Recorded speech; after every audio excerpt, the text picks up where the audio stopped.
Thank you. May we be seated.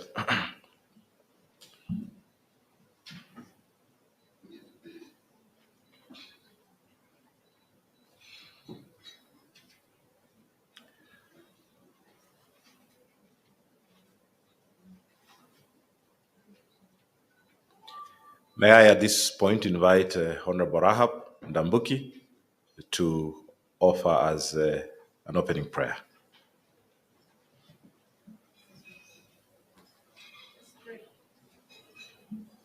Please, this side.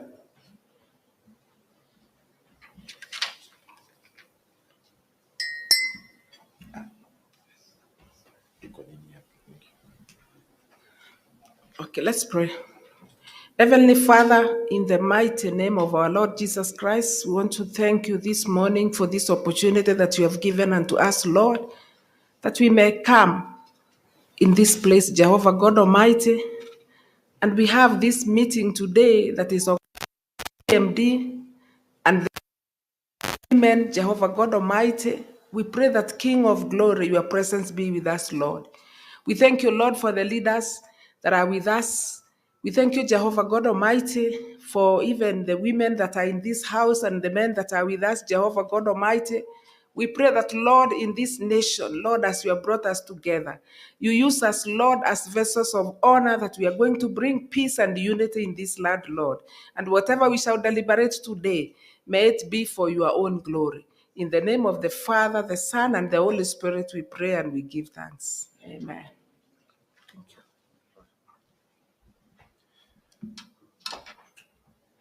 Thank you, Honorable Rahab Ndambuki, the Women League leader, a Wiper Democratic Movement.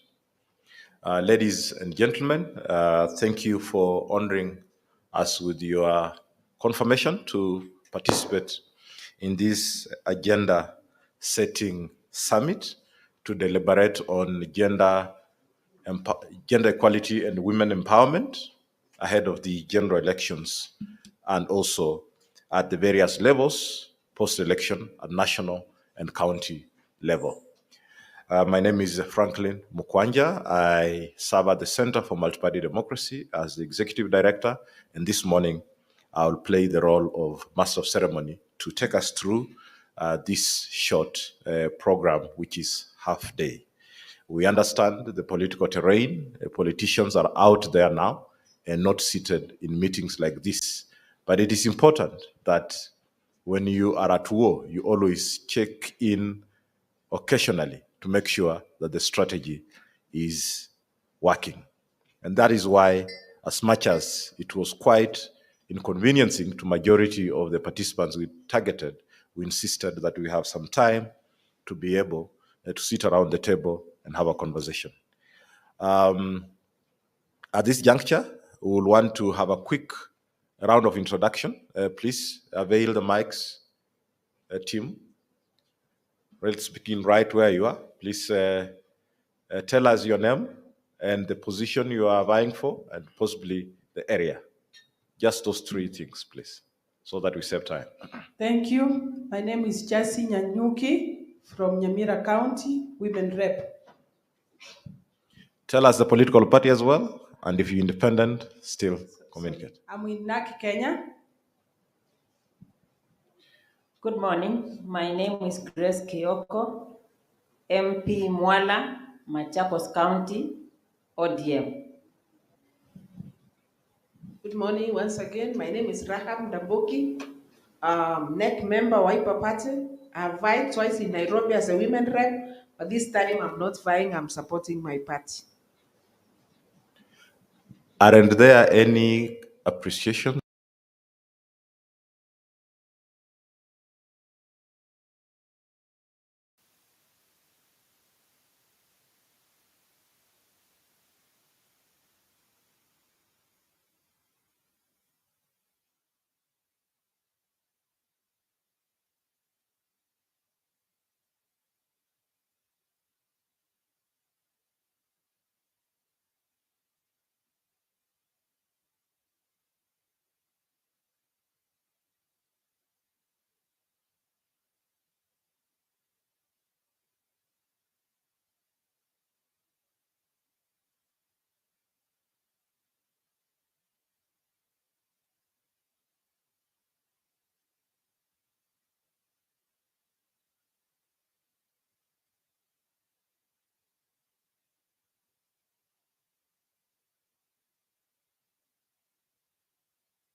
account with NAC Kenya Party.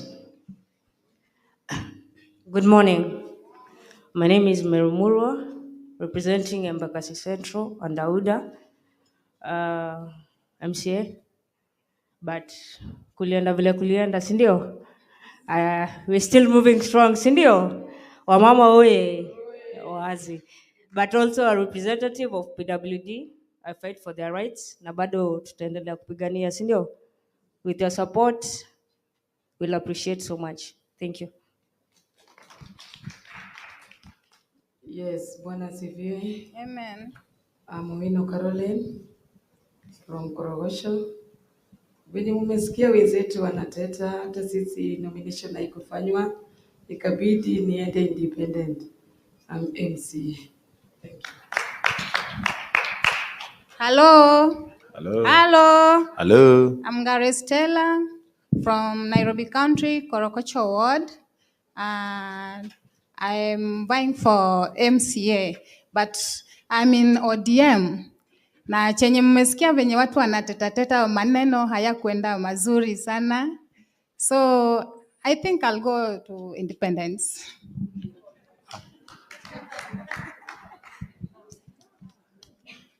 Good morning. My name is Kelly Wagoko Juguna, a student at University of Nairobi.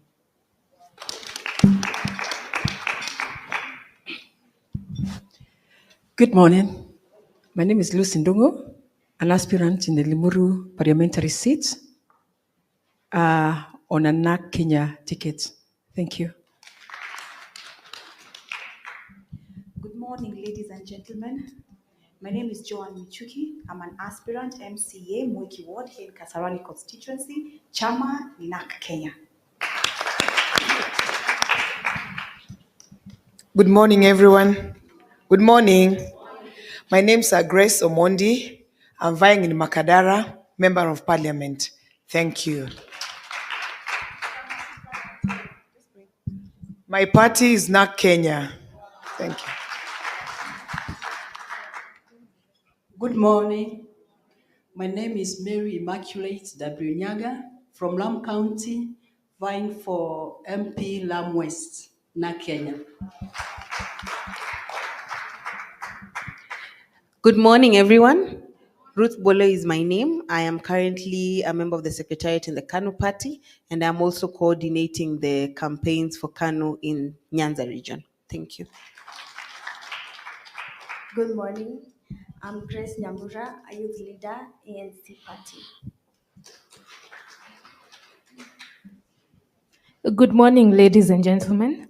Lilian Gathua is my name. I am not an aspirant. I work at Transparency International Kenya in the Policy, Legal and Institutional Frameworks Department. Good morning. My name is Tabitha Mwai. I'm an aspirant vying for the position of Member of Parliament in Maragua constituency with the Democratic Party of Kenya.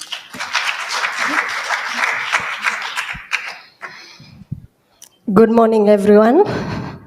My name is Faith Ann Musikoyo. I'm a candidate, a DAP candidate, MCA Umoja 2 Ward, Embakasi West constituency. Good morning, all.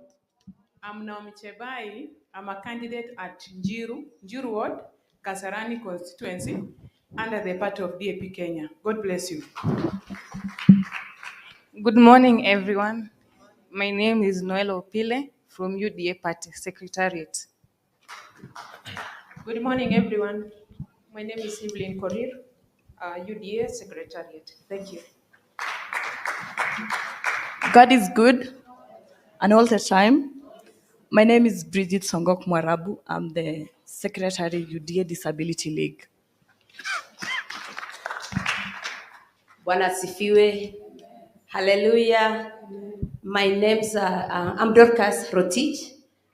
I'm a Parsoket Chelalang. I am an MP, nominated MP, Ainabkoi constituency, Wasingishu. Pray for us. I love you all. Happy to see you, Mommy. And good to see you.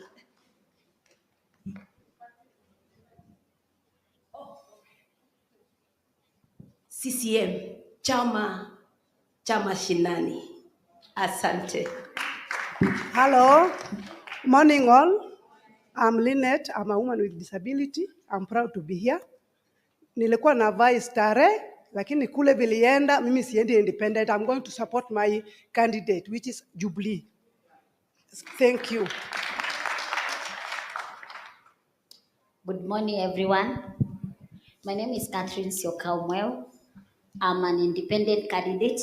I'm vying for a position of MCA, Kidimani Ward, Machakos County. Morning, everyone.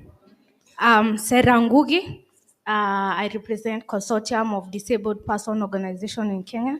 It's an umbrella organization where we educate the aspirants and contestants, and we offer civic education. So I'm here to oversee, and my party is Peace.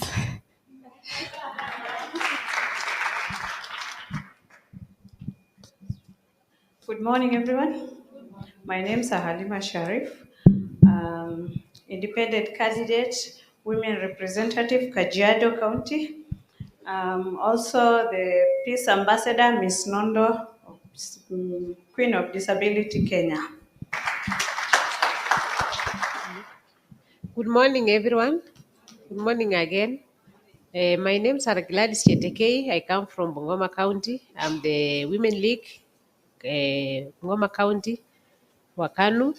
I'm also the KWC Chair Lady, Bungoma County, and I'm aspiring as an MCA in Bungoma County, Webuye East. Thank you.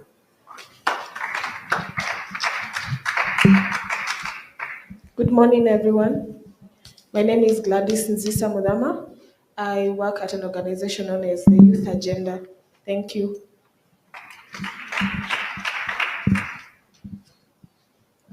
Wamama hai. Me, I stand here so that tuonane wote. Sindio? So sisi tunasalimiana hivi. Tusalimiane kwa hewa. Hii ndio salama, haina corona. Sindio? And before even I say my name, situfanye shangwe ya wamama for history in the making.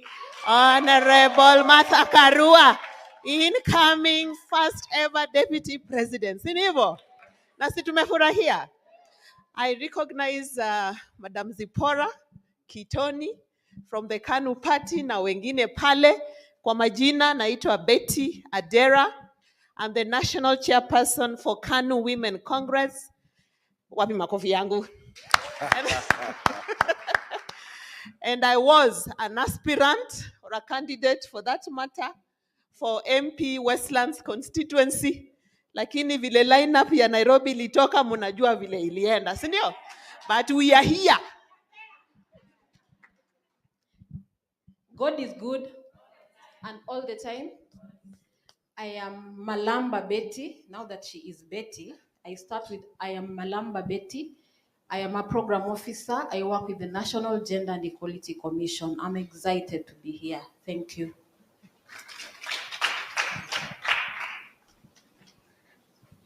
A very good morning to everybody today. My name is Caroline McKenna. I'll be telling you what I'll be vying for before the end of this convention today. Thank you.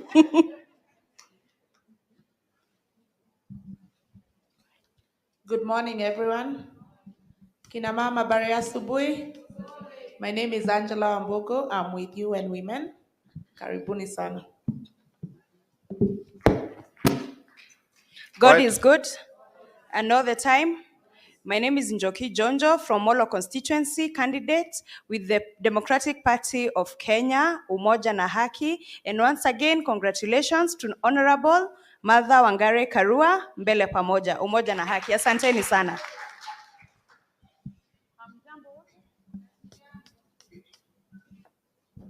Majina ni Mwahija Abdi Mwange. Mimi ni women representative wa UPIA Party. Natoka ward ya Mathare North, Nairobi County. Hamjambo. Mmekunywa chai kweli? Mko chonjo? Habari zenyu wa mama? Mko poa? Kwa majina naitwa Demtila Gwala Werimo. Mi ni secretariat Upya Party. Karibuni sana.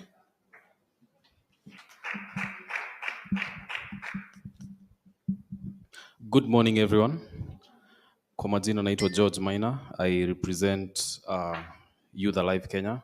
It's an NGO based in Nairobi and Kisumu counties. Thank you.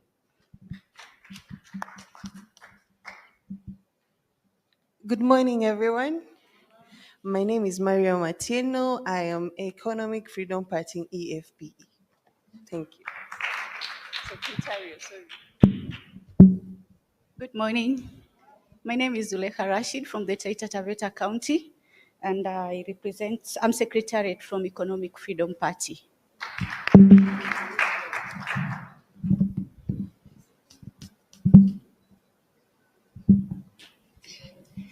Good morning, everyone.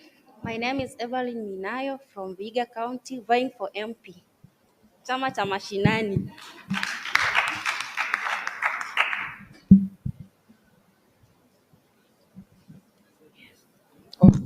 Thank you. Good morning. Yes, I'm Margaret Ndanyi.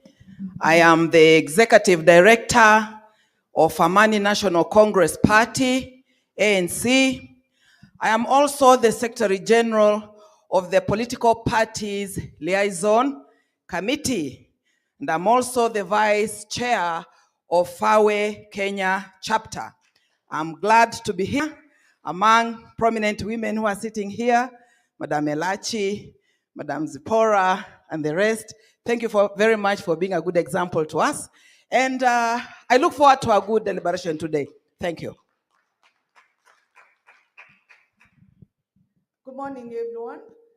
My name is Jane Budia from Embu County, vying as a Member of Parliament from Mbeere South with Democratic Party of Kenya. Asante.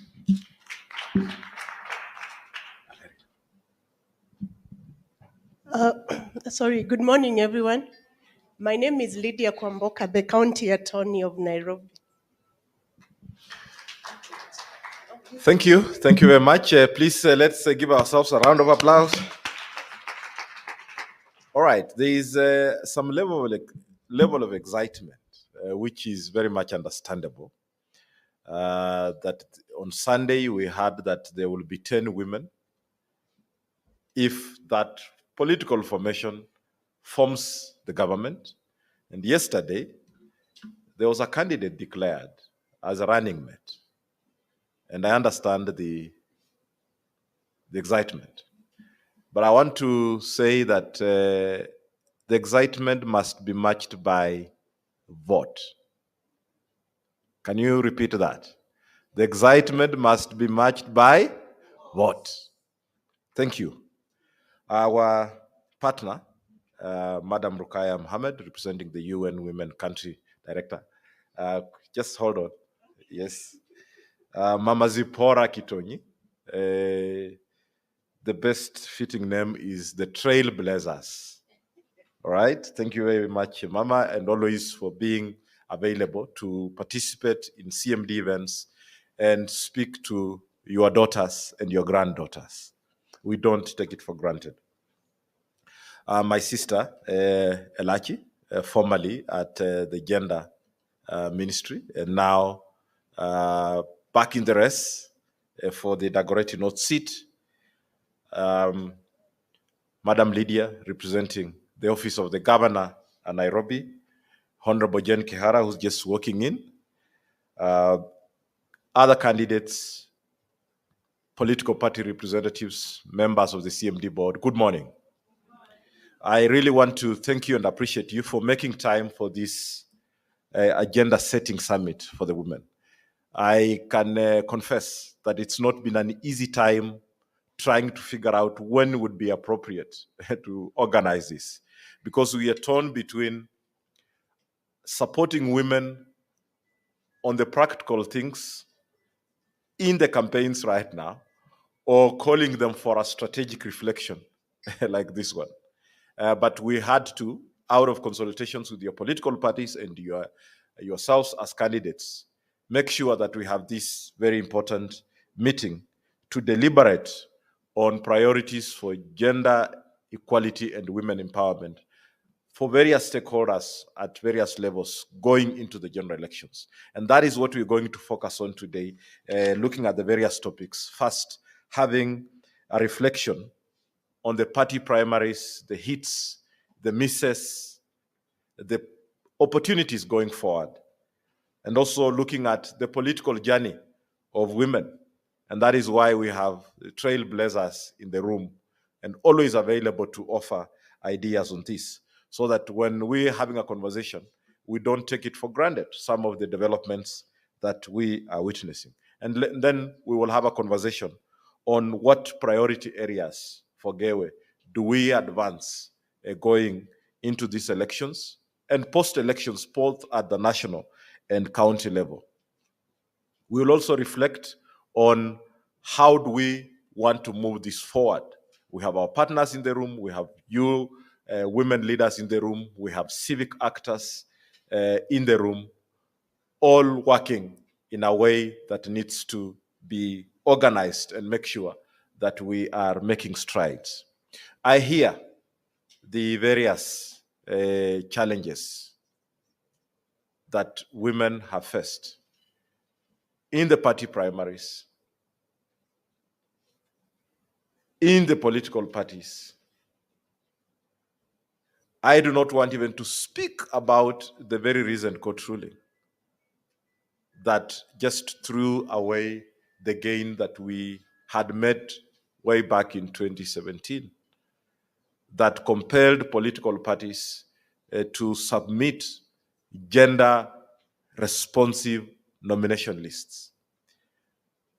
The IEBC has been very tough on the political parties and requires support, that this has to be adhered to. The feedback that we get is that 43 political parties out of the 81 that are fielding candidates did not comply. My intelligence has informed me that 2 of the major political parties are actually part of the 43. When you look at the names that have been submitted, parties have even avoided in their stronghold to give women tickets. But as a civil society, we have also done an analysis and have determined that this was perhaps a much improved version of party primaries than before. There was violence, yes, but the level of response that we saw from the security apparatus was a little bit more coordinated. And these are issues that we have to improve as we proceed. I do not want to really waste a lot of time, but we would like to listen to our speakers, listen to UN Women, listen to eminent women who are here, the candidates themselves that are here, and listen to various aspects of our gender equality and women empowerment campaign to ensure that they are priority issues that we must advance in this general election. Are we just going to see that the 10 cabinet positions that have been promised are those dockets that don't make a difference, or are we really going to see that those dockets really are the powerful dockets that make our women have serious contribution to the socio-economic development of this country? Are we going to see better numbers in the county assemblies, in elective and appointive positions? And this will come through when you continually engage and speak to each other.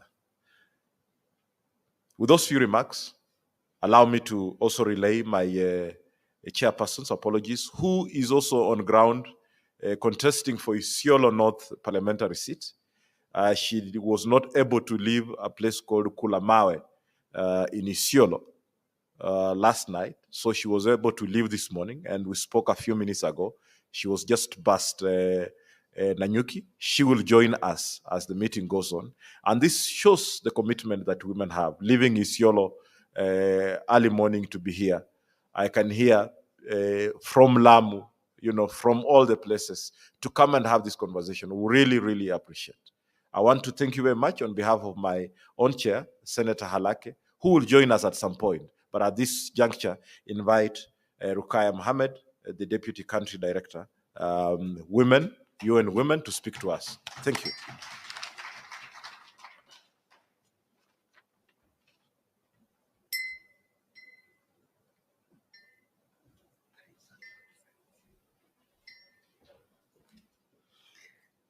Women, oye! Kenya, oye! Women, oye! I think today is a happy day. Let me recognize the presence of Mama Zipporah Kitoni. Thank you for being here. I also want to acknowledge, though in absentia, Honorable Abshiro Halaki, Senator and Chairperson, Center for Multiparty Democracy. I know she'll be coming, she'll be joining us. Honorable Jane Kihara, Member of Parliament, Naivasha Constituency. Honorable Sabina Shege, Women Representative, Muranga County. Not yet. Honorable Priscilla Nyokabi, aspiring candidate for senatorial seat, Nyeri County, and former Commissioner, National Gender Equality Commission. Honorable Beatrice Ilachi, aspiring candidate for Dagoretti North Constituency and former CAS, Ministry of Public Service, Gender, Senior Citizen Affairs, and Special Program. Lydia Kwambuka, representative for Nairobi County Governor. Distinguished guests, ladies and gentlemen, all protocols observed. Good morning to you all. What a remarkable moment for the women of Kenya. Congratulations to all women candidates, and special one to Honorable Martha Karua on her nomination as the presidential running mate. I think this is a very historic moment for Kenya that every woman should celebrate. UN Women stand by women leadership at all levels of Kenya's political system. For us, our party is the party of women. We celebrate as women and we wish you all the best. This is our time now. So this meeting cannot have come at a better moment. So allow me to thank the Center for Multiparty Democracy, Kenya, for organizing this auspicious event that provides a timely platform for a candid conversation on increasing participation of women in politics and in decision-making processes in Kenya. Our eminent women leaders present, I acknowledge your presence here today and thank you for the role you play in Kenya.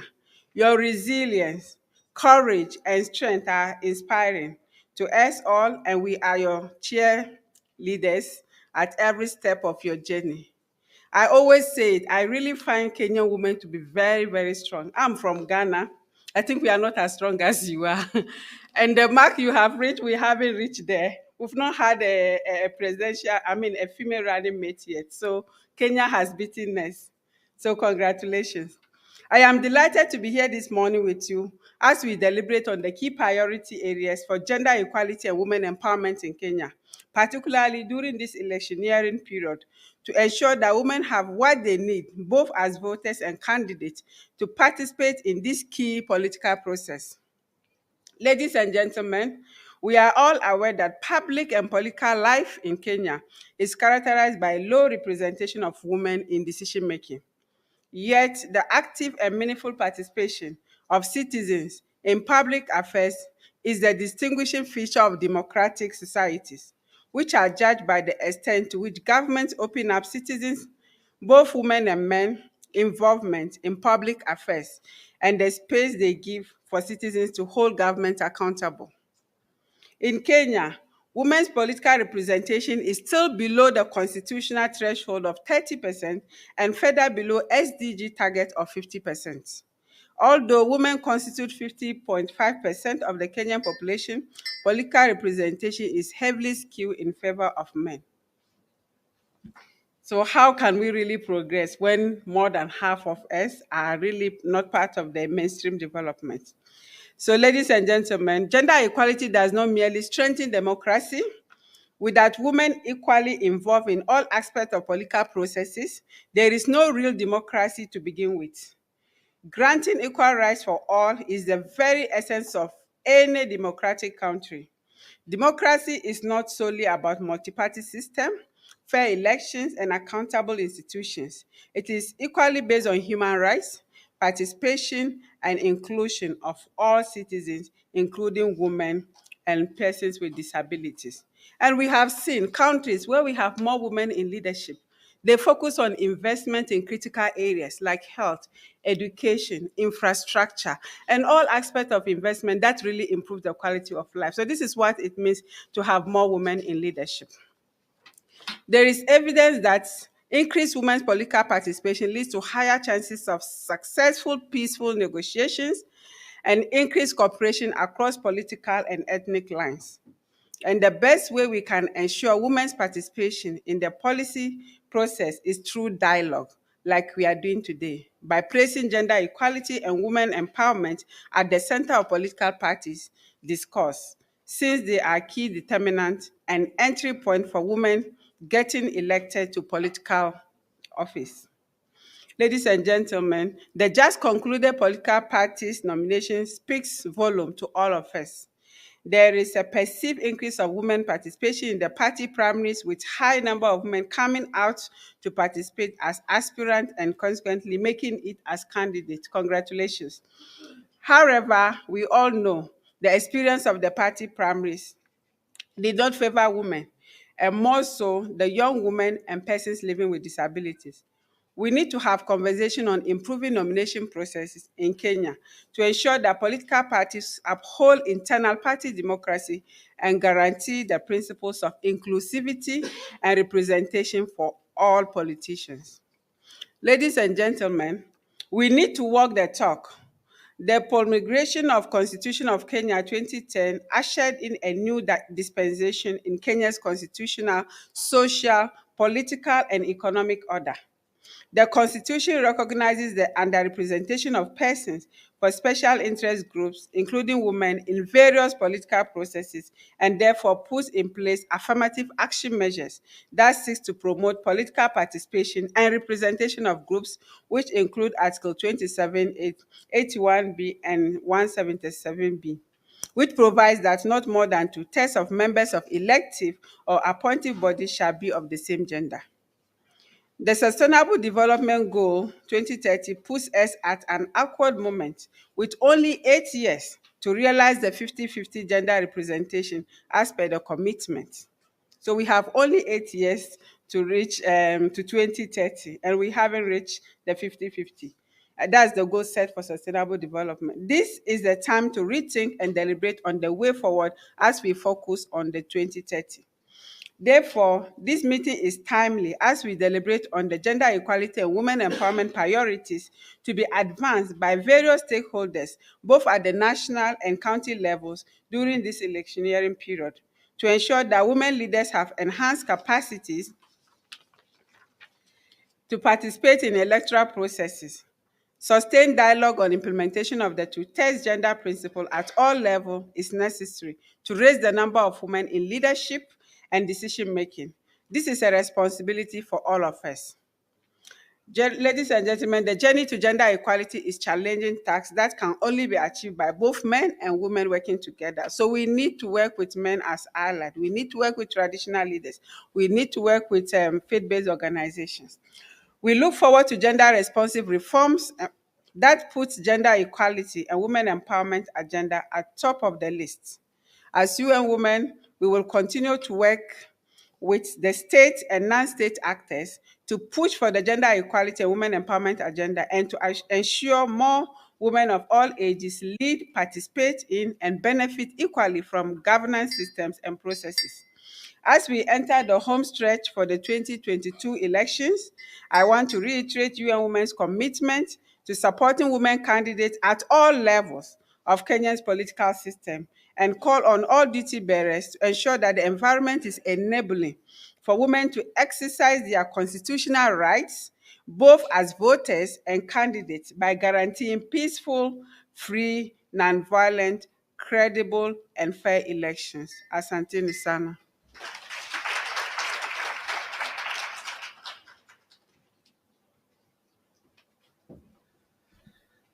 Thank you, Madam Rukaya Mohammed, the Deputy Country Director, UN Women.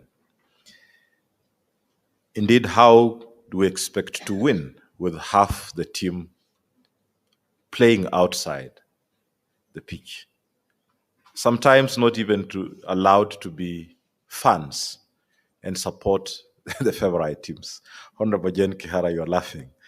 But it's a serious matter that we need to get leaders. And I struggle when we look at men and we call them leaders, but when we look at women, we have to qualify them women leaders. Don't you find that as an issue? Or is it just me who observes that? When we talk about quality leadership, right? We don't talk about men. If we introduced a quality scale, many of us will be fired. That is a matter of fact, right? There is evidence that countries that are women-led are advancing socially and economically very fast. If we look at the social capital indexing, you will see that countries that have had women leadership in the Baltic Sea, in the Nordic region, they're scoring pretty high. If you look at all men out there are very comfortable at whatever hour, it's because the home is organized. And we need to get this organization to the next level. And we have to continue fighting together. Thank you very much, Madam Rukaya, for reminding us that this journey is not about women. It is about leading and leading effectively. Thank you very much for that reminder. I want to quickly invite two resource persons, one who will jog our mind with a presentation on the journey that the women have been on. And we do this deliberately because we are different generations. Honorable Zipporah was in this game many years ago. And we need to use her experience. When we sit here, she reflects about 3-4 decades of the maendeleo ya wanawake to date, and how that formal and informal organizing has got us where we are, and how we can be able to keep on improving on it. Let me invite quickly my young sister, McKenna, to just walk us through this journey in less than 10 minutes. And then we will have the FEED Executive Director, Annie Reri, to speak to us about the hits, the misses, and the opportunities in the aftermath of the party primaries. Then we will be able to listen to our eminent women and then have a plenary discussion on how we are shaping these Gewe issues as we go ahead into the general elections and post-elections. Please encourage the young lady as she comes. Thank you.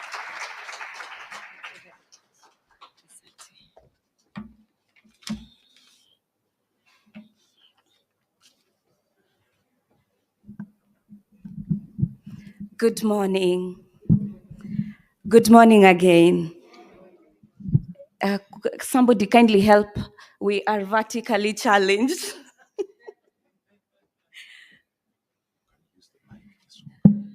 Okay, beautiful. Thank you for that.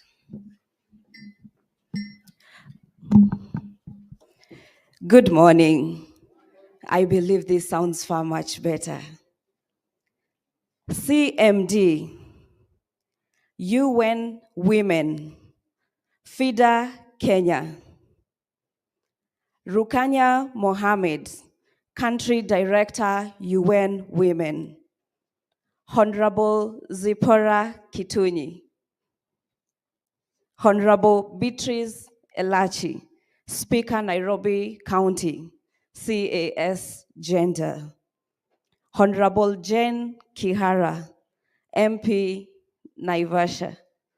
Madam Anne Ireri, Executive Director, FIDA.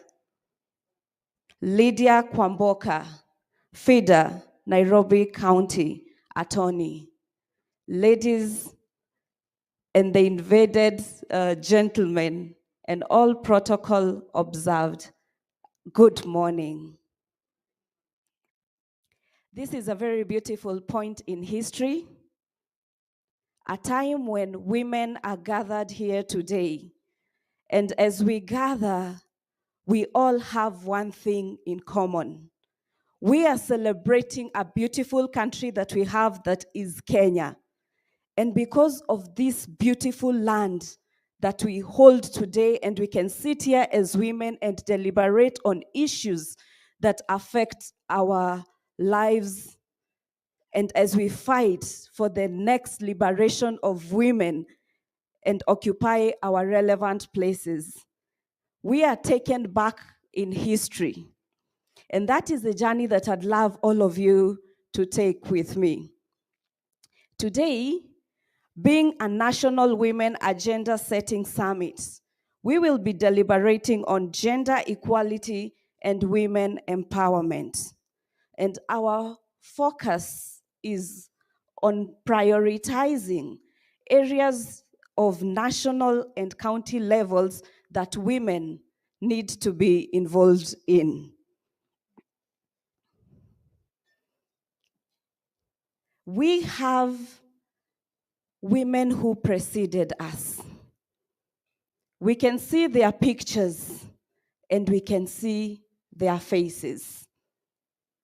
These are faces of the pioneers who fought for us.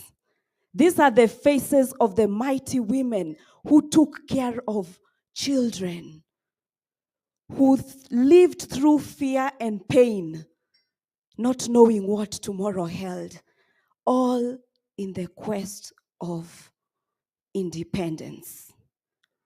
But these are the soldiers that are rarely spoken about, because our men who love to take center stage dismiss the fact that women had a very, very fundamental role in the fight for independence. And as we gather here today, I would love us to embody and embrace the spirit that these women had, the spirit to fight for what belongs to us, and relentlessly stick to the course of action that we will set before the end of this summit.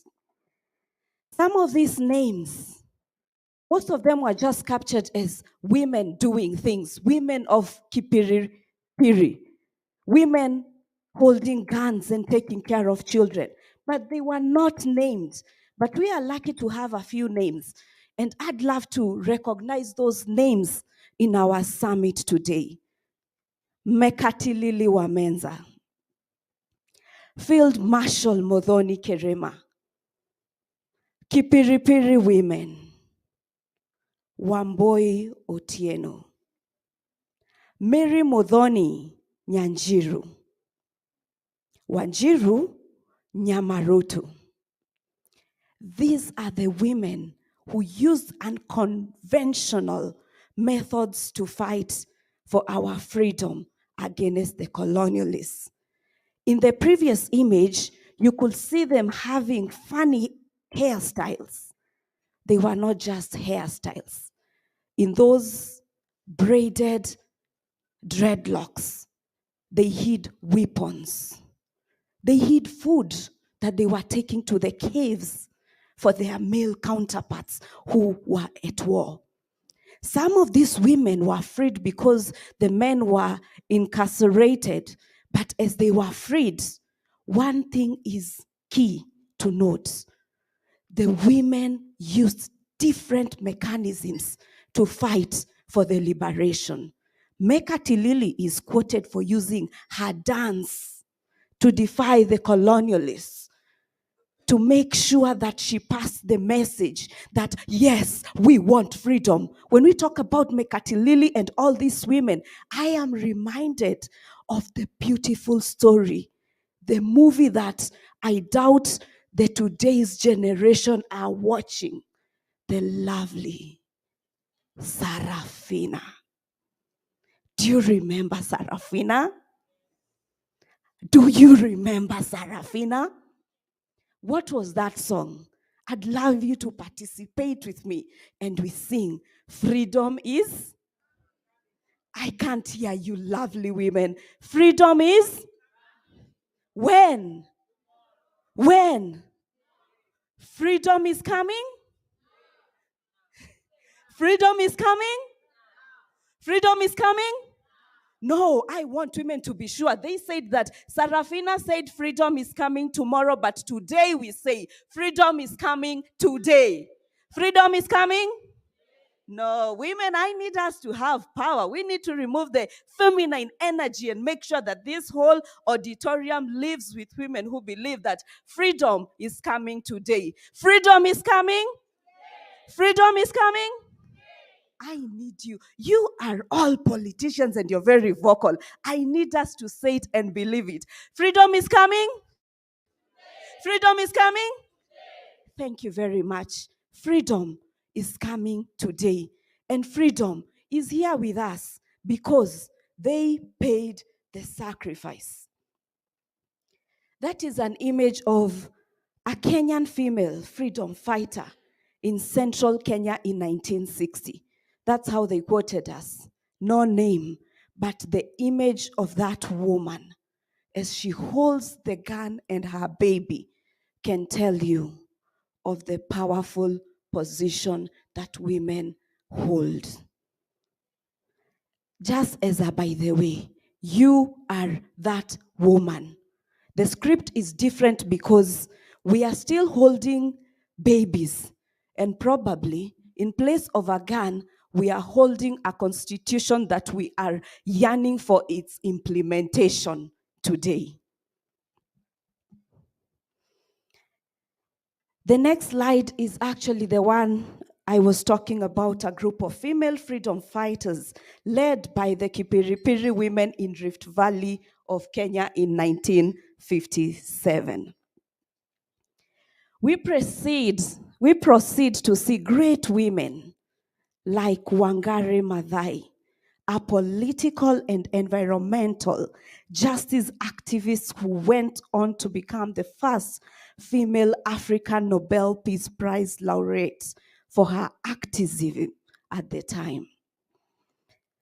The images of the great women who have participated in this role cannot fit our today's few minutes, but it is just for us to get a mental picture of where we have come from so that we are able to appreciate the gifts that we have today.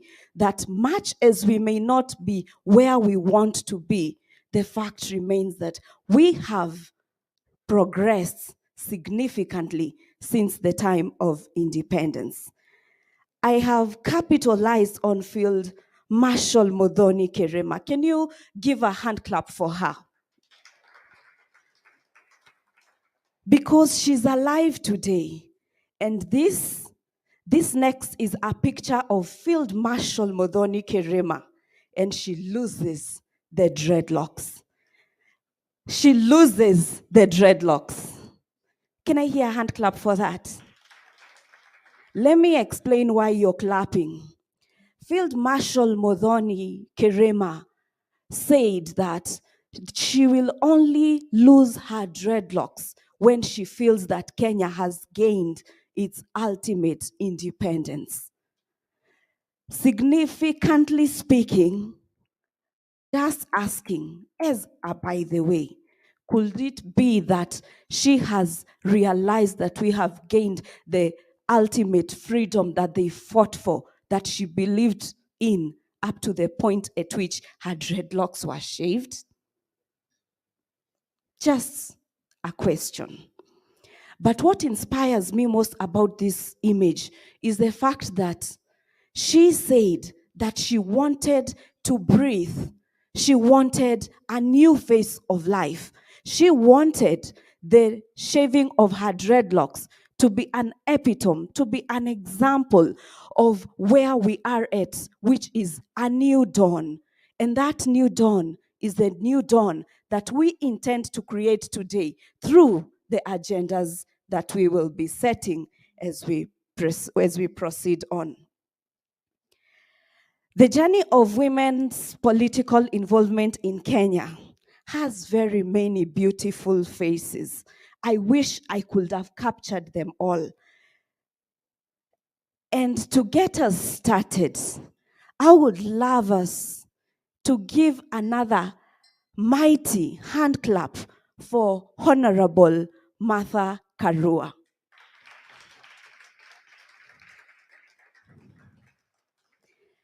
All the women that you can see in this photo are a depiction of today's champions in the political scene. We could not capture all of them because there are so many. But one critical thing or one key thing is that all these women here have faced abuse. They have been abused at the place of office. They have been slapped. They have been called names. They have been undressed, all in the quest of taking a place that is referred to as a patriarchal position in this nation. And for that reason, I salute all these women and all the women who are seated here today and all whose photos could not fit in just that one slide. Give a hand for all those women.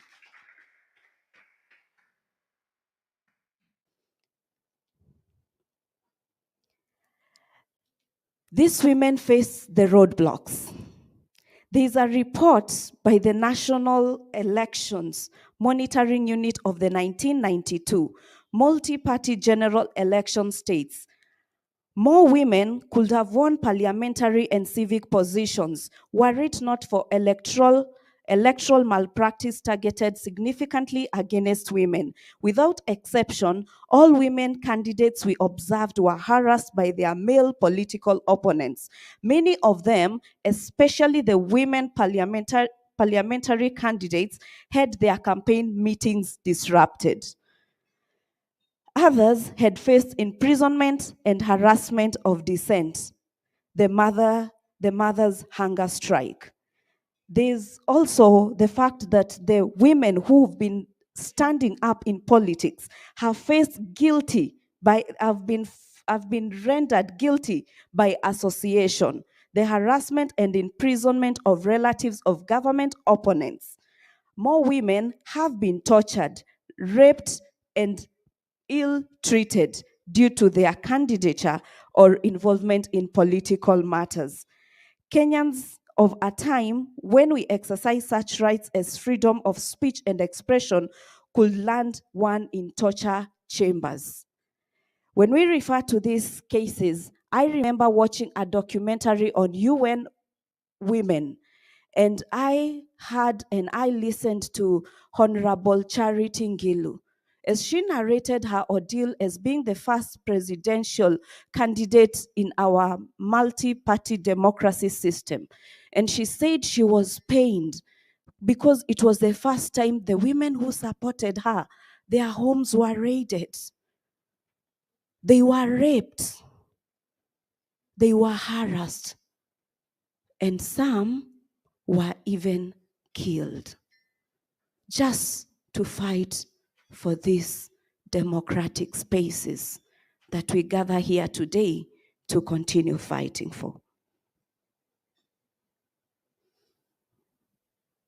While we go through that pain, we are not blind to the milestones that we have achieved, things to celebrate, from the many multiple issues that women have faced in occupying their democratic space. In the August 2017 general elections, Kenya elected 172 women, an increase from 147 women elected in 2013 general election. Election of 3 women as governors, 3 senators, 23 members of parliaments, 96 members of the county assembly, and 47 women representatives. Thank you for that. There is need to have more women secure political positions to meet the 2/3 gender principle, courtesy of Article 98 of the Kenya Constitution of 2010.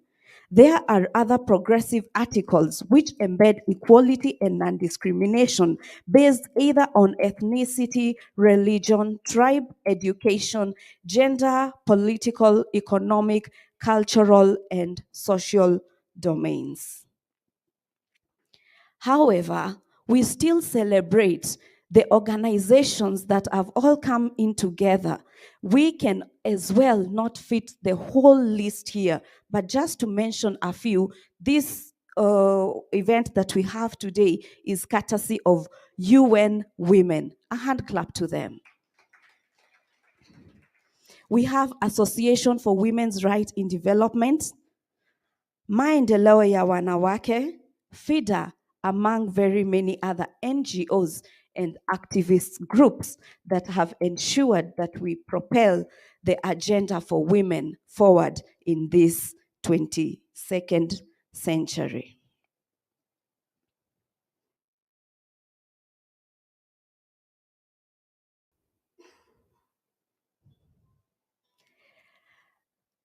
I would like to refer to the current situation of the after-party nomination and the court ruling of the 2/3 gender.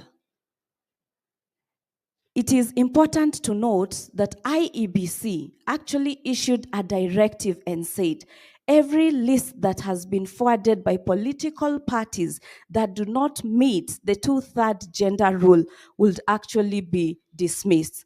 However, the courts dismissed the same ruling that was passed by IEBC. Who is fighting who? Who is not being genuine in this case? It is already 12 years after the adoption of the 2010 Constitution, and we have not realized our 2/3 gender rule. And as I was thinking about it, when we talk about women taking up the 2/3 gender principle, I thought we are the ones who are having the 66% out of 100 percentile, while in actual sense, the women are only fighting for a third. We are not fighting for the 2/3. We are all fighting for the minimal, which is a third, to make it to the appointive and elective positions. And I thought, had there not even been a clause that made provisions in our constitution that the 47 members of parliament who are the women representatives, then I think men would have sat and thought of how to embody themselves and say that to be a man does not have to be having female organs. True or false? Yes. That is the rate at which we need to realize that we need to stand up and make sure that we get a third. We are not even at 2/3. 2/3 is the representation that is currently being taken over by the men, and they are going past that. We are only looking for a third of that. Therefore, as we look forward to occupying our place, there are a few things that we need to consider. And in these considerations, Previously, the president, Honorable Uhuru Kenyatta, said that the implementation of two-third gender rule was to be effected, but it was just a pronouncement because the Duale bill flopped terribly in the floor of parliament, which simply means that we as women leaders need to lobby and pull forces together and probably request the incoming president not just to make a pronouncement, but maybe even give an executive order that there will be an implementation of the two-third gender rule. As we continue deliberating on how to occupy our places, we also need to ask ourselves, how prepared as women are we to occupy the places and the seats that we are requesting for? We are building capacity and using the same capacity to incapacitate the people that we need to take charge. Questions to ponder. Women have been given an opportunity to vie, but we have seen what has happened where nominations are concerned. So going forward, we need to have proper structures and opportunities for women to embrace, because you will not wake up from the bed and get an appointment. But even as you wake up to fight, the battle is fierce. The ones who've been on the nomination table have seen it. Women's positions have been bought out. Politics and women positions have been made for the highest bidder. And yet, the male gender will use the same women to make sure that they attain and achieve their agendas. Women, it is high time that we build capacity and capacitated the capacity that we have built so that we are able to take up those roles. Women, do not cow down. The rest of the women who fought previously have given us a beautiful platform to take up the baton. Let us prepare so that while our leaders, our women who've gone ahead of us, when they look behind, they can find worthy soldiers and runners ready to take the baton of leadership where women are concerned. Thank you very much.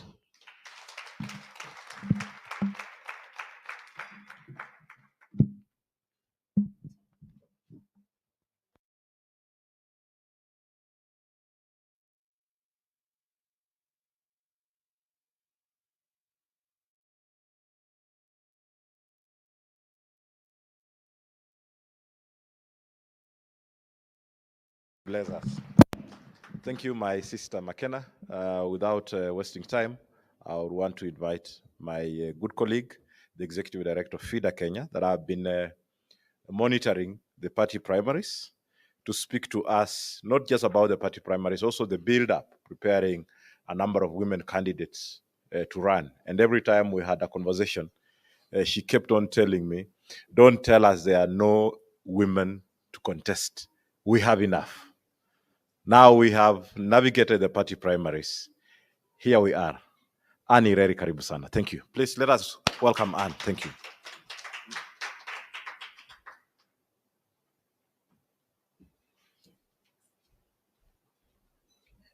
Thank you very much, my brother Frank, who we commonly refer to each other as being trenchmates. Thank you very much for this invitation. Good morning, everyone. Good morning, ladies, and good morning, our gentlemen in the room.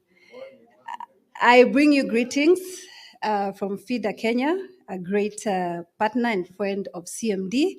And indeed, we are unapologetically walking this journey towards realizing the dream for Kenyan women. Madam Rukaya Mohammed, the country Deputy Director of UN Women, Mama Zipporah, our trailblazer who has mentored very many of us, I see Honorable Sabina Chege, a friend of FIDA as well. Great to see you.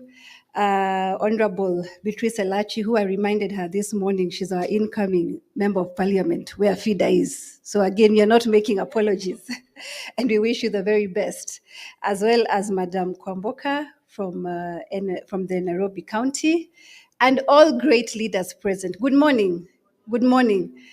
First of all, and even as we really reflect on the great words of our sister McKenna, it is important that we appreciate ourselves. Please just give yourself a round of applause.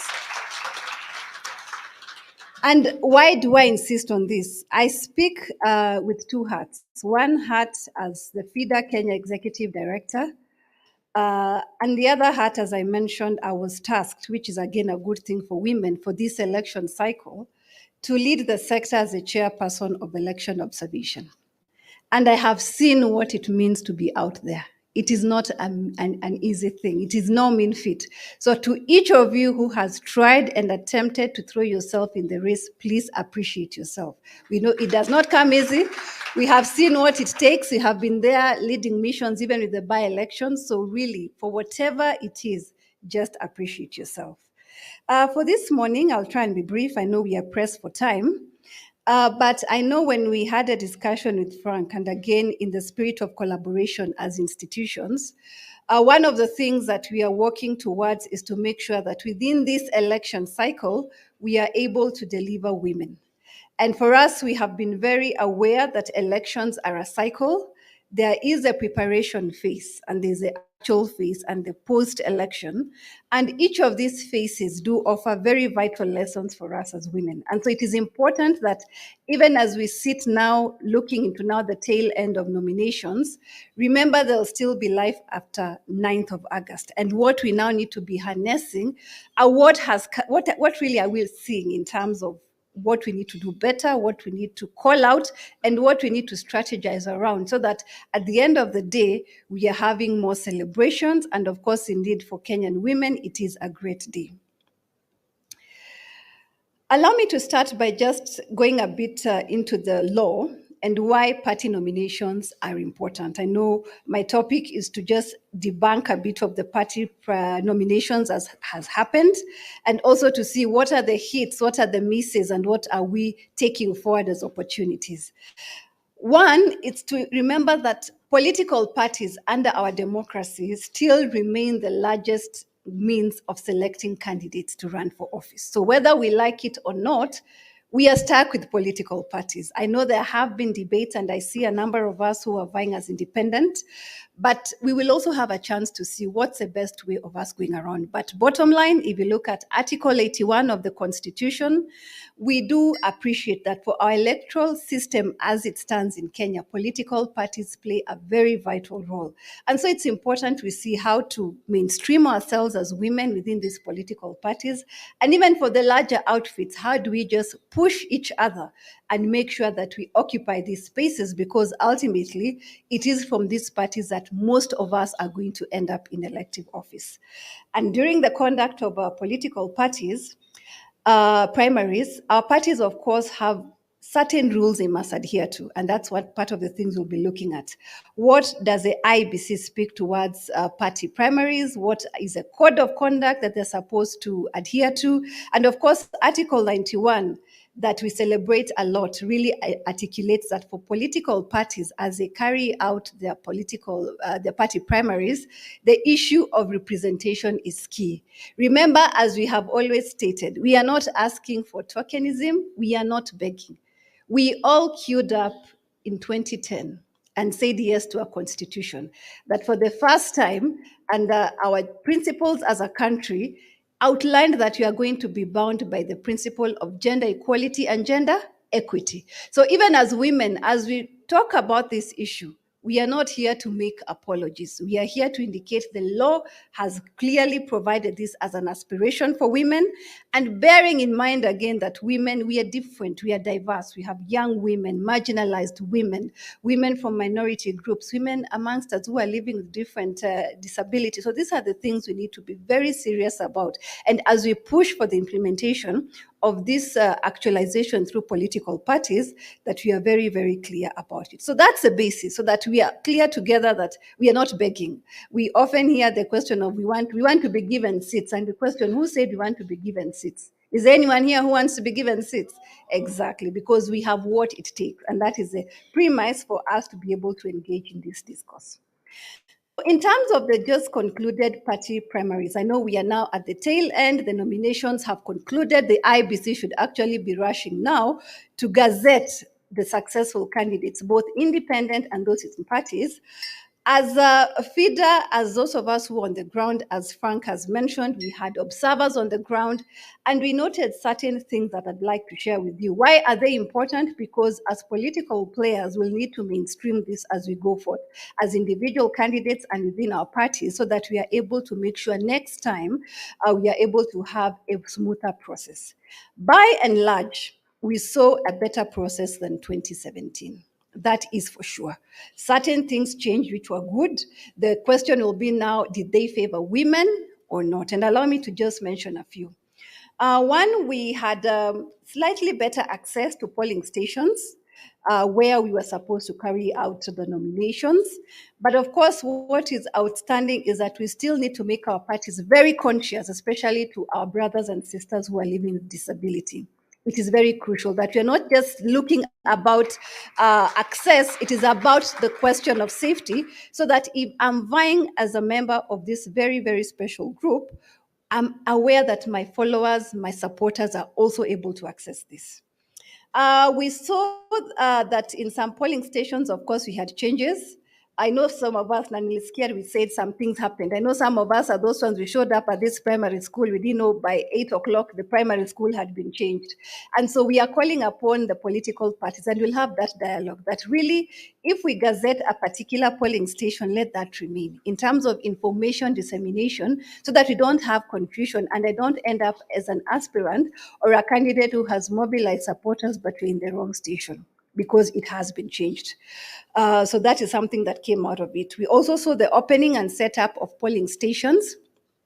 This time round, there was much improvement. We saw much more organization within the polling stations. There was clear direction where they need to queue, where they need to be able to find the voting going on. So this was much more improved, but there's still work to be done to especially ensure matters such as the secrecy of the ballot that I'm going to speak about.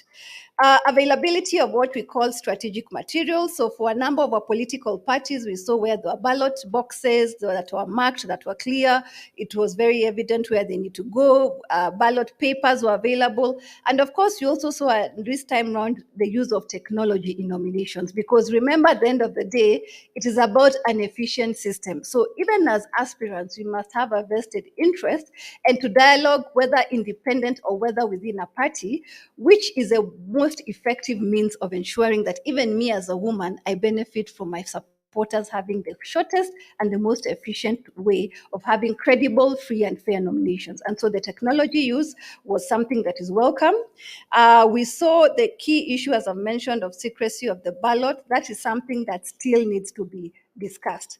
I know for a number of us as women, we saw our male colleagues intimidating us, and we have those reports that supporters would go and say, we are voting for Peter, not for Mary. And so when they say this, kwa ile laini kwa mchujo, they start intimidating what? Even your supporters. So those are some of the codes of conduct that we are hoping as we move along as political parties, we are able to dialogue with them, that they get serious, to the extent that if we have the kind of conduct during the general election day, even for the day of nominations, the secrecy is very important to the sanctity of the ballot. Let us not have that as a tactic, especially by our male colleagues, that I start naming out who is voting for me. And for the supporters of especially the female candidates, this is something that is used to intimidate them. A big thing came out, and I'm hoping that part of this summit, of course, we shall talk about it, which we saw this time, the issue of the direct nominations and negotiated democracy. I think this is the first time in a long time within our parties, because of course, the coalitions that are also something that we have to work around this time round, that we saw a lot of. And the reality is this, my fellow sisters, that at the end of the day, siasa or politics does not single you out as a woman or a man, does it? Qua ground, it looks at you as a woman. So we also want to then see if politics is shifting to the way of coalition building, if it is moving towards negotiated democracy, how do we still make sure we are at the table to discuss what suits us? Because even if we raise complaints and we say it's not suiting us, the male folk will proceed without us and say the women did what? They shied off. And of course, there are lessons that have come out of it.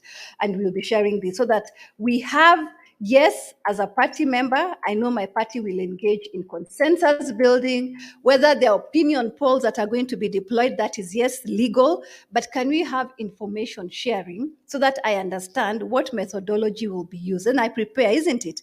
If I know it is about consensus building, that's a lobbying process. And I can tell you, for most of us who engage day to day, especially in legislation work, you have to lobby, you have to really convince people why this particular legislation is important. So even you as a candidate, if you're prepared in good time, that you'll have to lobby to speak to people why I as Anne or I as Jane or Mary am better suited. You start the process early. It is about strategy. And so that is something that is very important, that we want to also prepare ourselves, being forward looking, that if it's something that's going to remain with us as part of our democracy, how then do we go about it?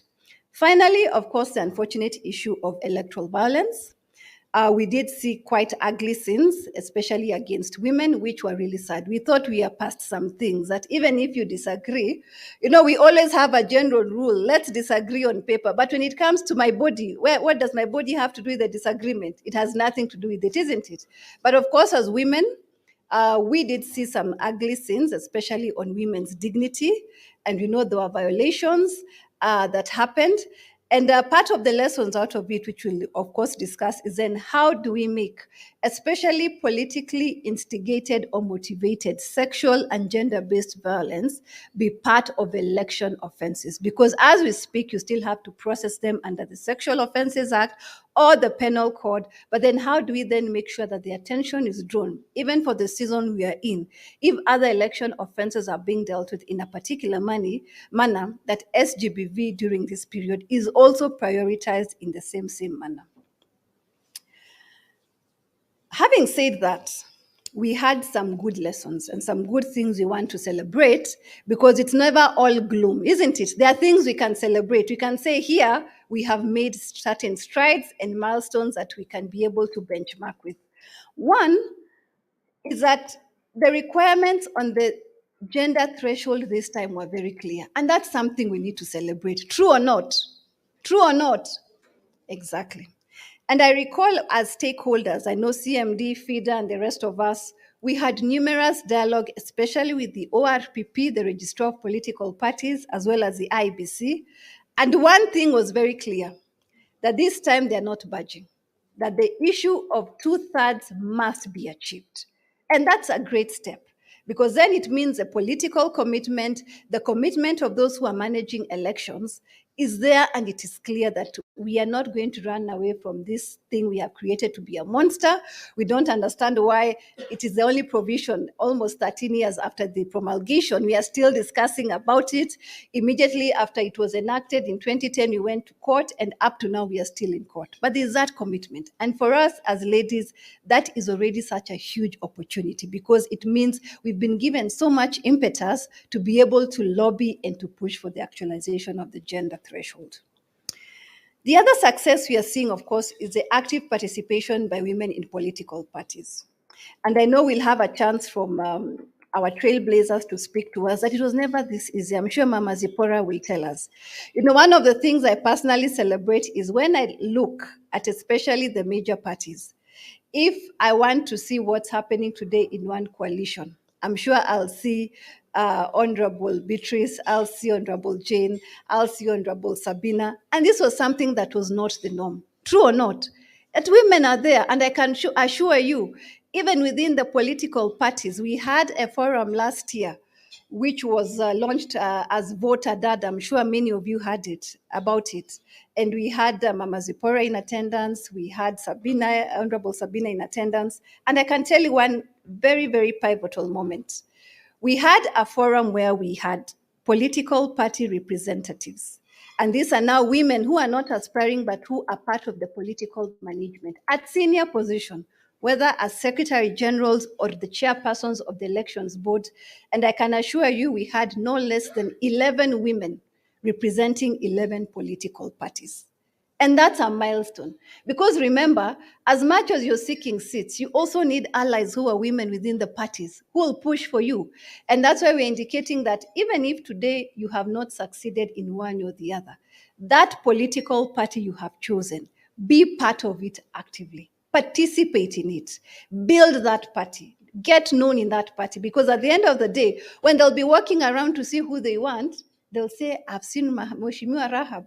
She's there for my party. I've seen Mheshimiwa Beatrice. And that is what we want at the end of the day. And by the way, it is a secret that men mastered a long time ago, but they never told us. That's why you'll see hata wakienda kwa mkutano ya chama, what are they doing?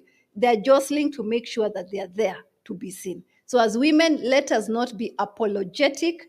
Show up for your party and participate in it, regardless of whether you are a candidate or not. The other thing, of course, we are celebrating, very, very important, is we now have a female running mate. I think most of us did not sleep.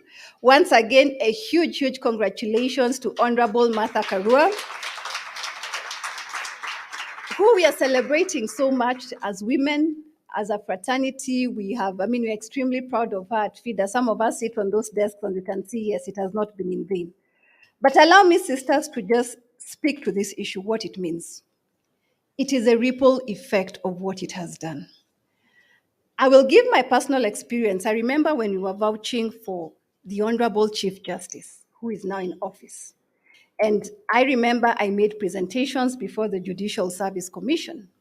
And I remember the first question at that point, which we never imagined, is how Kenya could have a woman Chief Justice and a woman Deputy Chief Justice. And there were all theories being thrown about that, both of them be in office. Can we have them?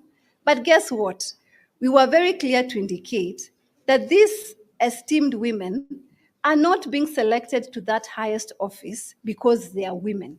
First and foremost, they have distinguished themselves as very scholarly judges and esteemed judges of the Supreme Court. That is why they'll get appointment. Who happen to be what? Who happen to be women.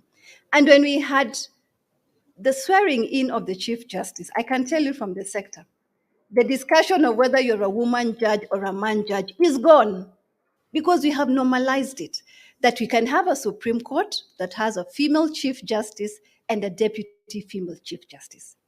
Sisters, what happened yesterday? The discussion of whether you're a woman candidate has done what? It has gone. And that is a success we are looking for. That at the end of the day, we'll be looking at Honorable Abshiro as that candidate who's presenting her manifesto for her constituency in Isiolo, who happens to be what? To be a woman. And that is so monumental, because at the end of the day, it used to be mama haezi akafanya nini? And by the way, we have dared, of course, men and women alike. We want to see then how the language of the campaign will be. And one of the things we like about the entry of women, allow me to again draw an example on this issue, is that I recall very well last year when we had Honorable Martha Karua to launch our Voter Dada initiative. And I'll share with you what she shared with us. Of course, then she gave us her reflections, then as a gubernatorial candidate. And she gave us the example of how she ran a race against, yes, a formidable fellow sister. But Honorable Martha Karua told us one thing, that no matter how gruesome, how dirty, how rough the politics became, she made a conscious choice. She was never going to play dirty. She was always going to uplift her fellow competitor who was a woman. She was going to stick to the issues, and she was going to make sure that women leadership is seen differently. And I believe that is what has played out today. Is there anyone who can raise a hand and say she has said anything sexist? We can't. And so our appeal is this: why we have been in the movement, why we have been unapologetic that we need women in office, fellow sisters, is that it's not just about the numbers. We need hygiene in our politics as Kenyans. We have seen that where women are there, where women play well, we are able to do what? To even bring the temperatures down. As we speak right now, we have a county that's even in curfew because of conflict.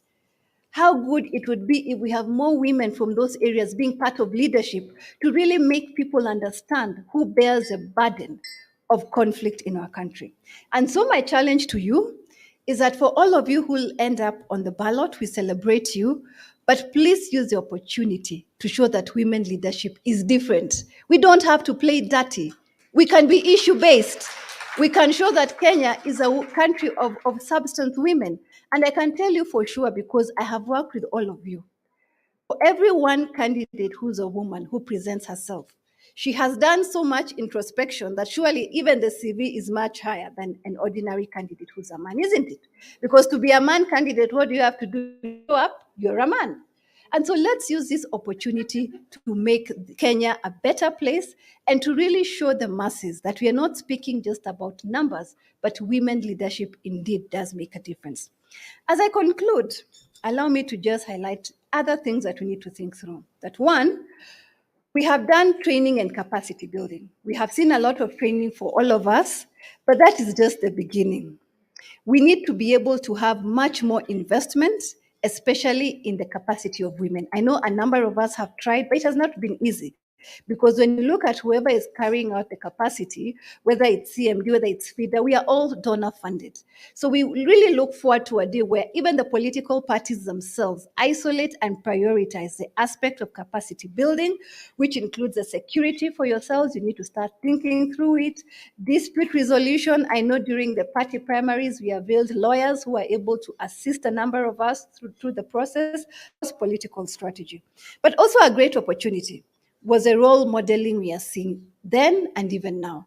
That we have leaders amongst us who have walked the walk, who can tell us, yes, it has not been easy, but it can be done. And so we need to look at our leaders as a resource, tap into their experience and build your journey and see how then do I make sure that my stay within the political journey that I'm on is really worthwhile and I can be able to mentor a number of the people behind me. And I think a great example is that we are now seeing so many women who came through the affirmative action seats, but who are now vying for constituency seats, senatorial seats, gubernatorial seats, and that is a success. We are demonstrating the progress so that for the first timers who are coming in, they also take that opportunity as a springboard, but then they are able to seek higher office. And so we laud the parties for the direct nominations, and for this we really want especially to celebrate parties who have given direct tickets to women in gubernatorial seats. I think for the first time, our gubernatorial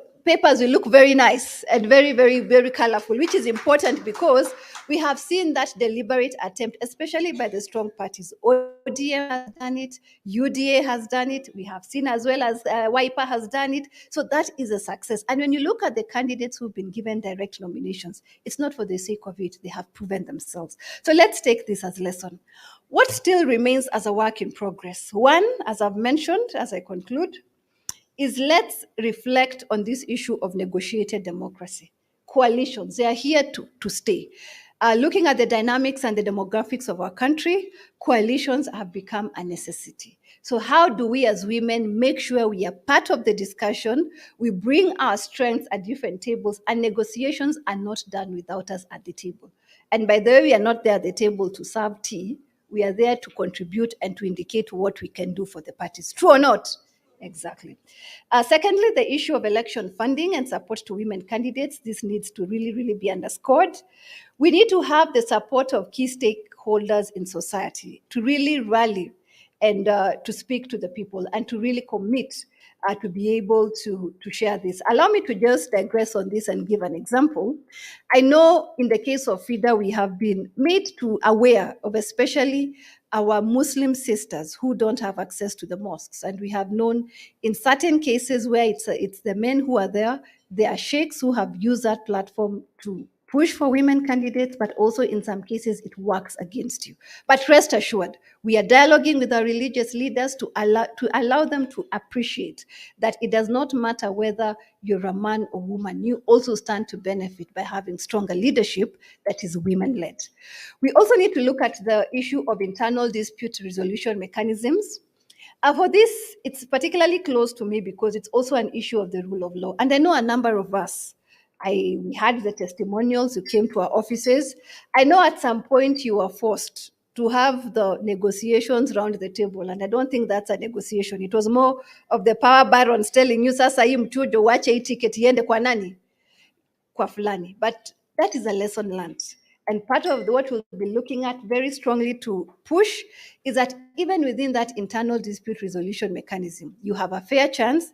And bearing in mind that we know both the nomination fee and also the fee to access the courts, the deposits are not cheap.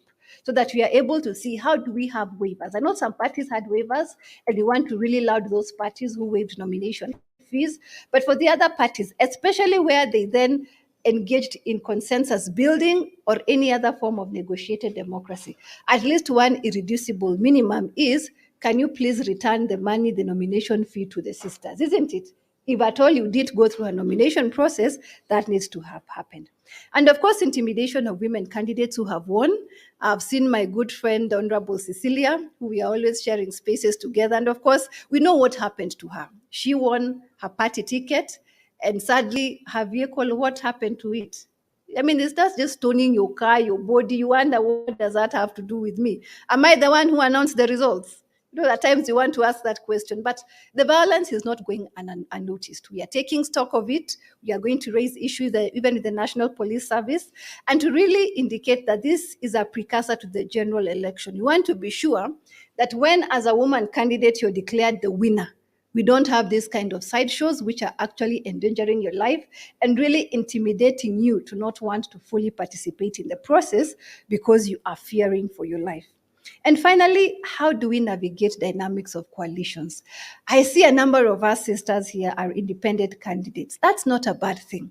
But in the reality where the political parties are the ones that still carry the day, how do we negotiate and make sure that we don't have as many independent candidates who are women because we are not happy with the process? We want to have parties who are able to coalesce their women and to still make them see, even if you didn't win, you lost fairly and squarely, and there's chance and room for you to participate within your political party. Because at the end of the day, the stronger our parties are, the stronger we'll have more issue-based politics, the easier it will be for our democracy to grow, because then we'll be making progression without having too many independent candidates who perhaps it's hard to hold them to account. And finally, again, to the independence is that we know for sure also when you vie, it is a lonely journey. A political party helps. And so that's why we'd encourage you to still vie within the political parties. The elephant in the room, as I sit, remains the 2/3 gender rule. And I know we are quite worried about it. I had McKenna speak to it very emotionally. And I know we've seen the judgment coming out of the court. Again, rest assured, we are not letting that pass by. We have been at it, the issue of 2/3. In fact, as we speak, the last action of the Chief Justice Emeritus when he left office was what? To give a presidential advisory that we have failed as a country, we have let our women down, so we need to think about it, and perhaps maybe the House then, the 12th Parliament, needs to retreat and see how best to actualize that through resolution. But here is the thing. In terms of what is going on, we do not see any substantive threat to it. I don't want to speak to the issue because it's in court. I can confirm that as stakeholders, you're on the case. Just this morning, I signed my supporting affidavit as we are joining the case. But from the look of what is there, I can assure you there's nothing much to worry us. I think the progression has been made. If it is an issue of compliance, we have seen some political parties have complied. So the question should be, what have they done to comply that others can borrow and live from? And that does not mean saying that we cannot achieve it. It is a question of then us agreeing, how do we have clear timelines? How do we have measures and political party lists that really reflect the face of Kenya? And as we confirmed, there's no shortage of women. Is there a shortage of women? Exactly. And so political parties really, really do not have an excuse to indicate that they were unable to meet the threshold because there was a shortage of women. But if anything, they need to walk the talk and fulfill their promise to the women who have supported their parties over time by submitting to the IBC within the remaining window party lists that are compliant and that will be able to take us through the general election. So I want to thank you very much for listening to me. The issue of nominations is still very wide, but during this forum, and I want to congratulate CMD for convening us, I hope we are able to have the strategy, the concrete outputs, and the key irreducible minimums, if I may call them, as we get to the general election that will assure that women are on the ballot, are assured of a fair chance, and at the end of the day, as we celebrate credible, free, and fair elections, we are also celebrating the milestone that women have achieved through their elections to various offices. Asanteni sana, and God bless you.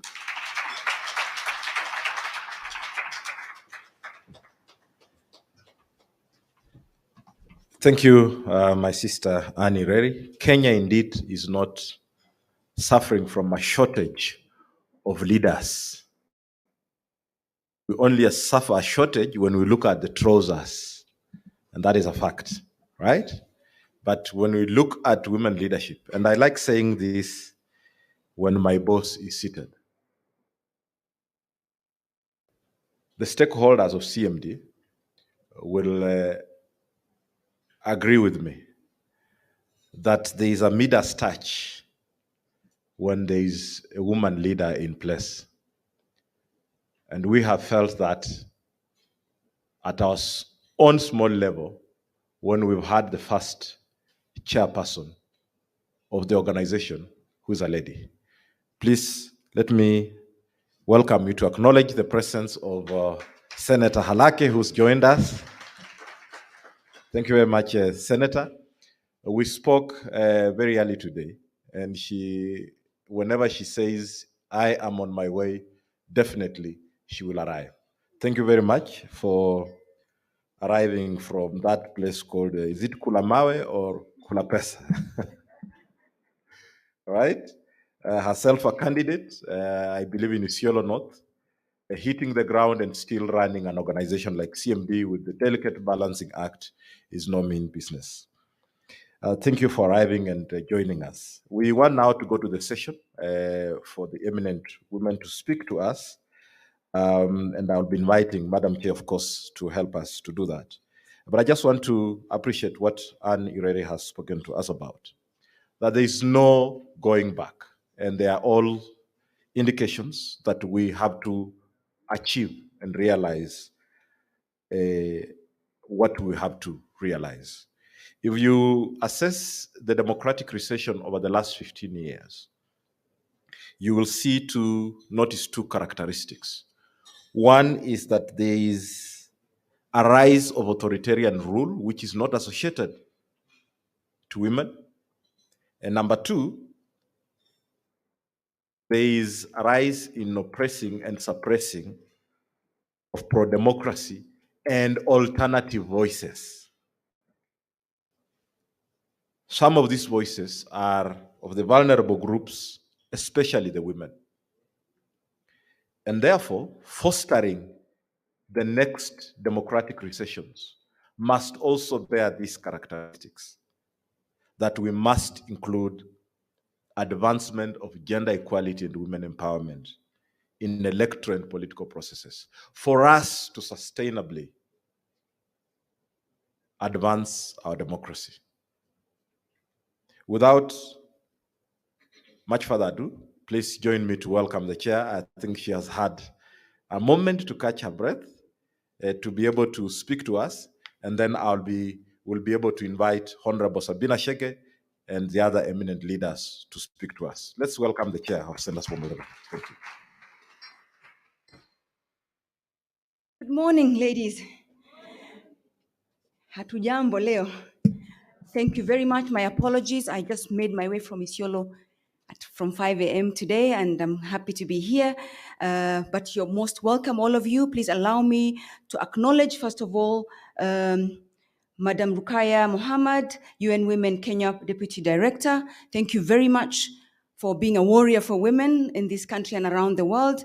I would like to also acknowledge my colleagues who have made time for this meeting, MPs, my sister Sabina Shege, Honorable Sabina Shege, Honorable Jen Kihara, and Honorable Beatrice Elachi. Karibuni sana. You've been a warrior for yourselves, but mostly for women of this country, and we're happy to have you here. My sister Annie Reri, as usual, FIDA is the #1 warrior for women in this country, aren't they? And we really appreciate them because they've made available to us their capital, be it lawyers, be it their thinking, their research, and so we don't take it for granted, and we're thankful for you continuing to help us. Our MCAs from various political parties, please feel welcome. Center for Multiparty Democracy is your home, and we'll make sure that we work together the remaining journey and into the future, inshallah. And there's also, I'm told, Nairobi County Attorney Representative who is representing our Governor Kananu. Karibu sana. Political parties representatives, I know I've seen most political parties are here. Again, this as Center for Multiparty Democracy, this is your home. Karibuni nyumbani. Our civil society reps, you have been the home for women. I know if there's one place that has achieved the 2/3 gender is actually the civil society, isn't it? In many NGOs or in many civil society organizations, actually women are leaders and they're well represented, asanteni sana. And then of course, last but very importantly, one of our most eminent women, Mama Zipporah Kitony, who is from my party, but also who is the mother of the women movement in this country. Mama Zipporah, we love you, we welcome you, and we are proud of you because we are walking in your path, and a lot of us are feeling that your strength even as we come far behind you. So karibuni sana. So I take this opportunity as the chairperson for the Center for Multiparty Democracy to welcome you home, because really, this being an organization led by women, it's your home. I would like to also apologize. We didn't achieve as much as we would have wanted to, because as I took over, and I hope we're not sounding like we're blaming everything on Corona. Corona set in, and even our fundraising, we could not do it. We had to do it online. And sometimes you need the face-to-face to cry to people and to represent yourself. And we did that. But with all that, notwithstanding, we did achieve quite a lot. I'd like to also appeal to our civil society partners, especially the UN. We've been writing to you, and I want to speak to my sister Rukaya. We've been sending you, we've been sending proposals, we've been doing this. And today, in fact, these women you see here are here on one side and in back home at this point, because it's 2 months to go. And what the party primaries were asking for was ratings. If this funding had come a bit earlier, our ratings would have been through the roof and our parties would have chosen us. We were really desperately wanting these resources to come much earlier so that our women can go on the ground and do the groundwork that is needed for you to be known, even to be rated. A lot of our women were not even on the rating paper because they were not known. So when the rating came from the government and from NIS and from everywhere else, very strong women were not even rated. And the party leaders were saying, show me the rating, show me the rating. And we missed out. We don't blame you, but we'd like to encourage you. When you see organizations like us crying to you, it's because there is time crunch, that we needed to have done all these things well before even the party primaries. Because if the rating is what is going to, you needed to go on the ground,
Let's show that women will do it differently. Don't put that burden on us. Let's do whatever everybody else is doing to get what we want. Let's not put for ourselves extra criteria that doesn't apply to other people and give ourselves extra standards and extra yardsticks and then complain, oh, because I'm a woman, I won't do it. Let's do whatever everybody else is doing if at all we want to fight on equal ground. Let's not.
A very big lesson I know for a lot of you. There are those that are now independent, but you will prevail. But let me, before I forget, congratulate my sister and the deputy president, actually, because I know she will become the deputy president of this country, Honorable Martha Karua.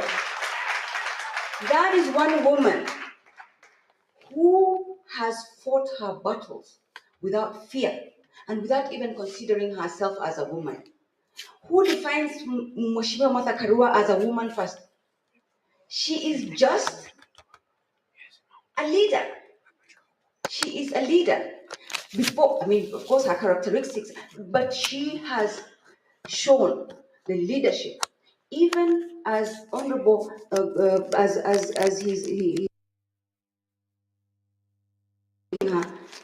he was describing her work and her results and her performance. And so we have a lot to celebrate as women, and our time is now, it seems. Let's grab this opportunity. Let's grab this opportunity, and again, I'll repeat, we as this organization, Center for Multiparty Democracy, we would appeal to our partners. Please avail to us. Please avail to the women.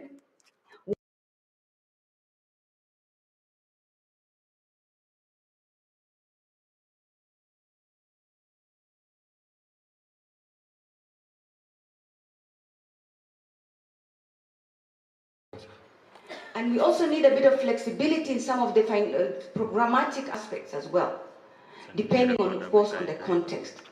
But that having been said, I wasn't supposed to make any speech. I was actually just coming to say, karibuni sana. This is your home. You don't have to be karibishod anyways. So karibuni sana. God bless you. I myself will be running for MP for Isiolo North, and again, and I'm a front runner. I am a front runner.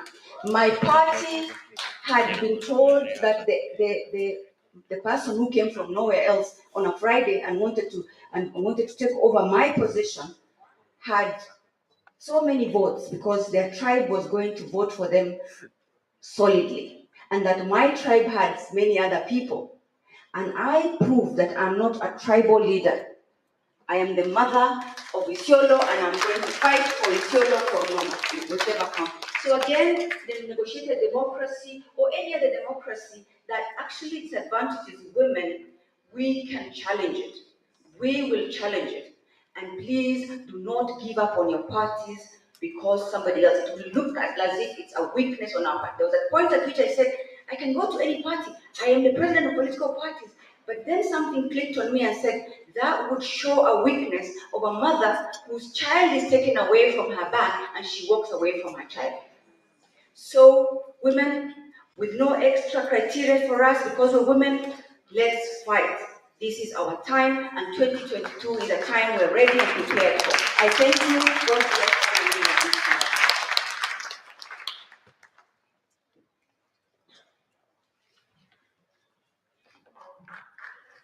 Please, wish you all the best. Sure. I was telling your fellow aspirant here, whom I will not mention the name, that I did move my vote for the clear reason that I also want to vote for a woman MP. Right? Honorable Lamuki is asking in this Yolo. But I wish I had 2 votes. I have my picks. Thank you very much. And that is how we are having fun at CMD, that we are guided by a very safe pair of hands in Senator Halake, and wish her all the best as she progresses.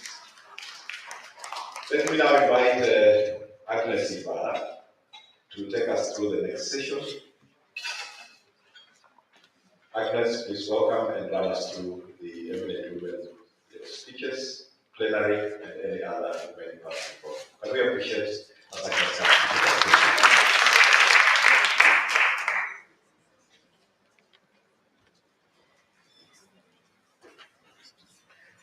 Good morning, ladies, and the scattered gentlemen I see. We appreciate you all the same. And I'd like to maybe take this fine chance first to appreciate the conveners of this meeting, CMD Kenya, under the leadership of Senator Halake.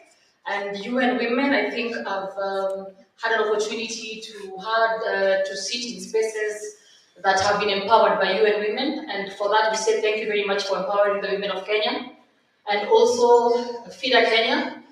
I take a lot of pride in sharing the same space as Madam Anne Irene. I'd like first to recognize all of the women with us here today, all the eminent women. And as I've been introduced by Buana Frank, my name is Agnes Ibarra. I've been in the gender space for quite a long time. And I'm a self-proclaimed gender champion, but I also stand in for issues of women and youth. But I recently left the youth bracket, and so I am a bona fide women champion as I'm standing here. And I would like maybe to first of all say that if not for CMD, there are 2 women champions, and I am a witness of that because they continuously give young women like me opportunities to stand on these platforms and to share the room with eminent women. And for that, I am grateful. And I'm saying that I am representing all of the young women out there who feel and who wonder whether they can share such spaces with eminent women. So thank you very much, CMD. And I believe all of the young women, all the young faces I see here, they carry the same thought and feeling. So asante sana. I will take you through the rest of the program, and the next agenda of our program is speeches from our eminent women. I will call upon our eminent women in this hall to come and speak to us, to come to speak with us on issues, on priority areas, and maybe their thoughts, their experiences, share with us what they feel and what they auspice, yes, that's the word, on where we should be and where we should target. Maybe before I begin, I'd like to give a brief background. In 2017, I was also a women aspirant, and I vied for the member of county assembly seat in Ngara Ward. And I think, Buana Frank, if you sat me in such a role in 2017, right now I would be an MCA in Nairobi County. So I'm saying that all of the women aspirants here, please take advantage of such a meeting and such a gathering to raise your chances, to network, to build your name in the ground. And we'll go right ahead, and maybe to start us off, I'd like to call upon Madam Sabina Chege kindly, and I'd like to follow that invitation and also say that I am star shy. Just yesterday, you were on a podium in consideration for Deputy President of this great land. So welcome very much, Sabina Chege, and know that we all adore you. Karibu sana, Madam. Madam President, yes. Santi.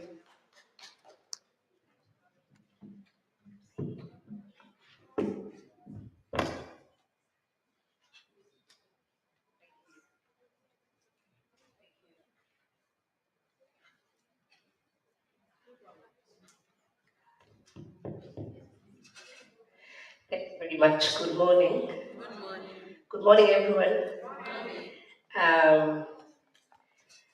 Thank you very much for the compliments. And yes, I made it to the table of the Deputy President, and I'm very grateful to God, to my political party Jubilee, that forwarded two names, one for a gentleman and one for Sabina Wanjuru Chege. It was quite an honor.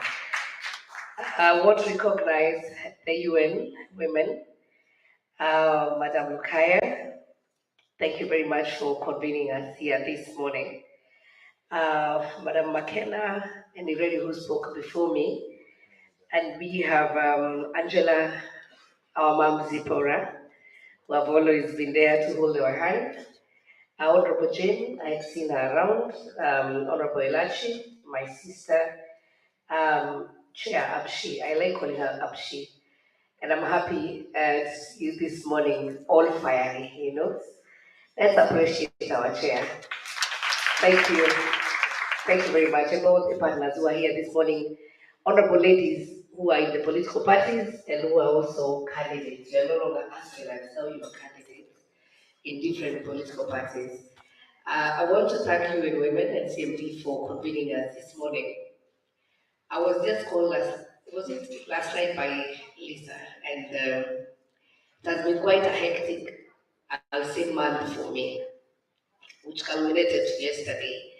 And so I had decided today I will sleep. You can tell I have a very bad cold. But I said for women of Kenya, I will not sleep, I have to come. I might just say one word that will encourage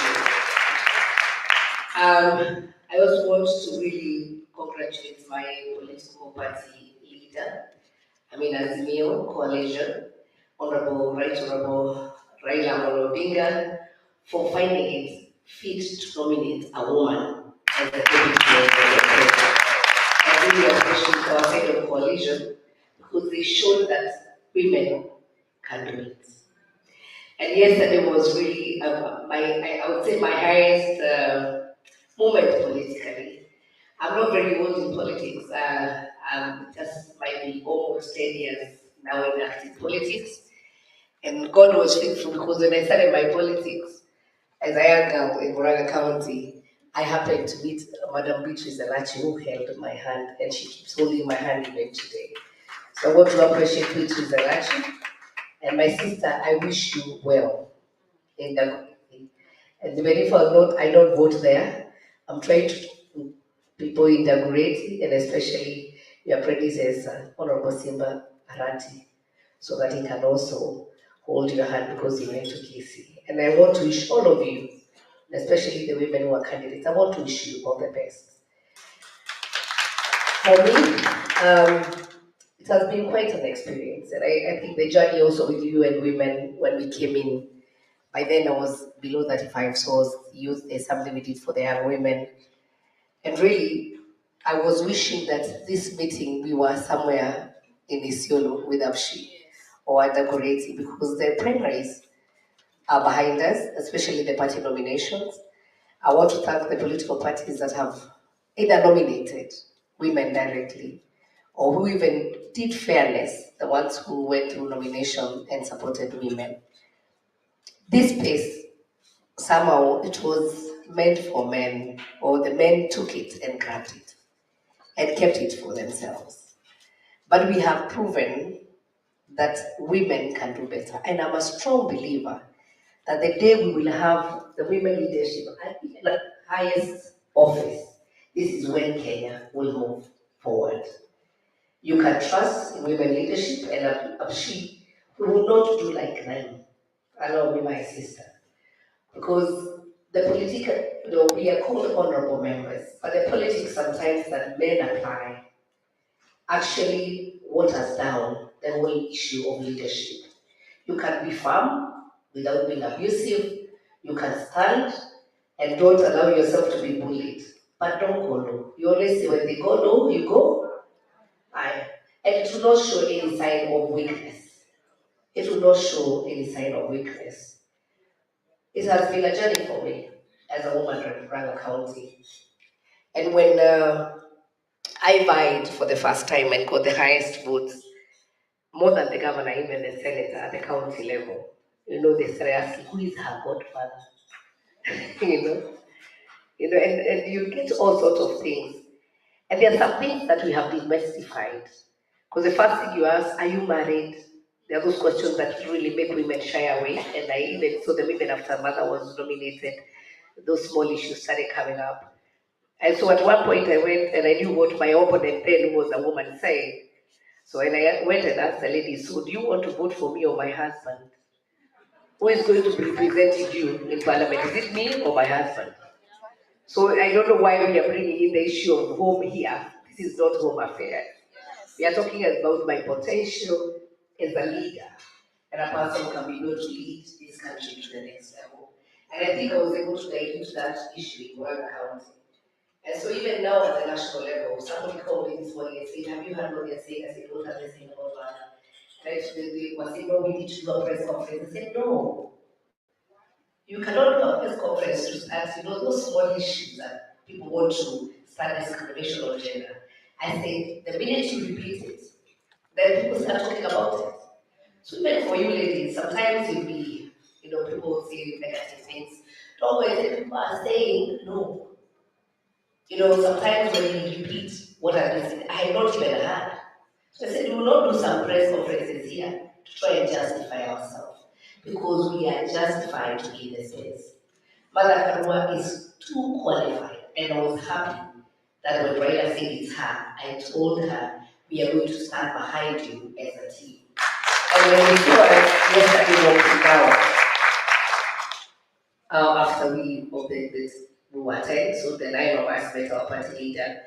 And when he made the decision, we told him, we were the first ones, myself and Charity, to say, we are standing with your decision.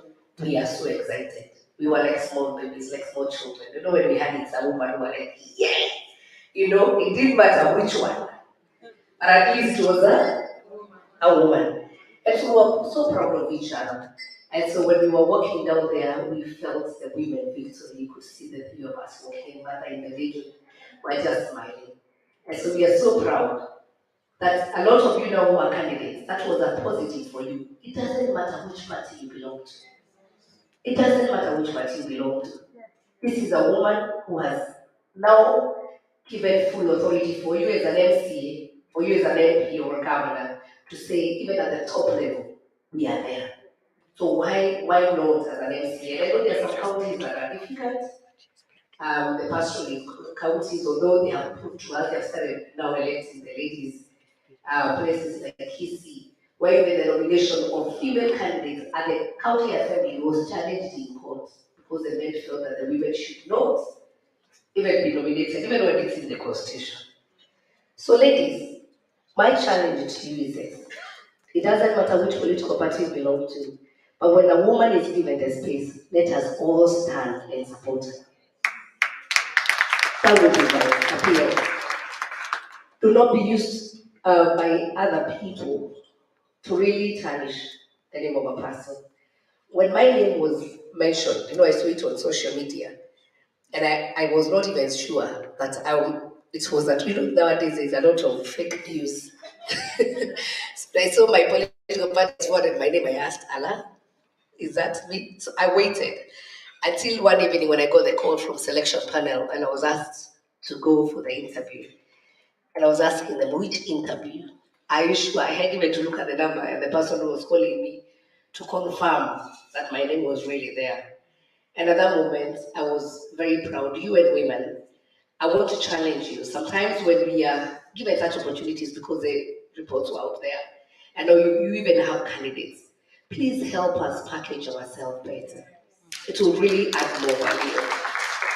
We were 3 women and there were 10 men. And for us, what mattered is for a woman to get it. But sometimes we miss this, where we as sisters now, because maybe we have a preferred candidate, then we'll start tarnishing the name of the other person. Such that when you're seated on a table and you ask, so what do you think about so and so? And because you maybe prefer somebody else, then you start talking negatives. I want to plead and urge you this morning. If you're a sister or you hear the name of a lady being mentioned, if you have nothing good to say about her, keep quiet. Keep quiet. Let us not be the people who are going to fight each other. Position can only be taken by one person. And I've seen when people fight, what happens. You might end up both of you losing, and the men taking it. And men are very strategic, by the way, ladies. You've seen it's like a boys' club. And they know how to tell each other, this is the opportunity. So I want to challenge the UN women that look at the women who have potential in this country. Don't wait until the last minute.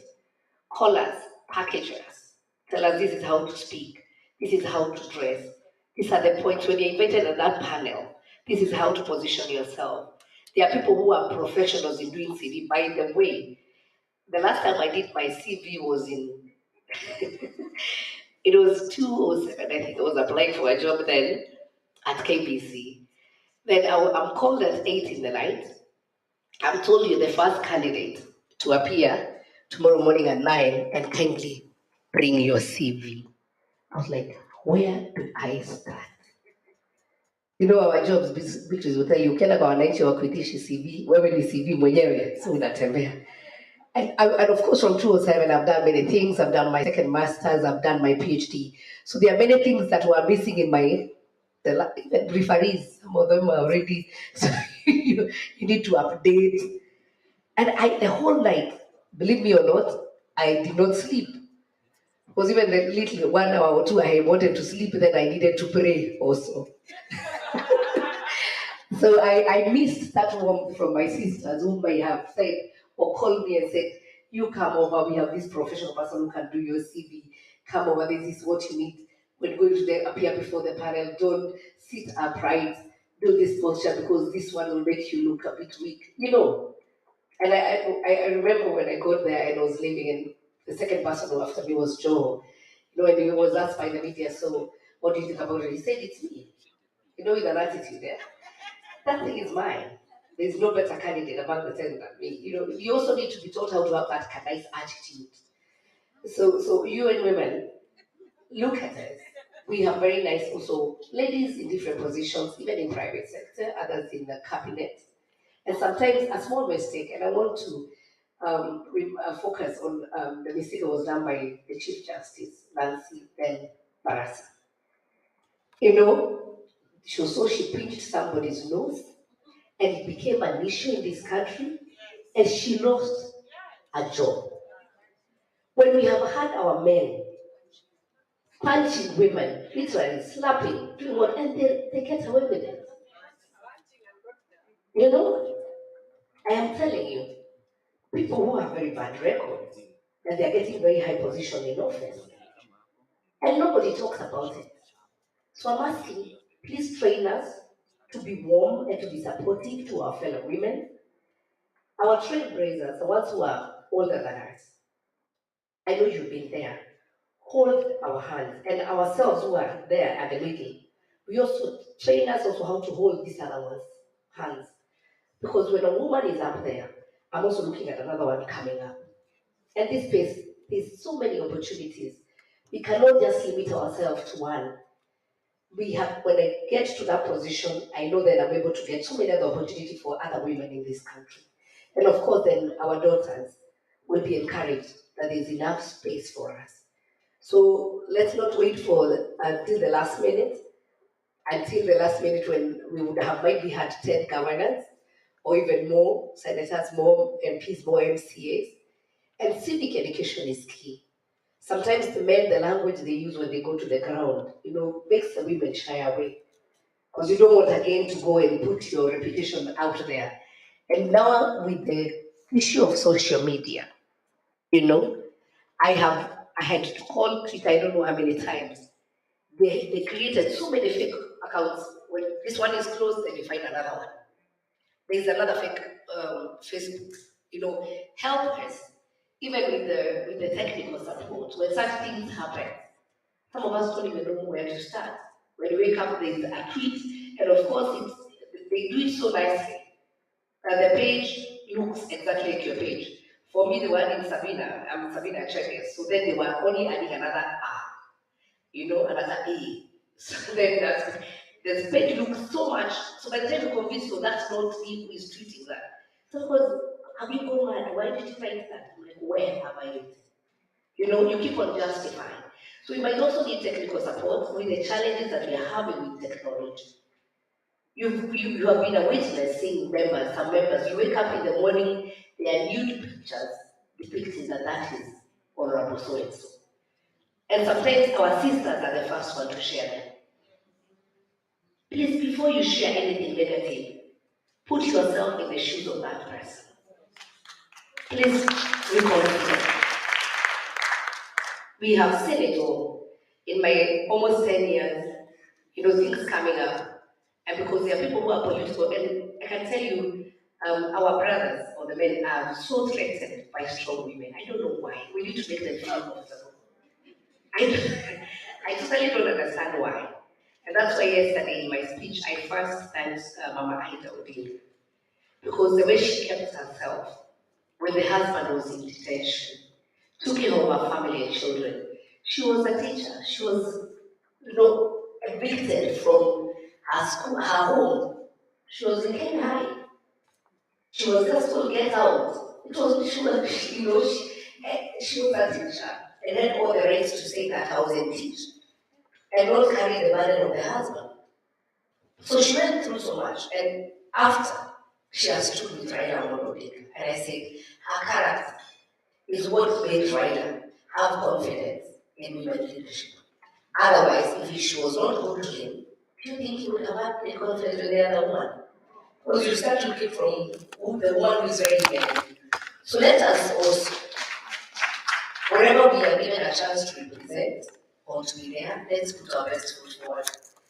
Actually, it's not asking for too much. But some of the society expects much from us. It expects much from the women. And so there's something a man will say, to get away with it. Actually, there's a book I was reading and says, the higher you go as a woman, the more you attract haters, both men and women. But for a man, the higher you go, the more you attract admiration from both men and because you have seen our male colleagues saying, I have 3 wives. They are celebrated actually. But you are even condemned for being single. Isn't it? And they don't even know the reasons you should be celebrated, especially the ones who are the single parents. That you are single and you're able to bring up your children. It should be a celebration, not a condemnation. Because they never know the journey that has led for you being single. And I know a lot of women here. Which woman would hate to have a good husband and a good family?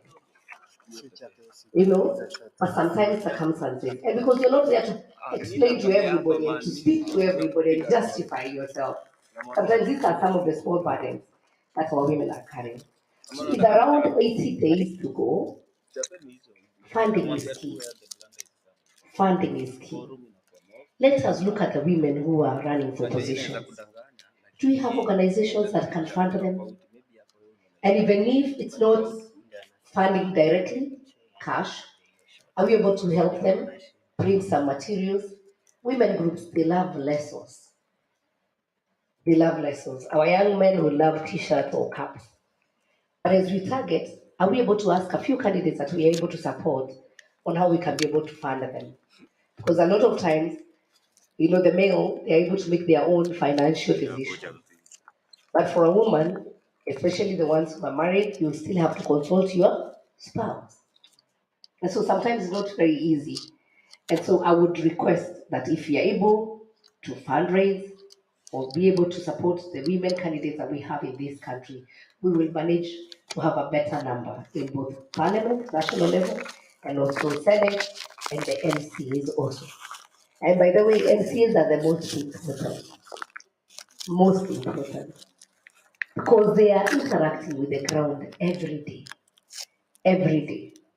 And so if we have able to package MCAs, then the people on the ground have confidence in that lady, it will then be easier for a woman who is an MP or a senator, governor, and the women rep. So if you're able to do that, second, help us to position ourselves. Positioning is key.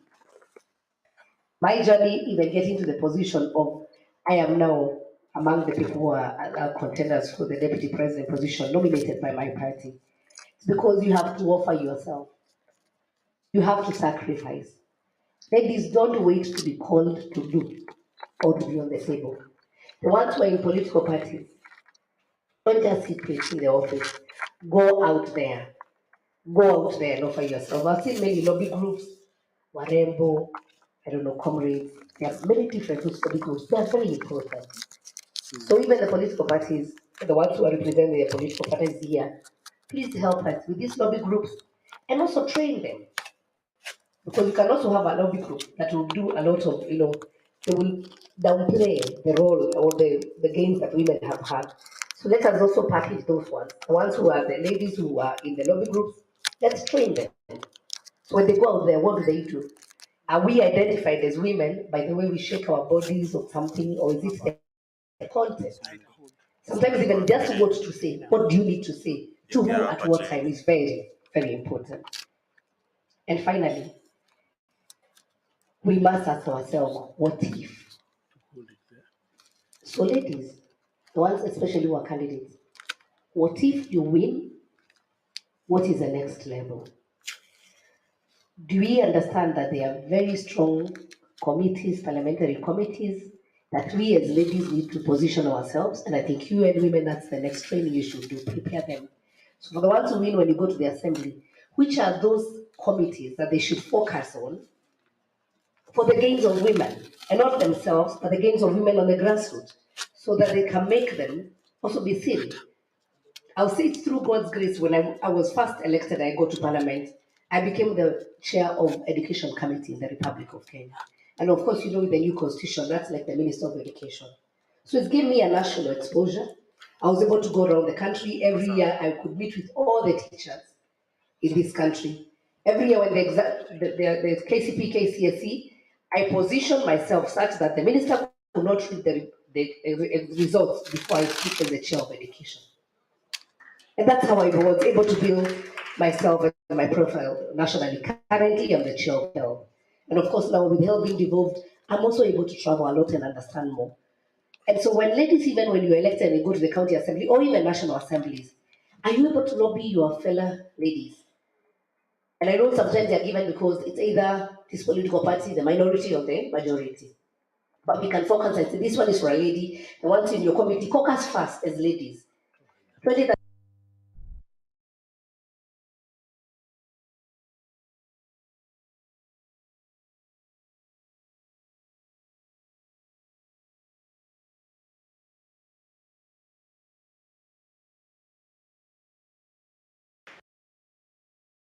with 140 million.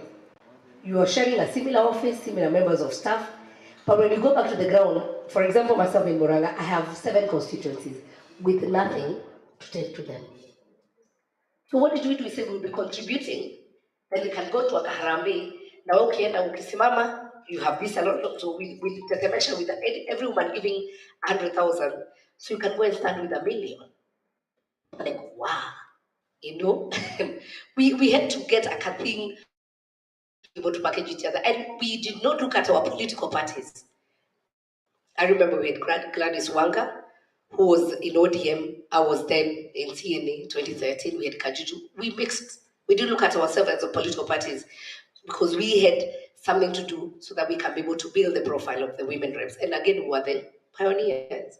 So nobody knew what to do with that seat. Even in parliament, we were called county MPs, women representatives, and Speaker kept on saying that by then that name of women representative does not exist anywhere. The proper name is county MP. County woman, there's nothing called women representative because we are both voted by men and women. So prepares, and especially the candidates, even the ones who go into different positions, if I am lucky to be in the cabinet of Azimio La Umoja, how do I package myself? Which is the most, position or the best cabinet position that I should take or should ask my party leader to give me so that I'm able to pull or benefit more women? Then there's another one, and I'll actually tell you, what if you lose? Some have sold their properties. Some have even taken loans, tuition loans. So where do we start? It's a reality. It's either two-way. You either win or lose. I don't think I need to put more on that. And so let me say that when we vote for women and when we support our women, it's not just because of that gender, but we have very good women who are capable, and we need them to shine. We need them to be seen out there. And this country, as I started by saying, that it will be a better country once we make sure that we have enough numbers. At some point, we might not even require to ask for, I thought somebody was ringing the bell. We're not even need to require to ask for nominations because there will be too many of us out there. And I dream that one day men will struggle to ask for nominations because there will be too many of us and they will have. May God bless you. I want to wish you well for the candidates, for the ones who are in political parties. Nominations, I know women have applied. Please be fair. And especially for the women who tried, whether it was through consensus or through nominations, that they did make it in the list. Please prioritize. Give those ladies a chance to serve at the national assembly and also at the international level. It is unfair to go and pick a woman from elsewhere, where we had our candidates who had offered themselves, even come and pay for the nomination fee, and then they were told you are not popular. And especially for us, my political party, Jubilee, maybe we did opinion polls. And some of them were waiting for the last minute so that then they can go and campaign. So you go to the ground, a candidate comes and you're like, our candidates are in the opinion poll, the name does not feature anywhere. It doesn't feature, but because some were waiting. So when they are told nomination, and this time nomination was not even clear, how is it going to be done, which date?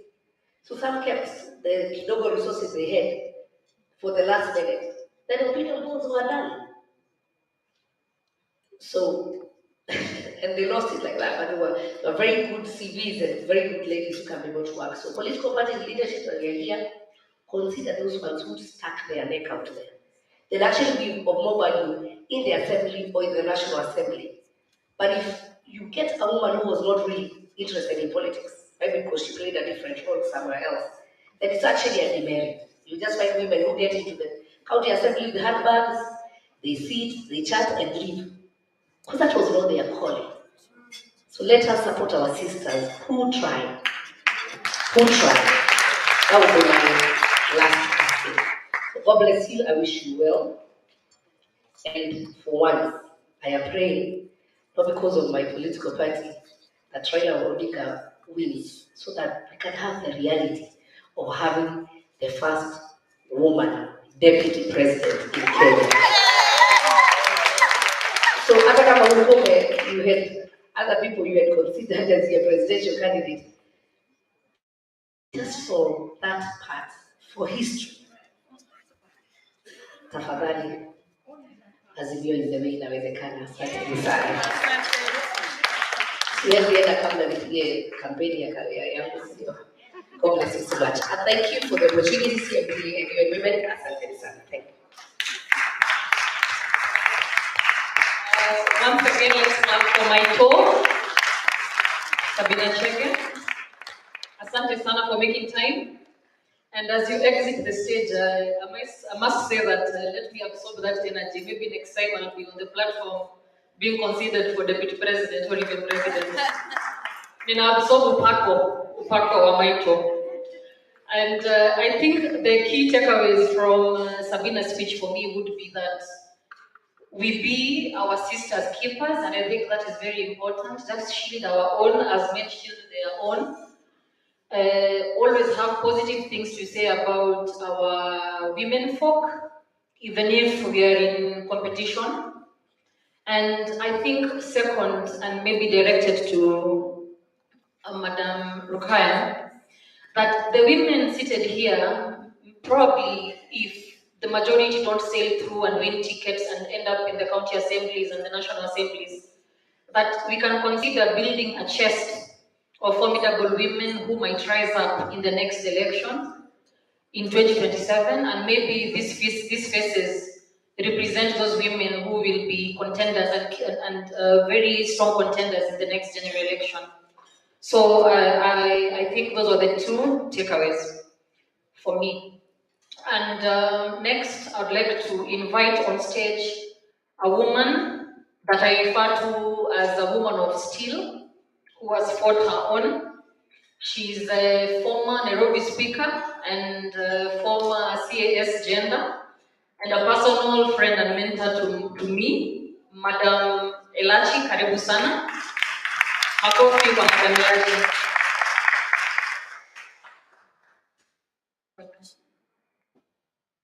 Thank you very much, Agnes, and we have missed you. I haven't been seeing you. Back to the back. Good.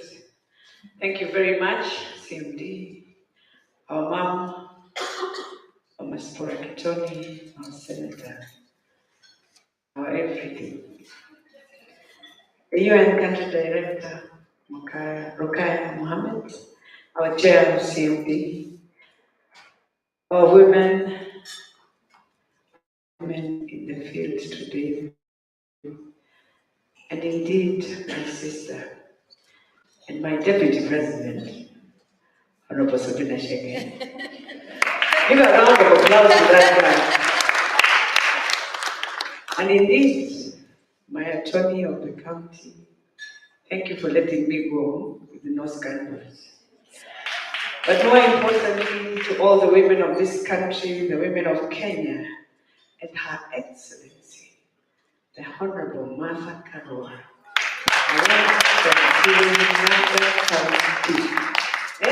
Kirinyaga County, where women are women.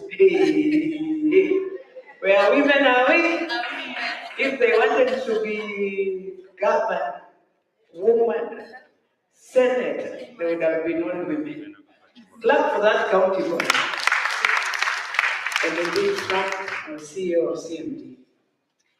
Today, I want to appreciate every woman in this house who has gone through the primaries, those who didn't go through the primaries like Elachi, but are there and who have seen it all, because Elachi went through the primaries in 2017 and then went through an election that I'll never forget with Simba Arati.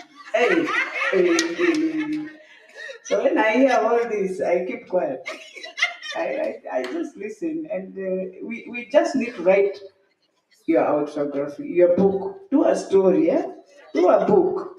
I'm doing mine. It is combined with Sonkos, City Hall, Chronicles, and it ends with Simba. So our women can learn, by the way, the politics of Nairobi. Very interesting politics. Very interesting politics. But having said that, I think one, we just have to appreciate that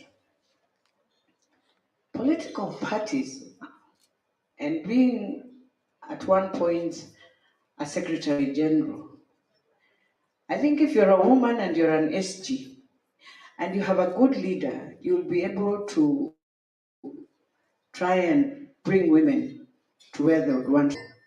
But also political parties, the way they are. And I think it is time for us women also to now start thinking beyond that. That this thing of primaries If we are going, when you look at Europe and in America, we don't have primaries. And that is why a leader can say that the delegates of that party will just decide that we are here with Mama Kitoni, she has been our woman, and that's it. Both men and they don't go for primaries. In Germany, they don't go for primaries. Even in Britain, they don't go for primaries. And I think that's the trajectory that political parties are going to take.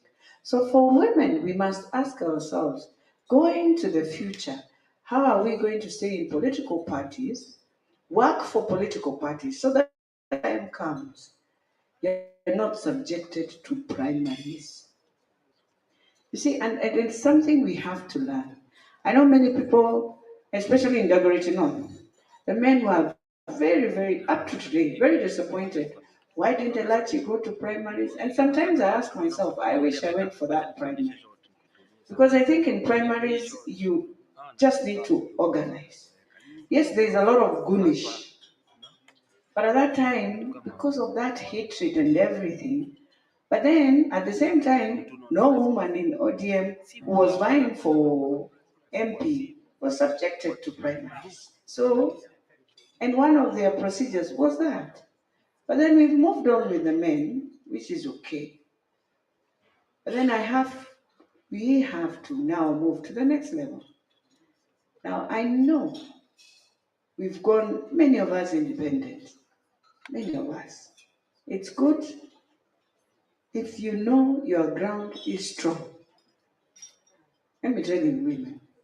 Because sometimes we push these things and then the party will look at you in the end. And some women were subjected to that cruel time. That you were in the party at one point. Those are elections of 2017. Then you decided, this thing was rigged. You ran away from your party. And then you came back in between. You said, Kumba, the men have not forgotten. They're just timing you. They decided to give you the ticket. And they knew we are teaching you a lesson you will never forget. And that's what they have done to many again. But you need to go back and remember and reflect with your party where you went wrong and why they did that. So that we learn lessons. That these political parties where people talk about loyalty, fidelity, and they are very serious about it, but they are just quiet. They give you 5 years. The 5 year is when they remind you have not been doing subscription, you have not been doing CG what. They bring all the issues that you thought it was just. So even as we move forward, even now, kindly, if you're in a political party and you've decided you'll be in a political party, stick with the rules of the political party. The new regulations of this political party that was passed is a very, very strict Political Parties Act. That you can be removed even if you are nominated. It's not like before. They will remove you. This time it's so easy to remove you and replace. It's not like before where you'd go through a long process. Now the parties have taken back that strain. So you have to be.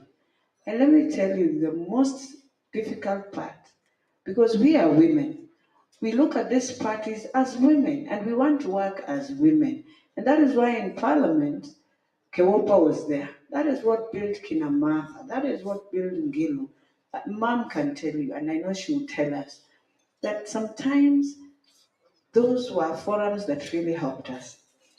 I want to speak now to you and women, to FIDA, who I appreciate so much, who we have worked even in the ministry.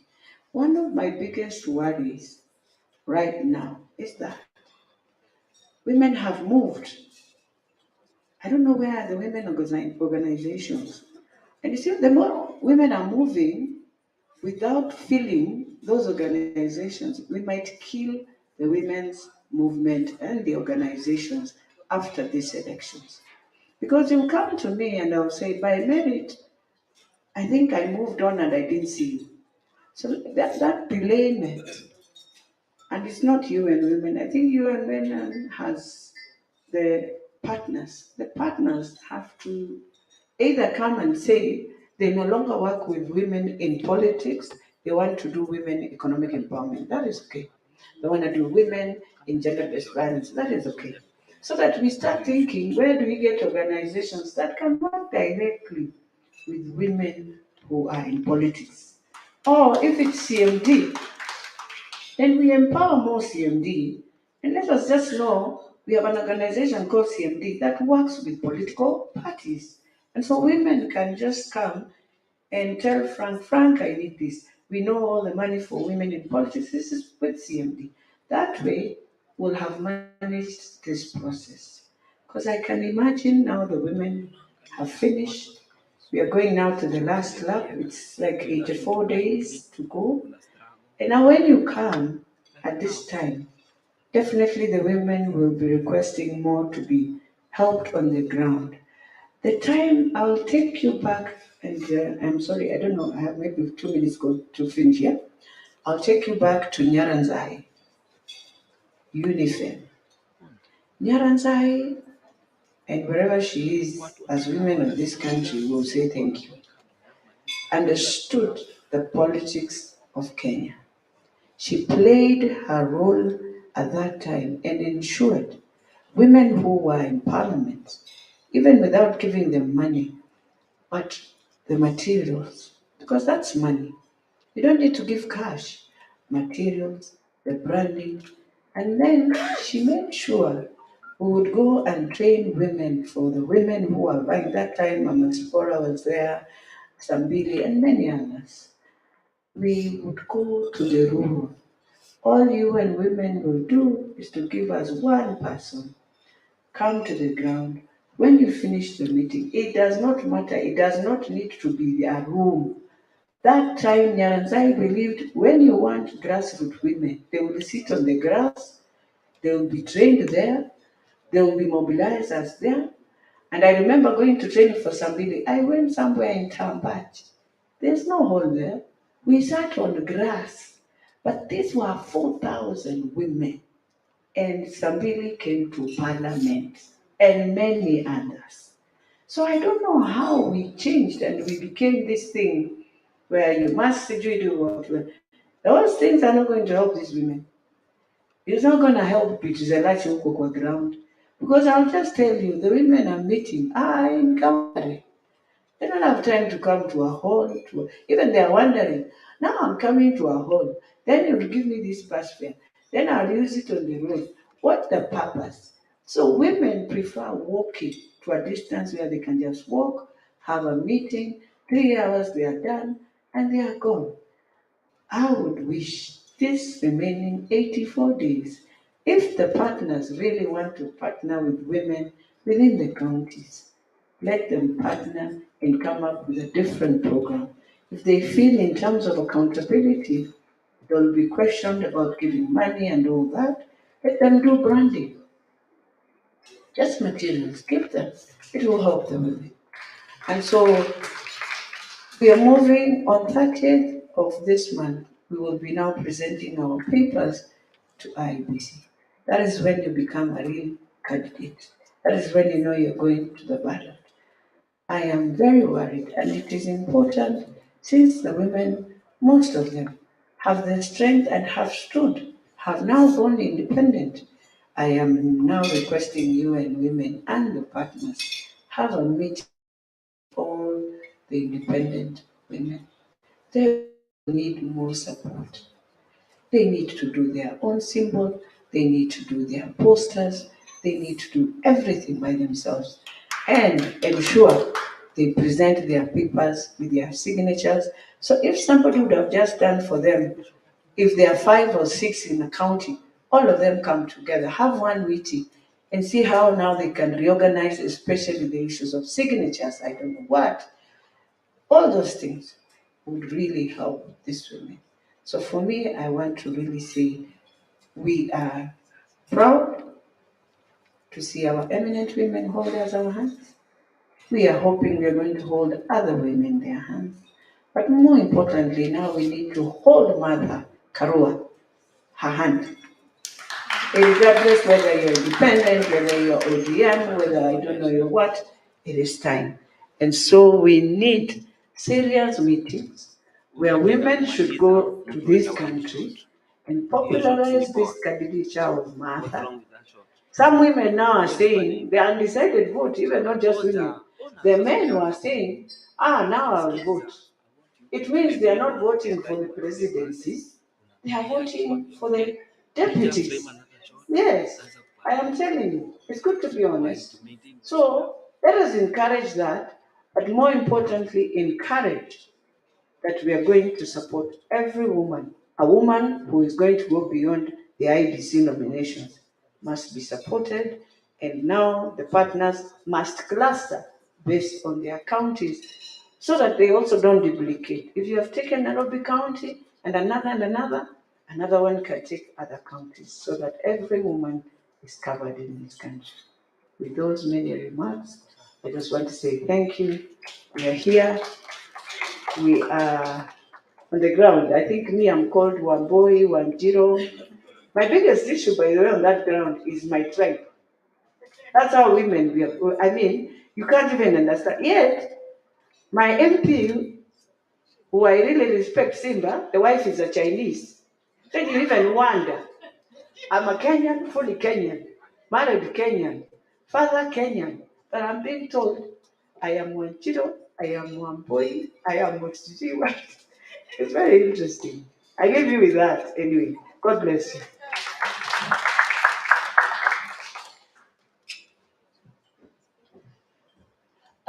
Let's appreciate Honorable Beatrice Salach one more time. A round of applause. And Madam CAS and the incoming member for Dagoretti North, sign me up for the first copy of that book. I would love to read it. It will be a page turner. So ladies, please remember we are serving tea. We can take turns, maybe table by table. Leave briefly, fetch a cup, then come back. And then maybe follow the conversation. Next on stage, Madam Lydia Kwamboka. Here on her own right, but also representing the governor of Nairobi, Madam Anne Kananu. Karibu sana. Tumkaribishe Madam Lydia.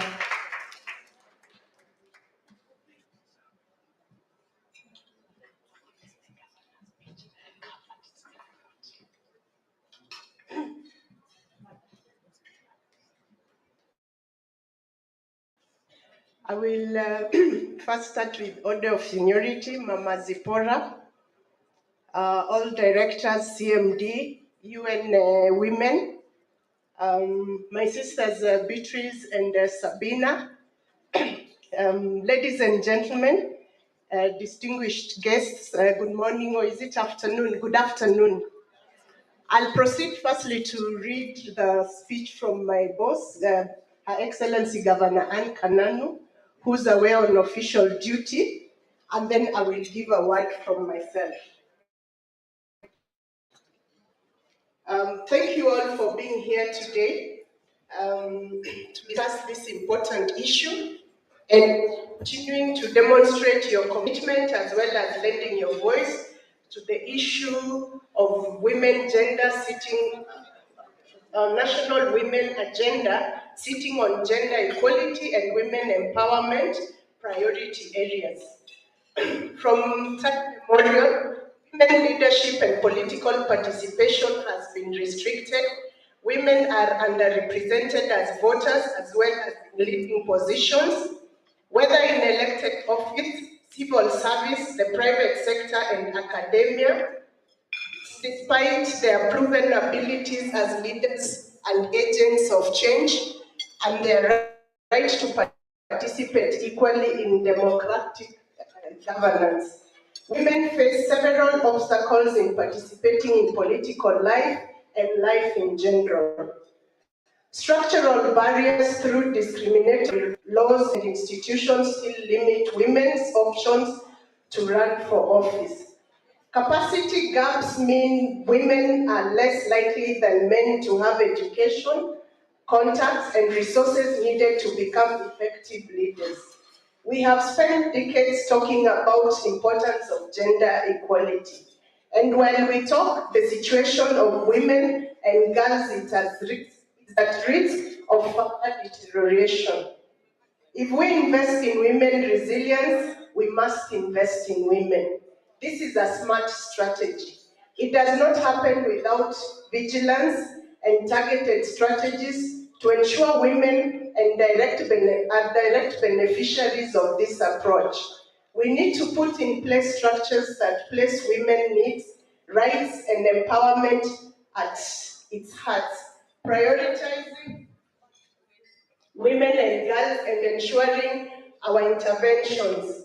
As such, those to support livelihoods do not sideline women even inadvertently, and more importantly, putting in place structures that place women needs first. We must always measure our success not just in whether needs are met, but also whether through meeting those needs we have also empowered those we are serving and worked for to ensure greater equality between men and women. My government, in conjunction with women and youth sector in Nairobi City County Government, is currently working hand in hand with the national government, civil society, key UN agencies and other stakeholders in living up to the expectation of women, girls, boys, and men across the region by putting in place frameworks to drive the gender equality agenda. Towards this end, I back gender equality advocates in calling on political parties, governments, and others to do their part in empowering women. Other initiatives encourage young men and women to engage in advocacy around making gender equality measures central to public policy making. Thank you and God bless you. I will proceed to just discuss on the same because I cannot walk out of this podium without saying anything. As initially mentioned, I am the county attorney of Nairobi. My sister Elachi and I have worked together. We've walked through this journey, and I noticed there was some of, I think I noticed one of our MCAs, Mheshimiwa Yoti, I don't know whether she's still present. Thank you very much for being present. How I wish the rest of the women MCAs were present, because the experience that Nairobi County has gone through, I think Nairobi is one of the examples in supporting women and educating women on fighting for their rights. Unfortunately, what has happened in Nairobi County, my sister Elachi is one of the victims. I like the way she said, of course. And it's really unfortunate about what has happened. Unknown to myself, I was equally going to be a victim like Beatrice. But one thing I would like to encourage, and especially members of the county assembly, my sister Sabina mentioned one thing, that it's important as women to support one another. If you have nothing to say about your colleague, I would rather you kept quiet than trying to incite other people against your colleague. It's very important for women to lobby and support one another where necessary. And one thing I would like to encourage, I know that most of the participants are actually vying for political position and more so county assembly membership. I would like to urge you that once you are elected to the county assembly, please ensure two things. That there's women representation in the leadership at the county and in various committees. Because from my past experience, our women representatives have always voted in men to sit in the leadership position and in committees and failed to secure those positions for themselves. And what happens when you do that? Then you lose your voice in the county assembly. If the men in the county assembly have taken, let's say, 5 seats, committee seats, please ensure that the women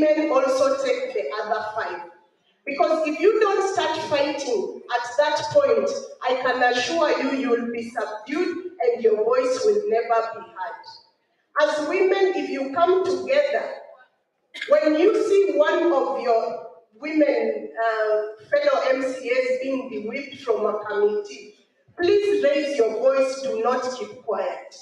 From past experience and from others, I have seen our members being intimidated. And because they lacked that unity, they've always been subdued. My sister Ayoti, I know you are a strong one. I want to continue encouraging you. And my appeal to CMD and UN women, how I wish you could organize a special session for the representatives of Nairobi County government. Because they have gone through so much, they need motivation, they need to be encouraged. That God willing, and I'm sure, and I pray, Mheshimiwa Yoti, you and the rest, come back to the county assembly, that things will be different. What has happened this time round should never have happened. And I know it happened because you never were given an opportunity of leadership in the assembly as women. Because women think straight. Women take time to think. But because we were all cornered, we allowed ourselves to be intimidated day in, day out. This should be the first, and please let it be the last. That is my appeal to all MCAs or whatever political leadership that you will be in. Please assert yourself from the word go. Otherwise, you will be run over. You saw what happened to my sister Elachi. She moved out. She left me on the firing squad. I also went through the same. It is very painful. Very, very painful. Yet we have the numbers. But because we've been subdued to a corner, we cannot fight for ourselves. And if we intend to achieve the motion of today's summit, we must learn to work together as women. That's my prayer to everybody, and I wish you all the best for our candidates who are aspiring. Thank you.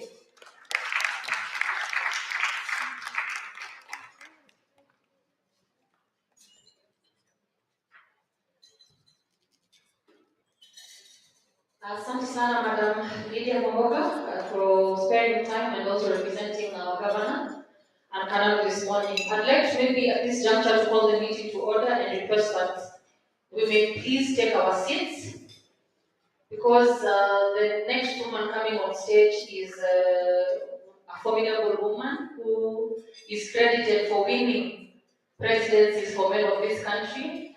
She has led the Maendeleo, the Wanawake movement from the grassroots, and the students of history can attest that presidencies such as that of Zemoi were never won without her movement. And we know her as an astute advocate for women's rights, and we honor her today, and we welcome her on stage to offer her wisdom. Karibu sana, Madam Zipporah Kitoni. Tumkaribisha na makofi tafadhali. Wale wako mbali mnaweza karibia. We take our seats and listen and fetch from her cup of wisdom. Karibu sana, Madam. Makofi, please.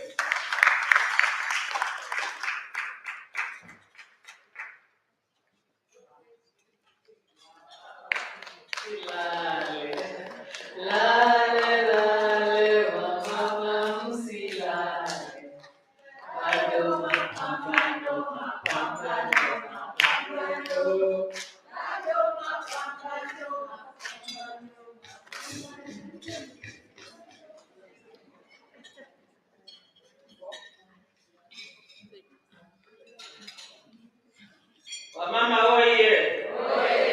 Muko? I think you should leave that tea. Sababu yangu see our negotiations and saying it as it is.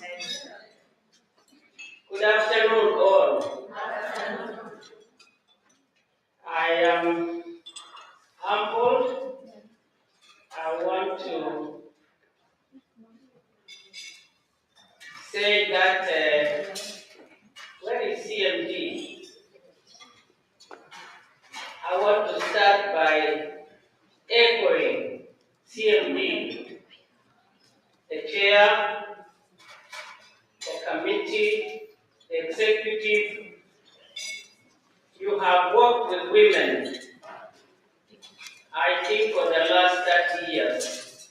And as a Senate chair, I am commenting CMD because they have truly been faithful. They have worked with women and the UN women. Kenya Mohammed, are you still in the room? I also want to echo the UN women for the journey that you have taken. Where is Rehema? The little girl. There is a girl who has taken you through the journey. Asante. Naitwa nani? Hebu njoo mami. You are my granddaughter, eh?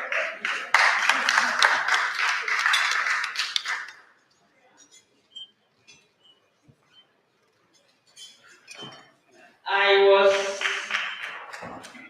amazed the knowledge she has. And if I ask you, aspirants, I don't know how many of you understand that it has not been easy. It has been a long journey, winding, and it is not going to be that easy as we may be seeing. So when she took us through, I saw the pioneers, the women fighters. They have left us. They didn't get the knowledge that some of you are getting now, and you've gotten. They were raw, I would say, a raw material. And they left a mark because they knew they had a role and responsibility to do. And that's why they are inflicted on our adults. And therefore, we need to open our eyes, reflect back where we have come from and where we are going. And before I take a lot to tell you, thank you very much. Go ahead, sit.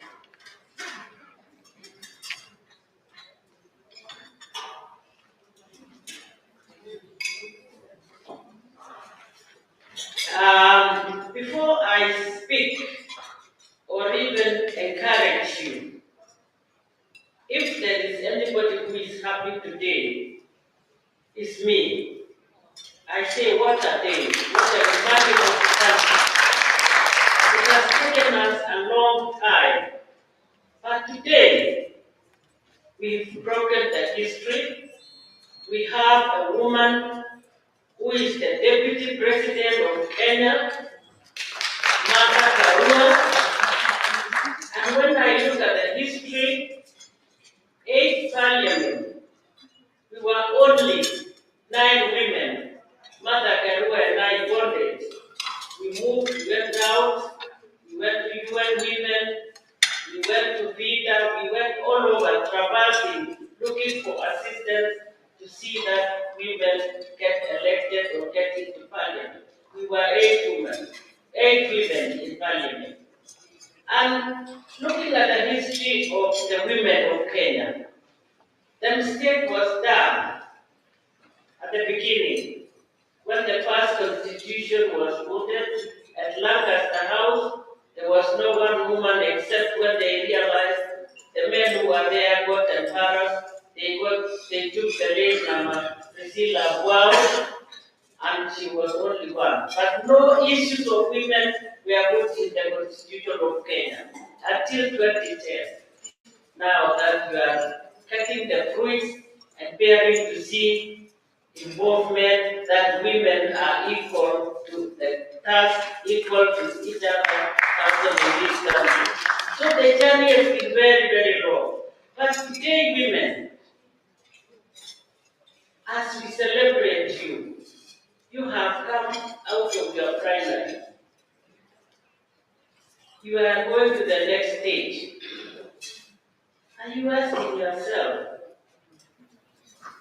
what are you going to offer? What is my role? How am I going to take myself there? You have been given the support by the UN Women, but I again thank you, CMD. But I'm saying, why are we late? Every election, we know election is every 5 years. Why do we wait until the 11th hour? We come and say we are looking for funds, we are doing this. Why don't we start immediately? That's my challenge to the donors, to FIDA, to all of you, so that we wake up to reality. Some of us have traversed, we've been to Mexico in 75. I was so naive, I didn't know what I was doing.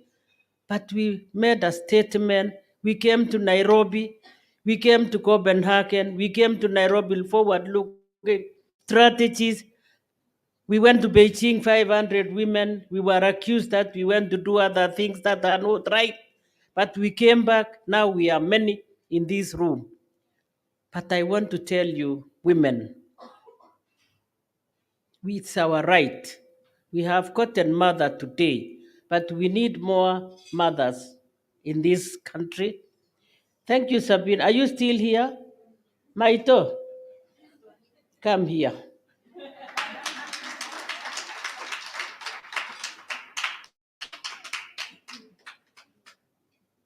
You know I've always loved you. You know that. You know, I want to compliment and encourage Sabina. You are great. I saw you holding the hand of mother, my tears roll on television. We need to support each other. Why I'm saying this, I saw the role she played. Usiseme sikupata. And even now, as I'm talking, if you are not going to work hard for mother, then you have no business being here. You have no business standing anywhere because it's not going to be that easy. We must leave everything else and campaign smart, campaign properly to make sure that Asimio gets that seat, mother gets that seat. I have seen in WhatsApp, people are getting scared. They say mother is too smart because even con men will disappear. And that is what we want. So Sabina, continue. May God bless you. I will bless you and say that there will be something for you that God will give you. And thank you for the support. And this is what we want. We want to support each other, women. Thank you. We want to support each other. Shika mkono ya dada yako. When you see nguo ya mwenzako imefunguka, funika. That is what our mothers brought us to do. But nowadays munajiwacha wazi. Kwa nini? Without our unity, we are going nowhere. You must be your sister's keeper. Love your sister, cover her for whatever. I know the challenges you have, finances, but first and foremost, I want to remind you that you are a woman. Before you step out of that door, funga mlango yako mzuri sana. Funga mlango yako vizuri sana. Because when you are out there, you will need to go and open that door. You go into your house and cry. Because the terrain outside is very, very rough. You will be abused. Utaitwa majina yote, take it or leave it. But if your house is not solid, na tungependa kuona nyinyi mabarabara. We want women at home. You are a strong pillar. You are a special person. and we need you as a mother. Those children need you. That mzee in the house needs you. So usiwache nyumba na kusema nimekuwa MCA mimi nimeenda. Unaenda wapi? We need a strong country. Go out and campaign smart with integrity, with respect and dignity. Usifanye siasa kuingia kichwa mpaka unasahau kwako. You will need your home at the end of it all. And we need this country.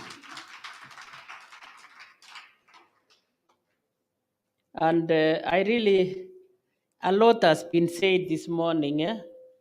When Lisa called me, you know me, I live on the farm. I live in Kitale. I want to invite you to come and see what a strength of a woman has done. I have a good home. I've written my memos. My book was launched on the 8th of March, and I'm going to do my official launch on the 10th of June so that it goes into the stores. Elijah said, you need a stories to be written. If I want to talk to you about my stories, I will take the whole day, or what I have gone through in leadership. It has not been an easy journey, and it is not a bed of roses. It's a lot of, even roses have thorns. You know, the rose flower is very sweet, but it has got the thorns. So all this journey we are taking as thorns. So we must know how to maneuver, how to overcome.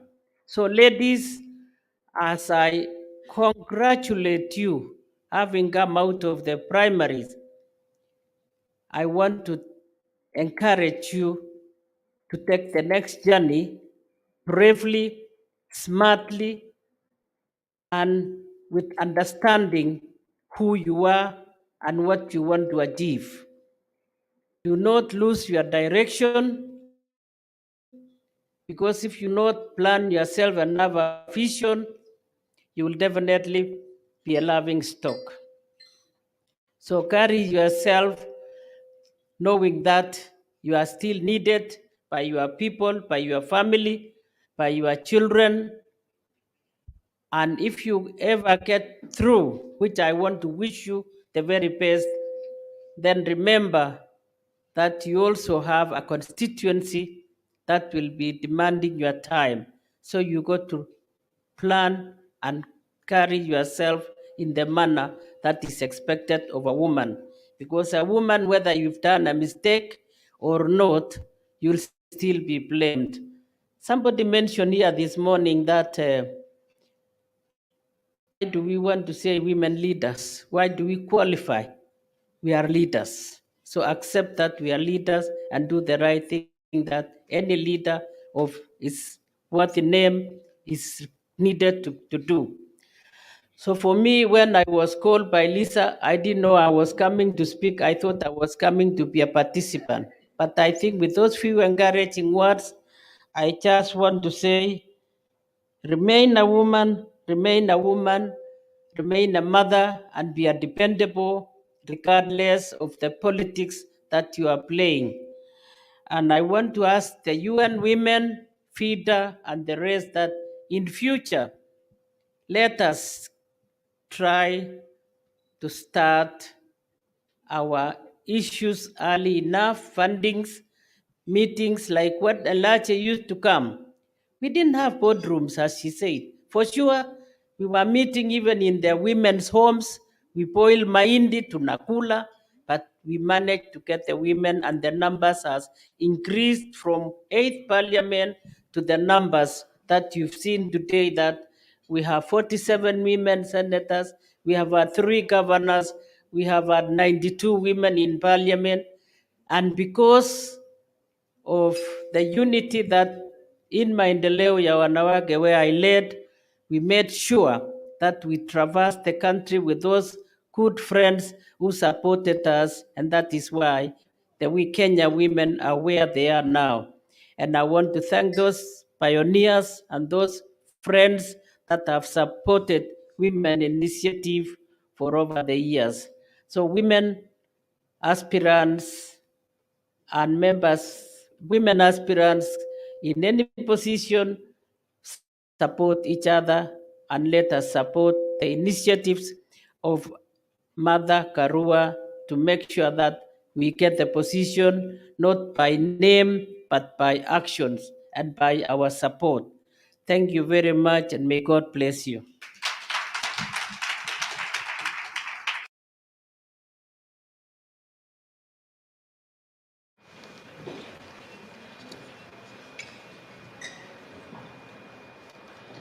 Let's once again appreciate our trailblazer and a formidable woman and a woman champion in her own right, Honorable Zipporah Kitoni. And by her address, ladies and gentlemen, we mark the end of our our eminent women speeches. speeches. And as we And as we close, close, and just to, as a build-up of what she'd mentioned, Rukaya, UN Women and CMD by the leadership, under the leadership of Senator Halake.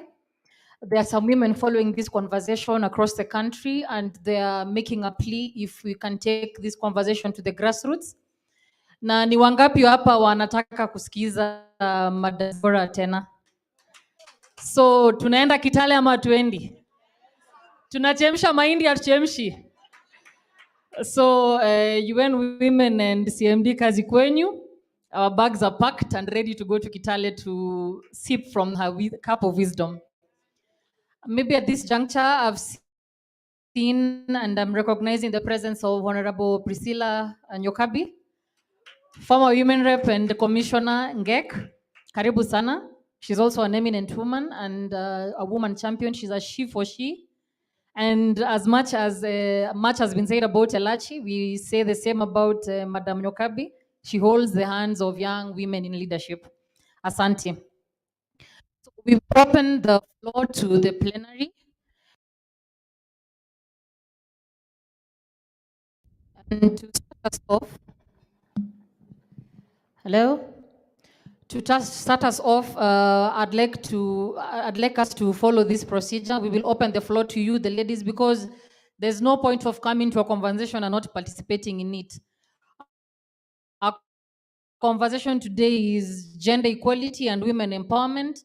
And as women leaders, not women leaders, as leaders, we have agreed we are leaders, not women leaders.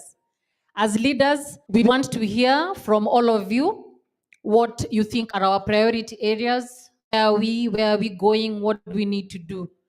And to start us off, maybe I would call Madam Beth Siango, who's the ODM Women President. Karibu, Madam Beth, to just give her brief remarks.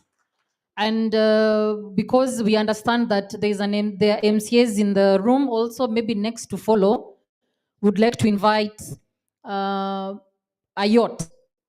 She's one of the few elected MCAs in Nairobi. I believe, if I don't have the number right, is it 5 or 7 in total? In the whole of Nairobi, be among those elected. Madam Beth, start us off, and then MCA Cecilia Ayot, you are next. Asante.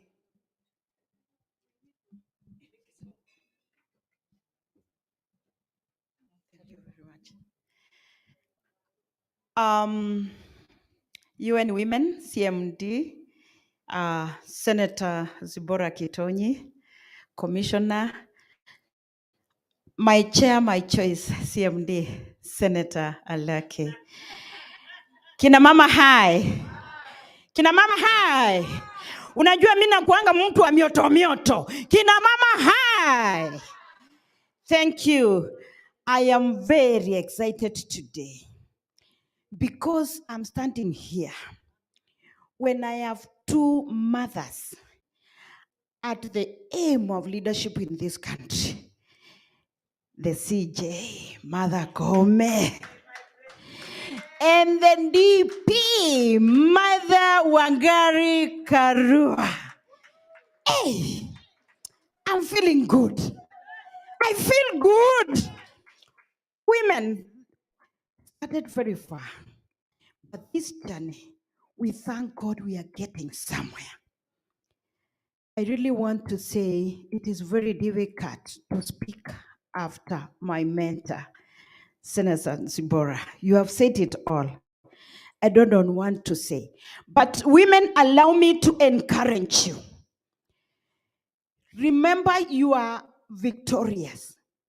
You are already an overcomer. You are already a leader. You are already getting there.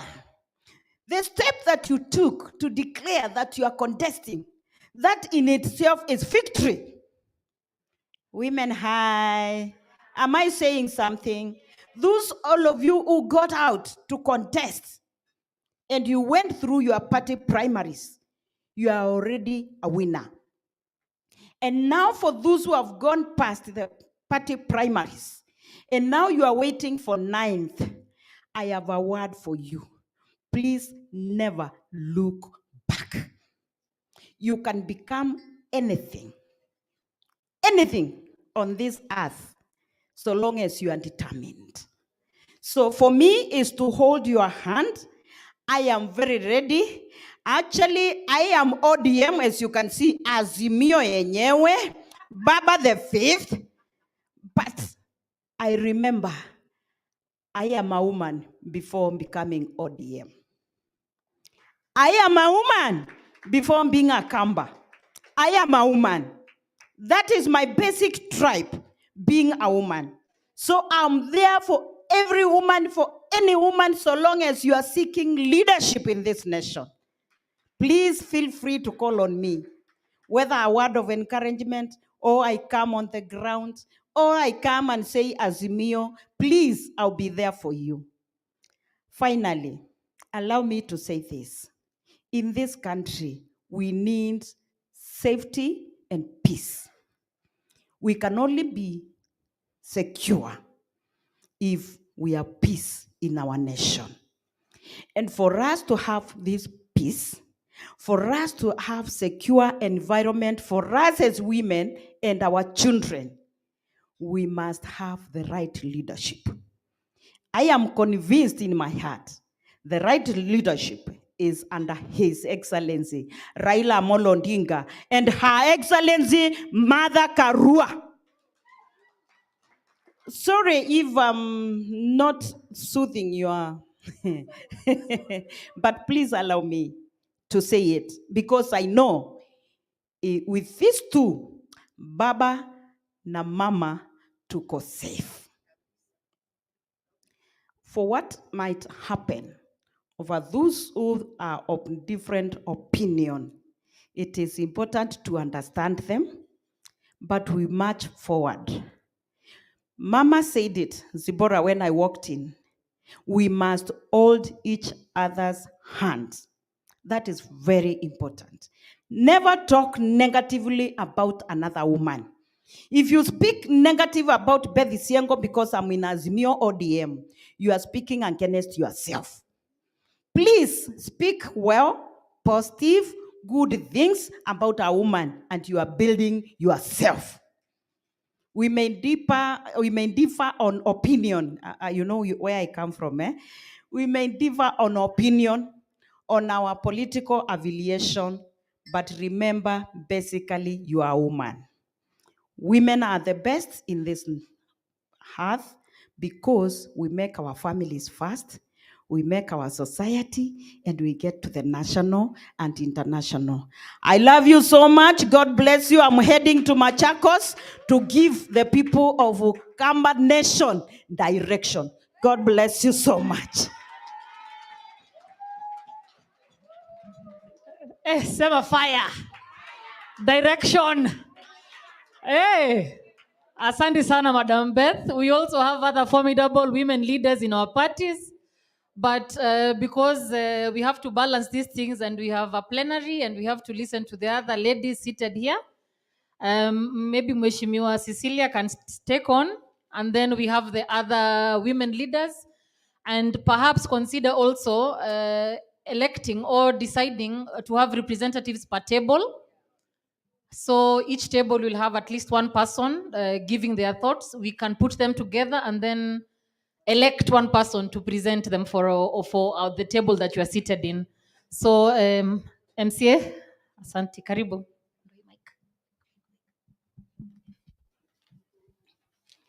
Hamjambo wote. Hamjambo tena. Nami si jambo. I take this opportunity to thank the Almighty God, to be humbled to share a room with very prominent women of this country who have taken the discussion to another level. Center for Multiparty and Democracy, God bless you, for you have walked the talk. The superwoman, Zibora Kitonyi, Mungu azidi kukubariki sana. So much has been said, and I just want to encourage all of us that it is very difficult, yes, but it is doable. And like it has been said earlier, that roses smell very good, but they have thorns. Same to gold. It is the most precious ornament, but it's tested with fire. So haitakuwa rahisi, but when we learn to be our sisters' keepers, it will be a little bit bearable. I thank you, Attorney, for having noticed my work and support for women in the Great County Assembly of Nairobi. I happen to sit in Justice Legal Committee, so that is where they do all the ills. And I have never allowed them, I have never appended my signature in any wrongdoing to a woman. And it has been very difficult for me. I have actually, nilimeza bullet yenyewe. When they were trying to impeach Elachi, she was not there in the assembly. So they brought very malicious charges and took a decision to vote immediately. Then I told them, principles of natural justice demands a fair hearing and an opportunity to be heard. So then they were very intimidating. So they voted using a roll call, so that if you don't vote, you are struck off committees. And I remembered I bowed down and said a prayer and said, God, I will do the right thing, no matter how much it will cost me. So I voted a no until the assembly trembled.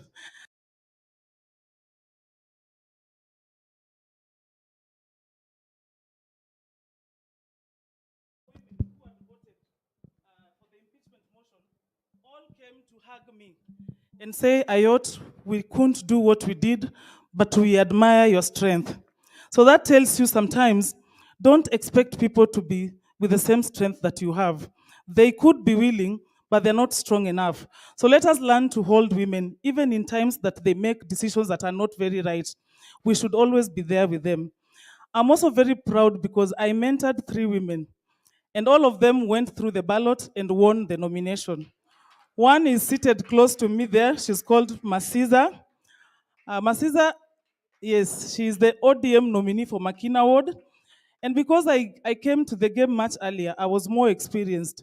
So anytime I go to a meeting with her, when they try to pose hard questions to her, I take the questions and respond on her behalf. I'm so happy she won. I salute my president, Beth Siengo. She really tried to help us get direct tickets. Unfortunately, I went to the ballot, and it is a blessing in disguise because now I don't have to deal with backlash. But then I went sleeping at around 2 a.m. knowing that I was not going to the ballot. So at around 7:15, my sister wakes me and they call me May. May, hata gadgets zimekuja, polling centers zimejaa. And I was so scared. I was even shaking. Nilikuwa nashindwa hata kutoka nje. You can imagine, unaenda primaries na hauna habari, na opponents wako washafika, gadget ishafika, password pia imekuja, hiyo haikuchelewa. But then I said, it is what it is. Kama wameleta debe, nitaenda. So I went and boldly faced the elections. I remember Masiza called me and asked me, Ayot, tunafanya nini? I told her, Masiza, enda utafute kura. Wacha maneno mingi, enda utafute kura. So I am very, very, very much proud and humbled. I only want to request the duty bearers that security is key. And I remember after I was announced, we have 2 polling centers. So in one, I lost, but then there was a lot of manipulation. And I was carrying my daughter in the car, going to my Tarakanithi. And because people thought I had lost, victory has many fathers. So even my supporters started kushangilia the opponent, say, umeshindwa, mama kwende kabisa. Even people who I know very well that are my supporters. But of course, they didn't want to risk being out of the government. So I remember my daughter was crying because the 2017 elections were very ugly. My daughters were almost raped. So when I went to the election again, they did not approve it. So when they saw my car being stoned, they were crying and telling me, Mom, nilikuambia uache siasa. Mom, you don't have to be a politician. It's not life or death. But then I looked at people who believed in me, people who are sick and bedridden, people that I feed. I looked at the young mothers in Kibera, Lainsaba, and I said, it is a do or die for me. I will do all what it takes to make women not afraid of politics. If I can win in Kibera, and you know what Kibera is, so you women can lead anywhere in this country. Hakuna mahali hamwezi kuchaguliwa. Kwa sababu Kibera ndio hottest battle. Si ni kweli? And I managed to bring the ticket home. So mtuombe, mtembe na sisi. I won the nominations, yes, but I'm still shaking even now. It was too ugly for me. I only got excited when Martha Karua got the position. So it gave me life and encouragement to forge my way forward. So God bless you all, and let as women of this great nation. Asanteni.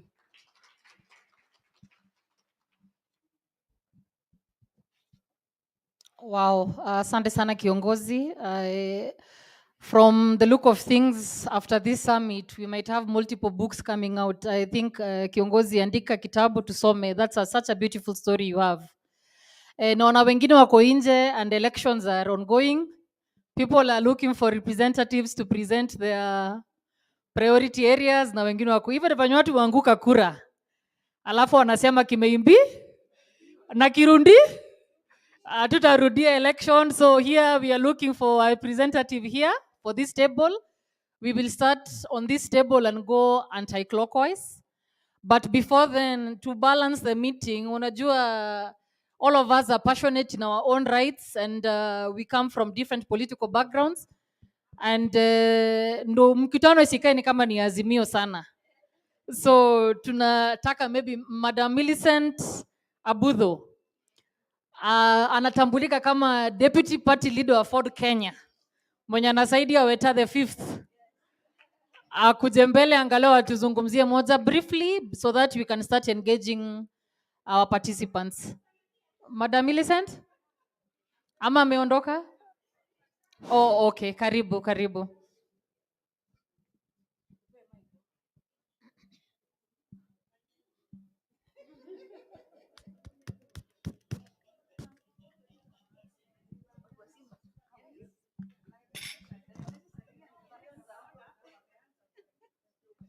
Thank you.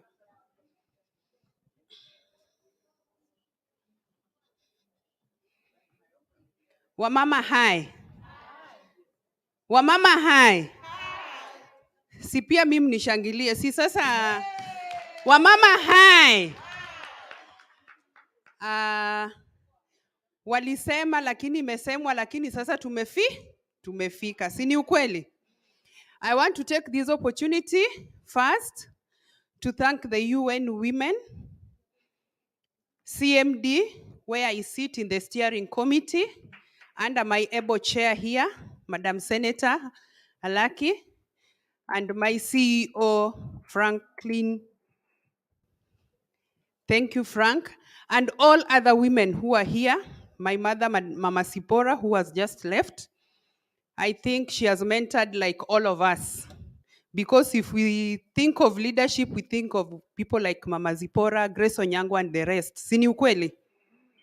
So today, I want to say I'm very, very much humbled to be here and talk to our able women. Our women who have gone through challenges, who have been abused, sorry, who have been told all sorts of things and they managed. You managed. Mliwekwa kwa matope na mkatoka. Mkaoga, mkavaa, mkarudi, mkapiga marashi. Si ni ukweli? Kwa hivyo, I want to appreciate all women who fought it in the ballot with the men. Jipigie makofi. Because in Ford Kenya, where I sit as the deputy party leader, it was hectic. And I must say, our few women who are fighting it with men on the ballot. I can see one, Ruth Juma is around. This lady here, she fought the hardest, the dirtiest that I have ever seen. But she stood firm. She even told the party leader, kama mbaya wacha ikuwe mba, lakini lazima tuende kwa de. So as women, we must stand firm. This negotiated democracy, sijui who started it, but it is the worst thing ever. This negotiated democracy, I think as women leaders who are sitting in the decision-making tables, we should abolish it. Because as we sit here, this time round as political parties, we have very few women going to the ballot. Ukweli ama si ukweli? Majority has gone to be independent, where they don't have anything.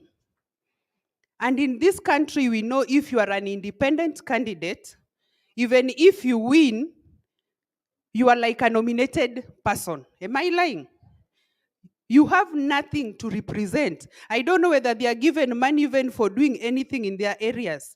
They are looked differently. So I want to urge all political parties, this time, let's give women chances. And apparently from my party, I want to talk about my party, because that's where I am. This time round, we had few women who came out to vie. And I think this applies to all women. I mean, all other political parties. And this is simply because this virus of negotiated democracy came in. And women were fearing. Looking at men, they were fearing, knowing, hapa yenyewe nitachezwa, wacha nijipange mapema, which has made so many women going to the ballot without political parties. It is so painful. We wish you well, those who are going for independent, and we hope after winning, let us try and rectify that thing that made you not to be in a political party. Because it is important if you are in a political party. Let me leave that. This time, as women, I think we played our role right. Despite other women crying the whole night, with sleepless nights, because they were being snatched their rights. And Madam Chair, our prayers are with you. And we are happy you managed. And we are happy, and we know you are getting that ponjogo. So, those women, I want to encourage you, all women who are going to the ballot. Apparently, the mobilization that was done, I think we've not brought all women, but we brought few women who are going to the ballot. I want to urge those who are here who are going, msiangalie nyuma. And we are coming to the last stage. This is where now is the defining moment. You have the certificate, karatasis, you will represent, you will take your paper to the IBC. Now the journey will start, where we are going to the main ballot. Let us be strategic. Let us have the right agents. Because that is where things are. Your votes are in the polling center. So if you have an agent who will not look at your votes, my dear sister, all the 5 years that you've been working will be wasted. So work on your agents rightly. And as I want to join other women to congratulate Martha Karua, because this yesterday, I think it was a moment that Kenyan women have been waiting for so long. Because if women of this country were very serious, Martha could have been even our president right now. Si ni ukweli? But I'm happy she is now heading to get the mantle. and I know she will deliver the seat, God willing.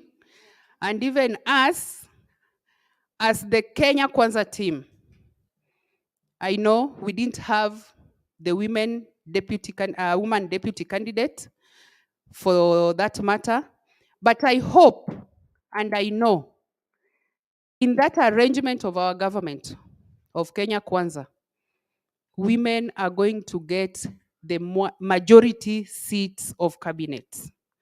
So that is still a win for women. And even if we'll have a prime minister, I'm very sure we are going to have a woman. So we are not lost. And I know all coalitions are working so hard to make sure women are on the top seats. And it was our prayer for Anne Waiguru to be the deputy, but still nothing is lost because the agreements are there.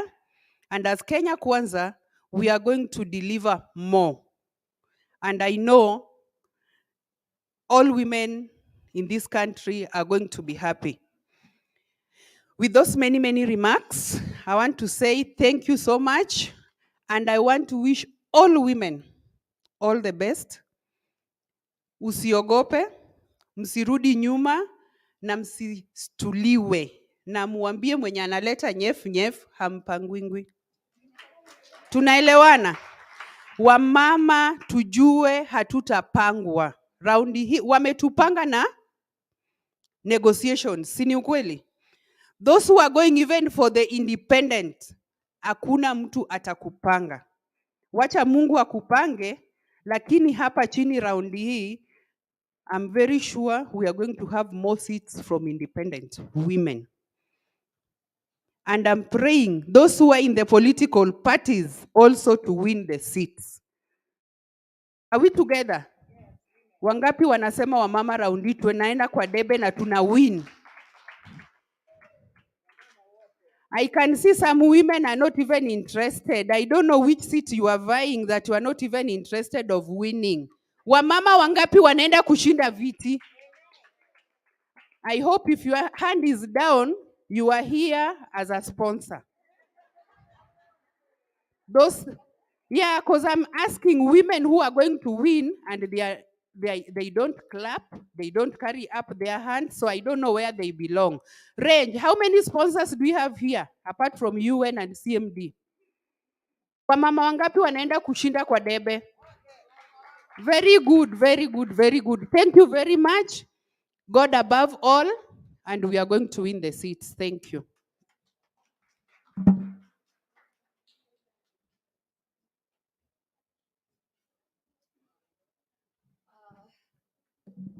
So we'll open up to plenary and start on that table. Do we have the roving mic ready? Yes, Madam Betty. Just to avoid the monotony, we would maybe consider taking 2 questions, remarks, suggestions from the participants, and then yourself and Madam Margaret Ndanyi can give their remarks as well. We also have Dr. Juliet Kememia, who is a governor aspirant in Kiambu with the KANU ticket, and also Priscilla Nyokabi, who is a former commissioner NGEK. But to break just the monotony, let us listen to the participants. I hope we can start. We can keep our remarks brief.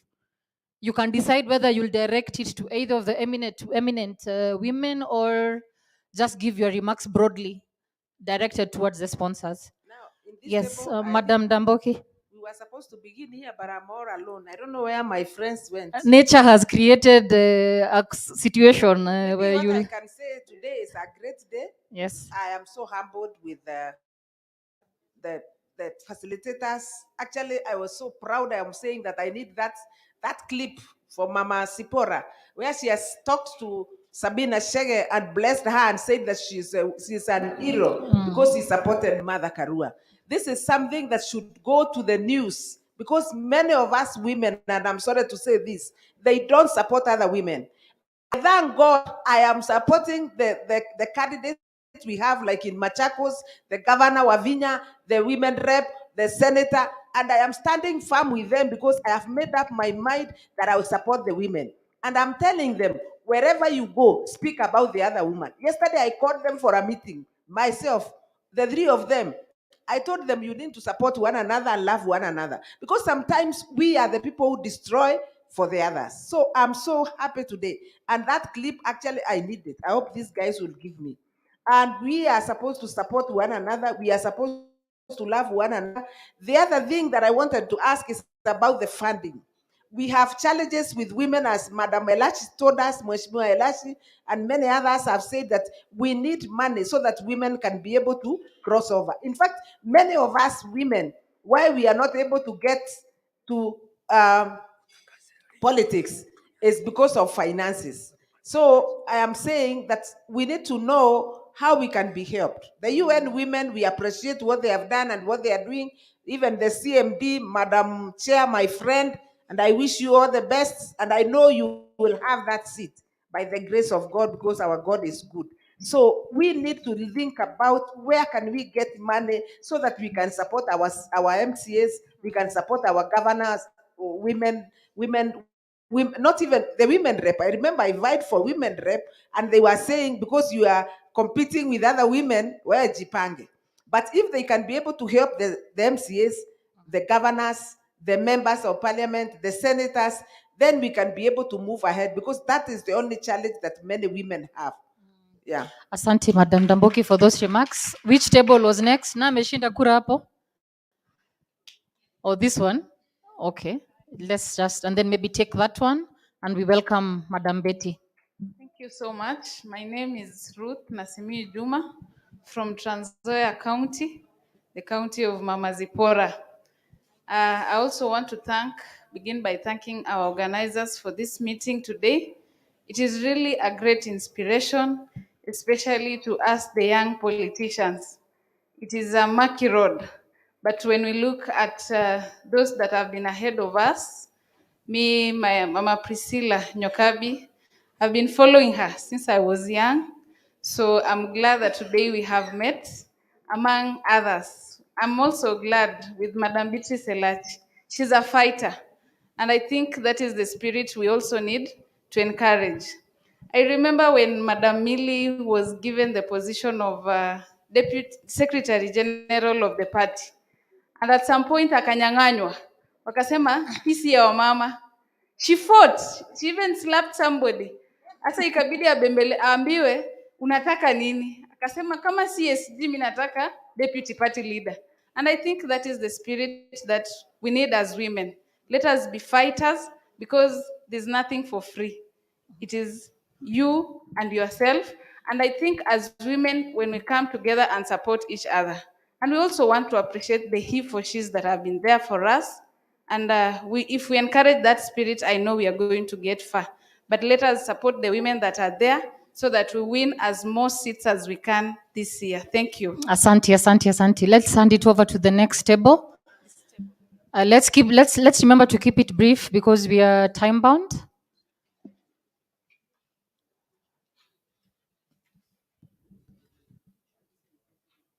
Okay, I'm Grace Nyambura, and first and foremost, I'm honored to be here. And I want to recognize Senator Abshiro.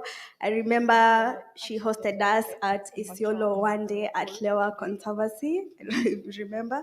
And some of the issues that this table want to propose is, can we build a women caucus for purposes of supporting those vying and even lobby for representation? And also we need a mentorship platform, especially for young leaders.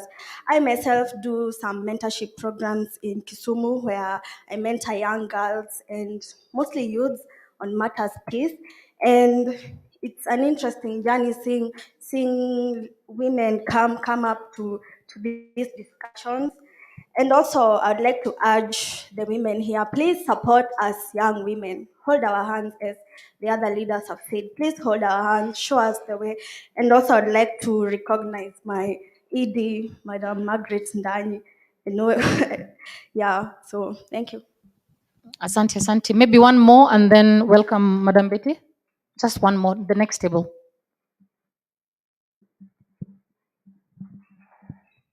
Okay, thank you for the opportunity. What I may like to say, even before talking, I want to appreciate our seniors who have talked today and the words of encouragement they have given us. Actually, women are capable, we are strong, we are able to deliver these seats, but we have a financial challenge. We don't have the financial muscle to go outside there and compete with men. Men already have prepared for this for so long, but for us women, in Africa time, you are multitasking between your family and the elections, and everything is looking upon you as a woman. So if we have organizations that can come on board and support us financially, we'll be able to have even enough security for us on the ground, because security is a threat for women on the ground. We face men who don't want even to give us space on the platform. So if we have enough financial muscle, it will give us a platform so that we can face these men on the ground, like mundu humundu kama wanawake, tuwaface na tuende tuchukue hizo viti. If you see most primaries, most women lost the election because party mingi zilikuwa zinataka pesa ya nomination na nini, and most women could not afford that. So they opted to go for independent tickets. So my idea is let organizations come and support us. We are there by coming out to be willing to vie for this position, show that we have the capabilities, we have the ability to serve, but we just need someone to hold our hand and work with us the remaining 2 months, so that next time we are meeting, we are not meeting to discuss the way forward. We are meeting as women to celebrate our achievements, to celebrate the number of women in the county assembly, in the national assembly, in the Senate, in the government. We need that celebration as women. Venye tuli celebrate our mother, Martha Karua, let us have time to celebrate all these women here who will be going outside there to represent us in different capacities. Asante, asante. We love the passion. And lastly, actually, women need post-election traumatic counseling. Most women who lost in the nomination primaries, what are we doing to them? They are outside there. They are mentally disturbed because wamekuwa kisumbuliwa hii time yote. So sahi wanaambiwa, tuliambiwa wanawake space yenyu ni kitchen. So we need time for those women to counsel them, to advise them, even after election. Let us have those platform kindly. Thank Okay. Very key points from that table. As the other tables prepare themselves, maybe to remind you that when you are given the mic, you can introduce yourself, both names and the party that you represent. If you're independent, also the same. Just introduce yourself clearly so that it can be captured. Madam Betty? Okay. Is Margaret Nani? Oh, she spoke. Oh, Margaret Ndani. Oh, I'm sorry. I'm sorry. My apologies. Are you ready with your remarks? We would like to welcome you. No threat? Oh, always ready. Okay. Karibu, karibu. Asante sana. It's a great day for women. Today, this afternoon, I want to thank the UN Women, our chair, Senator, yes, for bringing us here. And our good lady, she's busy talking, Mheshimiwa Elachi. We have 3 meetings going on. Yes, kindly. So this afternoon, a lot has been said. But to the moderator, what I just want to say is today is a women's meeting from different political parties. The mood is women agenda. If you listened very carefully to what Mama Zipporah said, she was very clear, never took any sides. When we listened to Mheshimiwa Elachi, she was very clear, very articulate in her message, and spoke very generally. When Senator Abishir also spoke very general, and even Shege.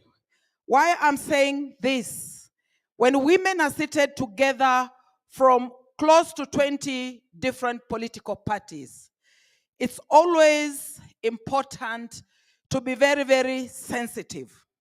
Very, very sensitive, so that we are not taking any sides, so that we are not promoting any single person, because it's the women agenda. So at one point, I'm glad, moderator, you realized you are treading on the wrong ground, and you said, let's not turn the meeting into a Azimio meeting. Because many women seated there side complaining that is this an Azimio meeting or what? So in future, probably just be careful that you don't end that way. Let's emulate what Mheshimiwa Elachi said, Senator said, and all the others. A woman's day, a woman's meeting, let it be general. So I don't want to belabor so much on what has been said. But again, as coming from a political party, a Amani National Congress party, I advocate for peace. And what I say is that as women, our problems are equally the same at whatever level. In our political parties, we face many challenges. Being the executive director of a party has not been easy. We are always fighting. This brings me back to what Senator said in the morning.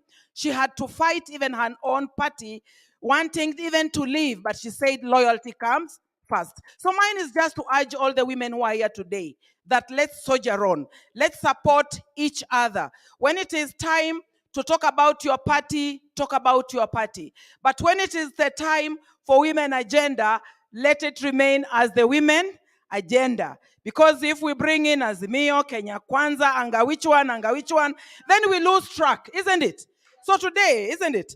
Yeah. So I just want to leave you with a certain message to all the women here, the women who are labeled, because I remember Senator said that sometimes women, we are labeled. So to all the women who are labeled as aggressive, always keep being assertive. Never give up. Be assertive. The women who are labeled as bossy, always keep leading. If they say you are too bossy, just keep leading, because that means you are a great leader.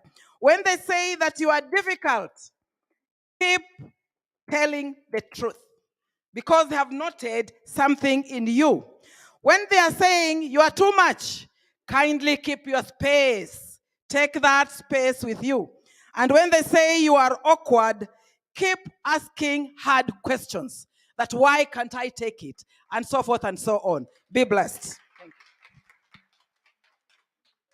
Asante sana Idi. Na I take full responsibility.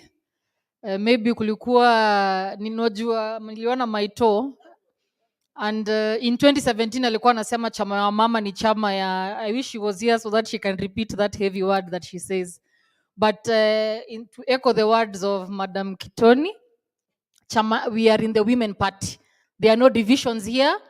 And even if someone spoke first, it was not intentional to give anyone center stage. Apologies. So we can continue taking remarks from the tables. Where were we? Okay, we can take 4 more. And I didn't want to ambush Commissioner Nyokabi when she walked in.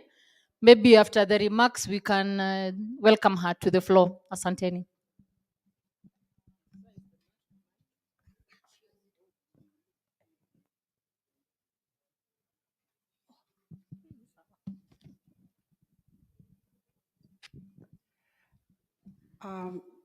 My name is Mary Immaculate W. Nyaga from Lam West constituency, vying on a NA Kenya ticket. There's one thing that, all protocols observed, and I would want to thank the UN and CMD for this meeting. I just want to take note of one thing that was said during the conversation. And one reader mentioned about the pooling. Because we have to understand that we've been informed that there will be zoning of the parties, if I'm correct. And if it is true, then we need some protection for for some people, because most women, as we are seeing it in some places, which particularly in my own place and where I've heard from other candidates, we've seen polls that are being self-centered by men. From where I come, I'm the only candidate, female candidate out of the 11 male. So we've seen polls that are centered, and some of them are fake to suit the needs of the men. So what can be done for the other women to be protected from this kind of abuse? That was my question. Asante for that. The next table, please.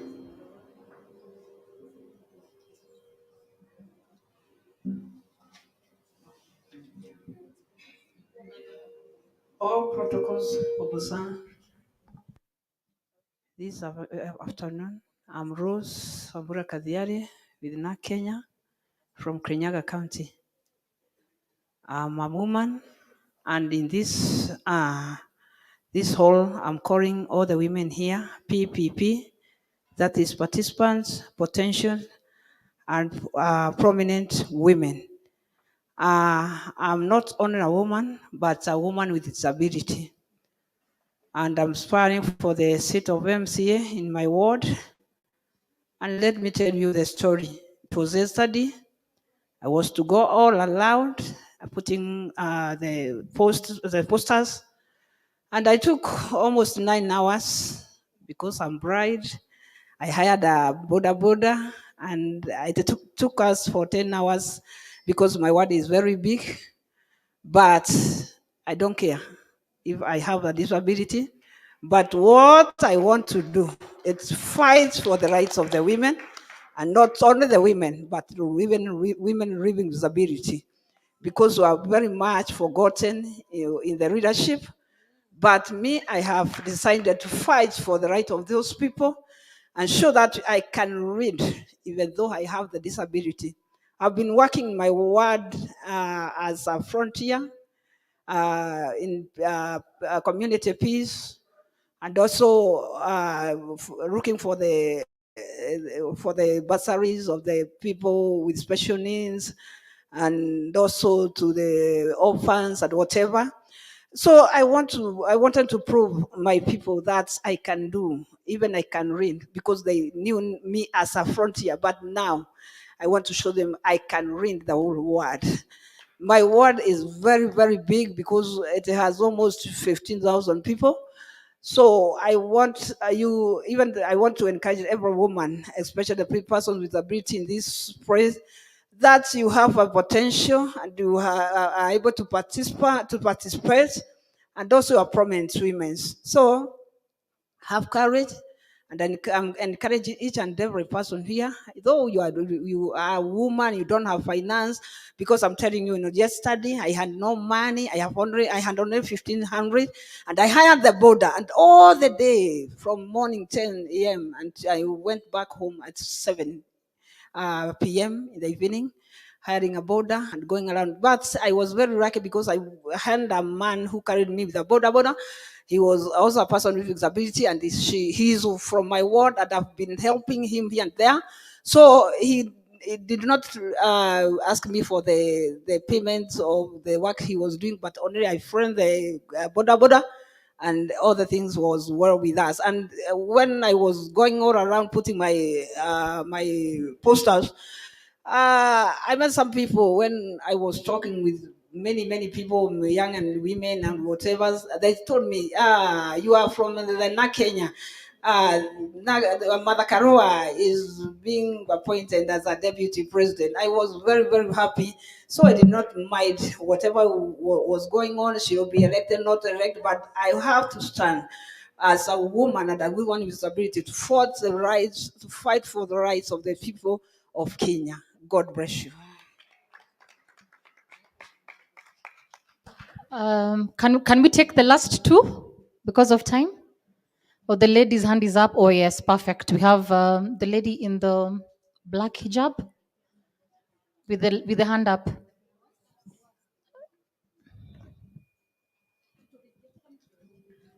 Good afternoon, everyone.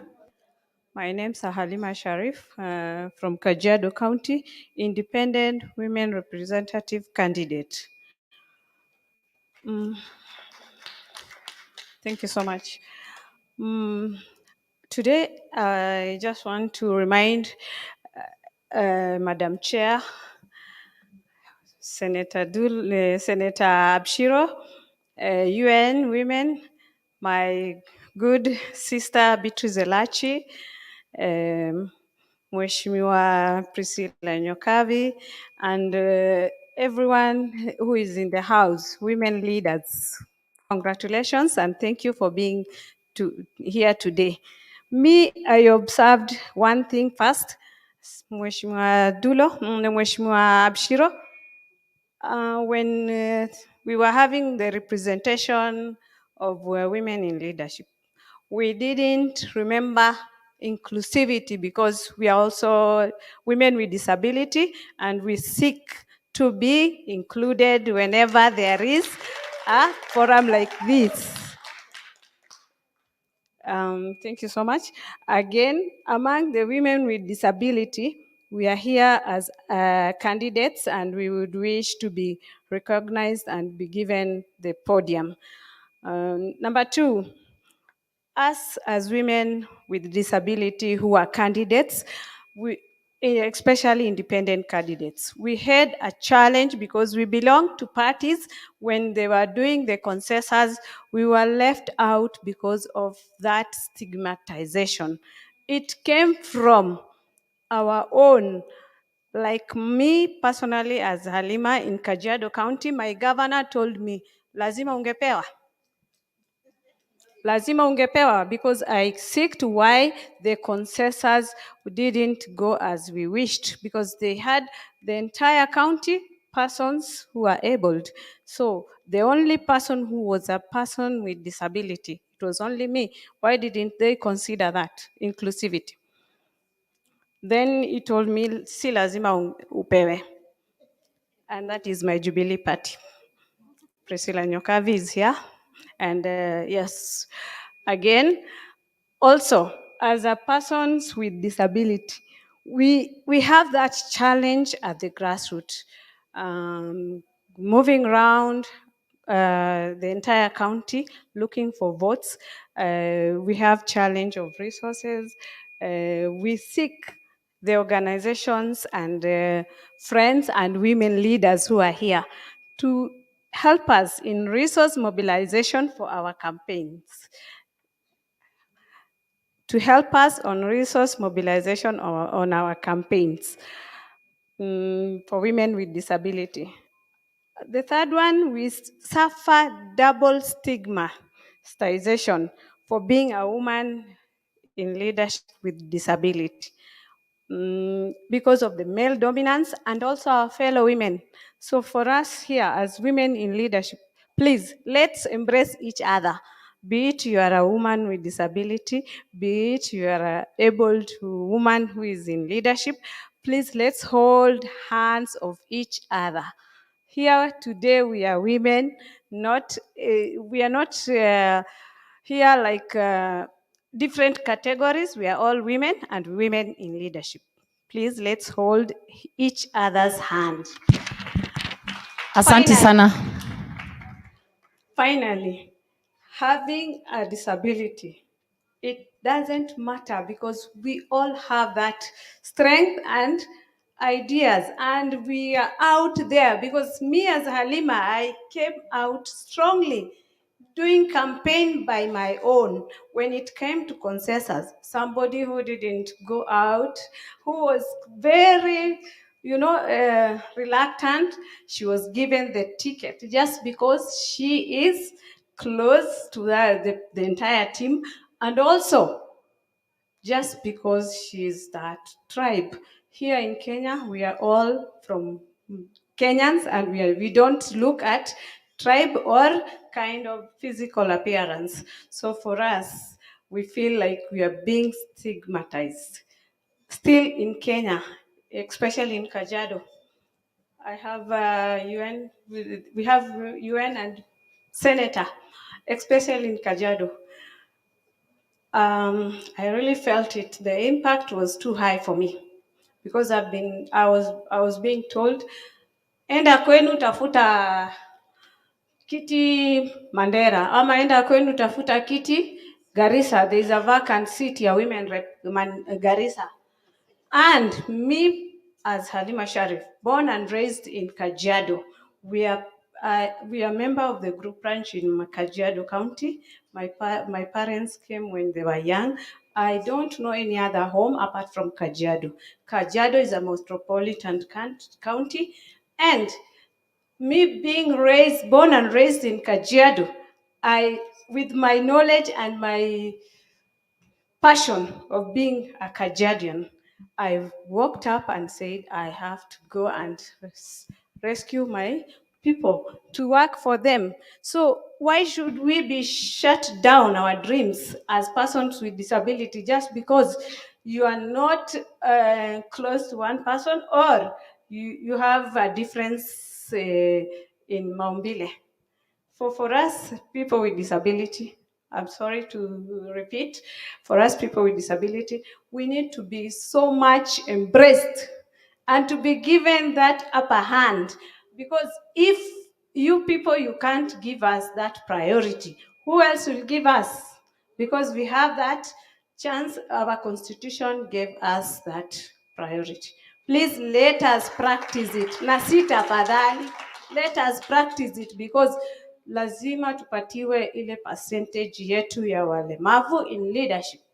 Thank you so much, na naomba msamaha kama kuna ule nimekosea, lakini ninasema na si tafadhali, tupewe nafasi yetu kama walemavu in leadership. Asante Halima, I am an asante sana. independent candidate.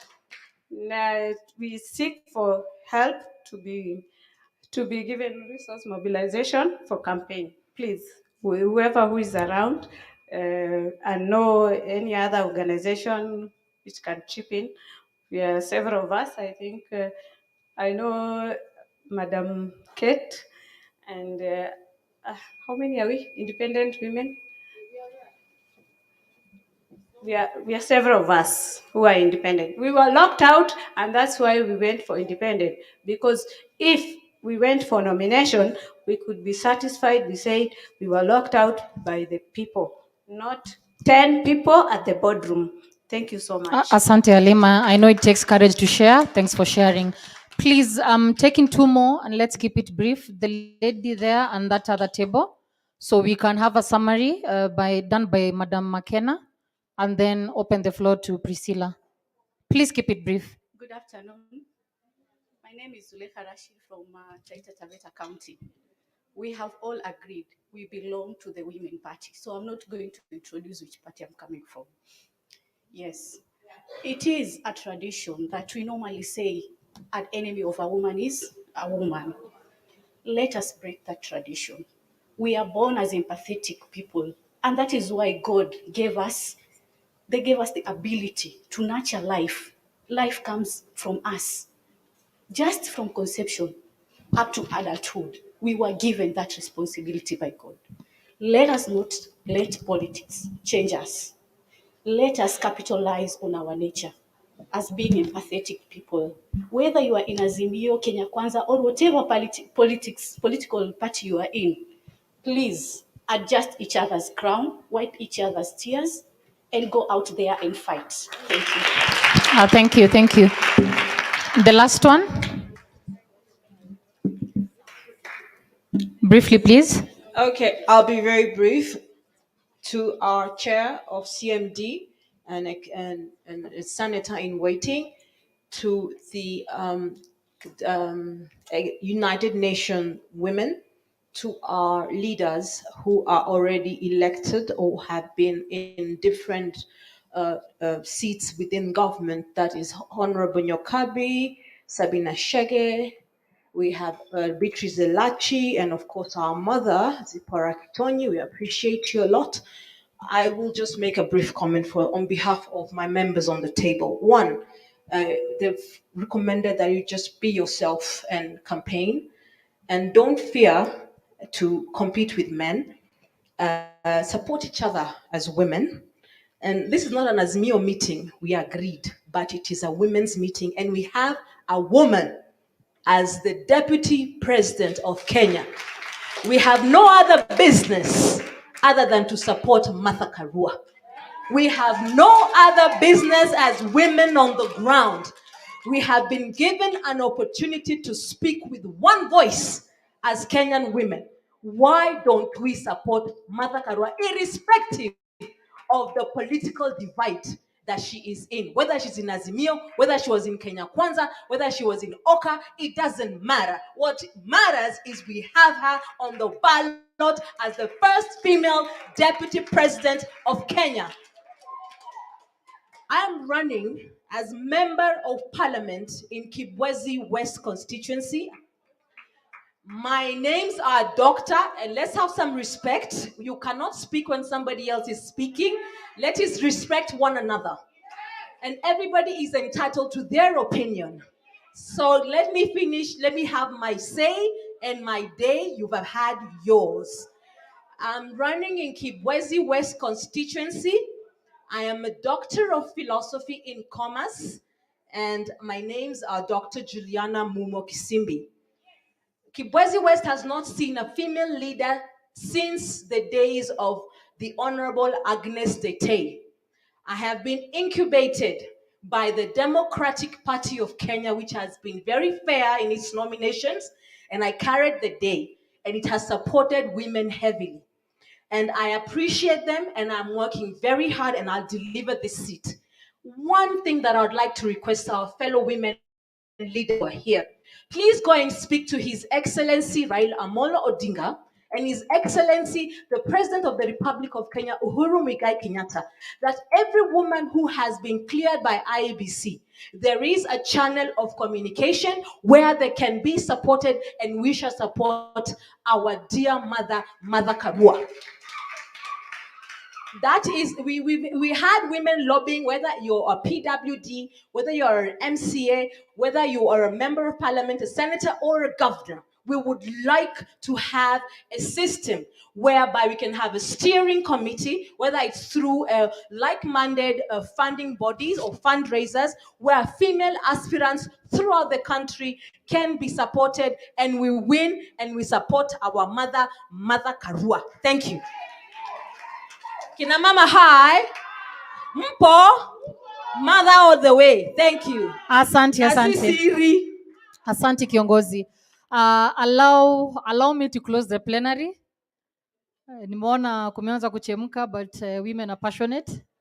So we are passionate. So, but I'm sure the leadership of CMD, the leadership of UN Women will call us for another sitting to resolve maybe pending issues and those that haven't been spoken today. So I will spare 1 minute for Madam Betty Adera. She represents KANU as part of the party reps that are with us here. And urge her to please maybe make brief comments on the same. And then thereafter, we'll have Madam McKenna again, the gracious lady, who will give us a culmination. Hatukuwa tunaongea tu, they were being noted, everything that we said. And then, okay, we can rearrange the program for you, Madam. So maybe have McKenna come after Commissioner. Madam Betty, briefly. Thank you very much. Wamama hi. Wamama hi.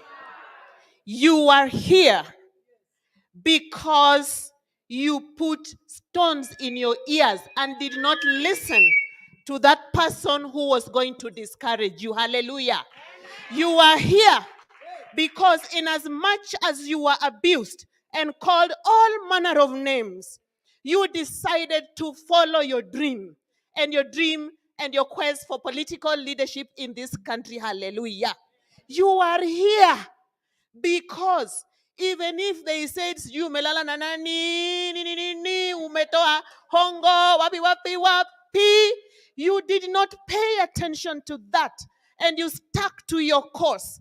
That is why you're here today.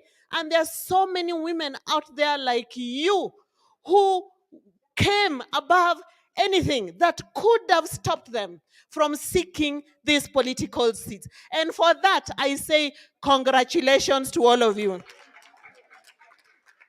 Having said that, you got your party ticket. You were nominated for the position that you're running for.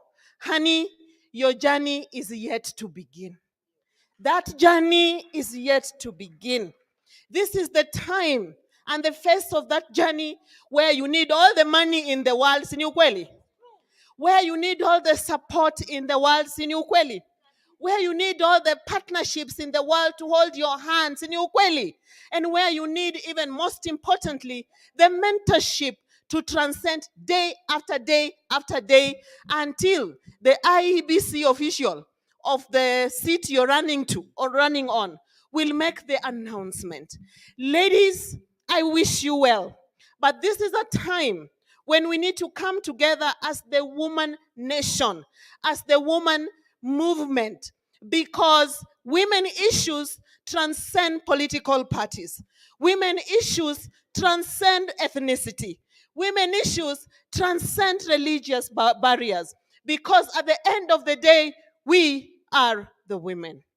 I want to urge you, as a way of encouraging you all, think about what your agenda is. Ladies, that is very crucial.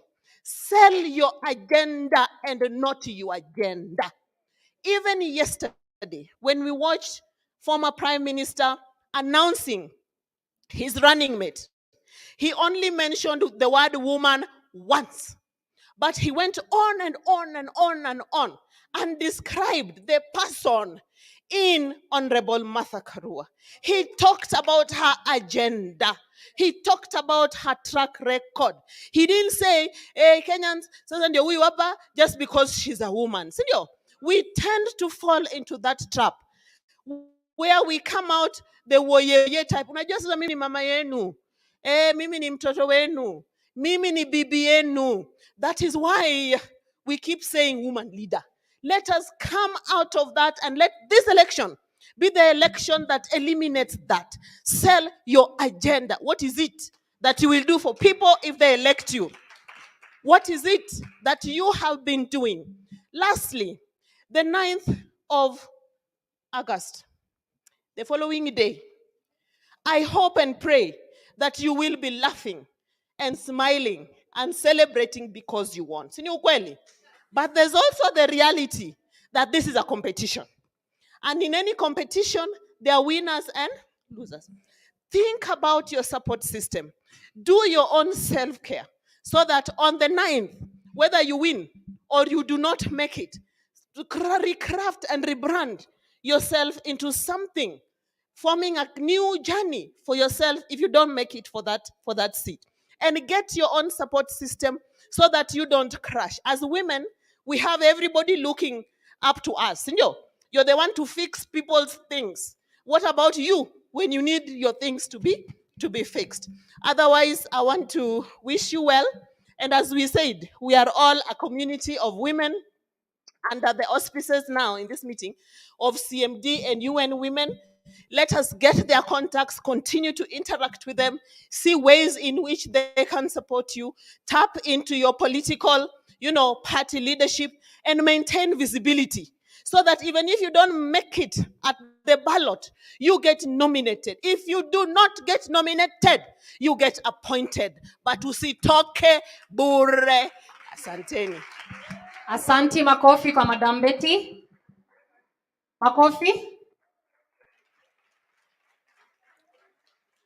And another round of applause for every woman who's spoken, who's participated. Tujipigie makofi. Sai naona the biggest duty will be to CMD and Safari Park. Tuambiwe wasipangue hii venue, tunakuja tena ama sio? Are we asking for another meeting?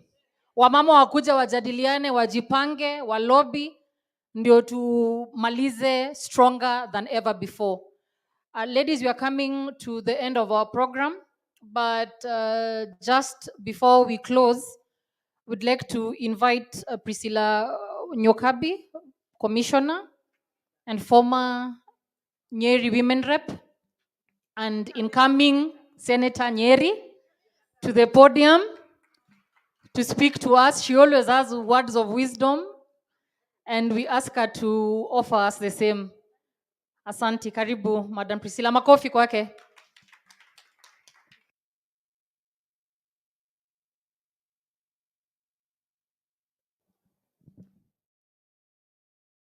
I want to. Thank you very, very much. Kina mama hi. Kina mama hi. Winners high. Winners high. We're all going to win in this election. Our motto in this election is to get the 2/3 in the ballot. We are getting the 2/3 in the ballot. So we really have to pull up our socks. We didn't get the formula, we didn't get the BBI, we didn't get any of the laws passed, we didn't get the judgments enforced. So the only way is to get the 2/3 in the ballot. Hii tunaipata kwa debe. So all of us who are vying must give that message to the voters that it is very, very, very important for our voters to elect women. It is very important for them to elect women so that we can fulfill our constitutional promise. And now, with the opposite gender rule, where the presidential candidate for Azimio and the running mate are of opposite gender, we even have more impetus. Now that Mother Karua has come on as the running mate to Baba, we have even larger impetus. I even suspect kama Mama had been announced the day before, even UDA would have announced the woman. But now that Martha is on the ballots, we have a good chance, and we are really, really grateful at reaching that ceiling. Si mnasikia glass ikishata? Glass is shattering. Glass is shattering in this election. All the ceilings they have put on us are coming down. All the ceilings are coming down in this election. So for all of us who are here, this opposite gender rule should also continue in the counties. For those of us vying for MCAs, once you become visible and you're in good communication with your gubernatorial candidate, I think one other opportunity is to present ourselves as running mates for the gubernatorial candidates. So please, please, in all our counties, all the 47 counties, any male governor must run with a female candidate for running mate. Any female candidate for governor must run with a male equivalent or opponent, or what do you call it, the running mate, so that we show a good picture. So just very quickly, some practical tips. I'm also speaking about the support for women candidates. There was an election, I think the 2013 election, in which CRU had very, very good support for women candidates. I have really been praying that such support comes back. So CMD, kindly see how to pick it up.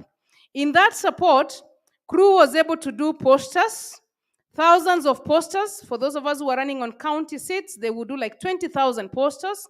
For MCAs, I think if you do from 3,000 to 5,000 posters, that is really good support.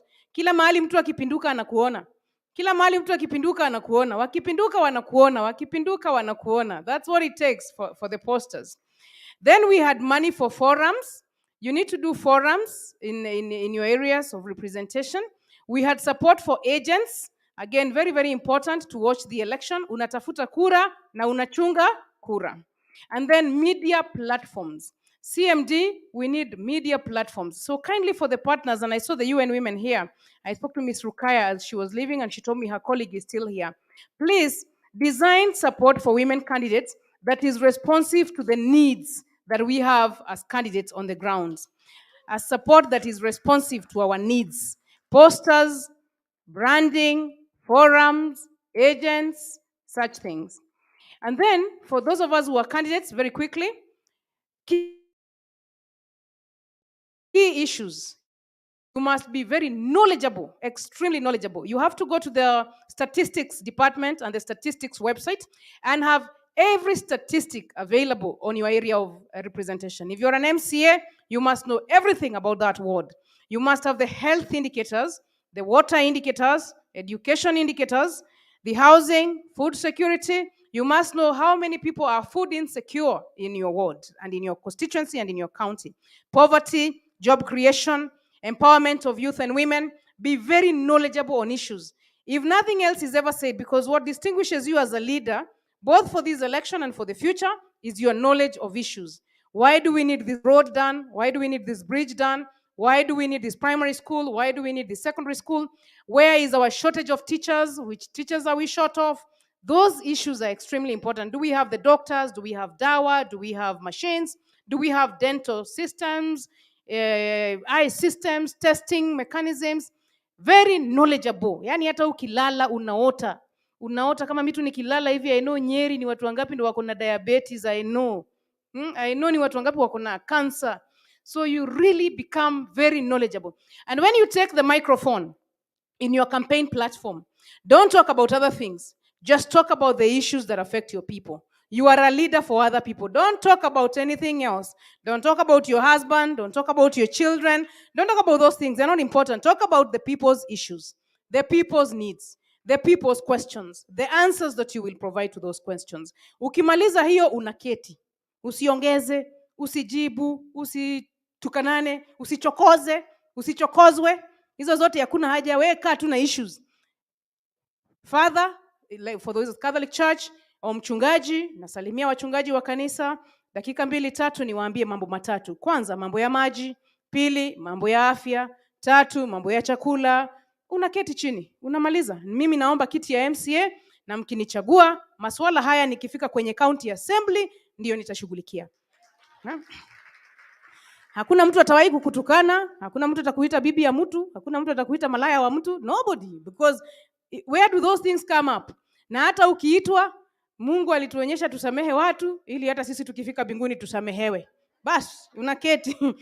Ndio hata sisi tukifika tusamehewe. And you can quote examples in the Bible. Remember, we have many women in the Bible who took on leadership positions. Esther, Jael, the mother of Mary, Deborah, many. Go to those ones and sit down. Don't push too many issues. Political mobilization.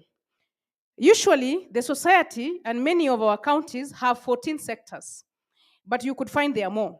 Farmers, traders, boda, transports, including the mechanics, teachers, artists, health workers, musicians, women, youth, PWDs. Lay your 14 sectors and visit them one by one. Make sure that all of those sectors are really working with you. And when you go to the sector, when you go to health, you speak about health issues. When you go to education, you speak about education issues. ECD, Polytechnic, for those of you who are seeking MCA seats, when you go to a sector, speak the issues of that sector. So that then they can own you as a candidate. The women must own your candidature. You must make sure that the women own your candidature. The youth own your candidature. The PWDs own your candidature. Musicians and many of those groups. We have 2 types of campaigns, and I hear the question on resources all the time. So let me tell you what I do as somebody who also runs with very minimal resources. We have what we call natural setting campaigns. Natural setting means you find the people in their natural setting. Usiwaite, ukiwaita utawalipa. Usiwaite. Women, mnakutana siku gani? Mnakutananga kwa nani? Wewe jifikishe huko. Si wewe umefanya wakutane. Walikuwa wanakutana kufanya table banking yao. You go there.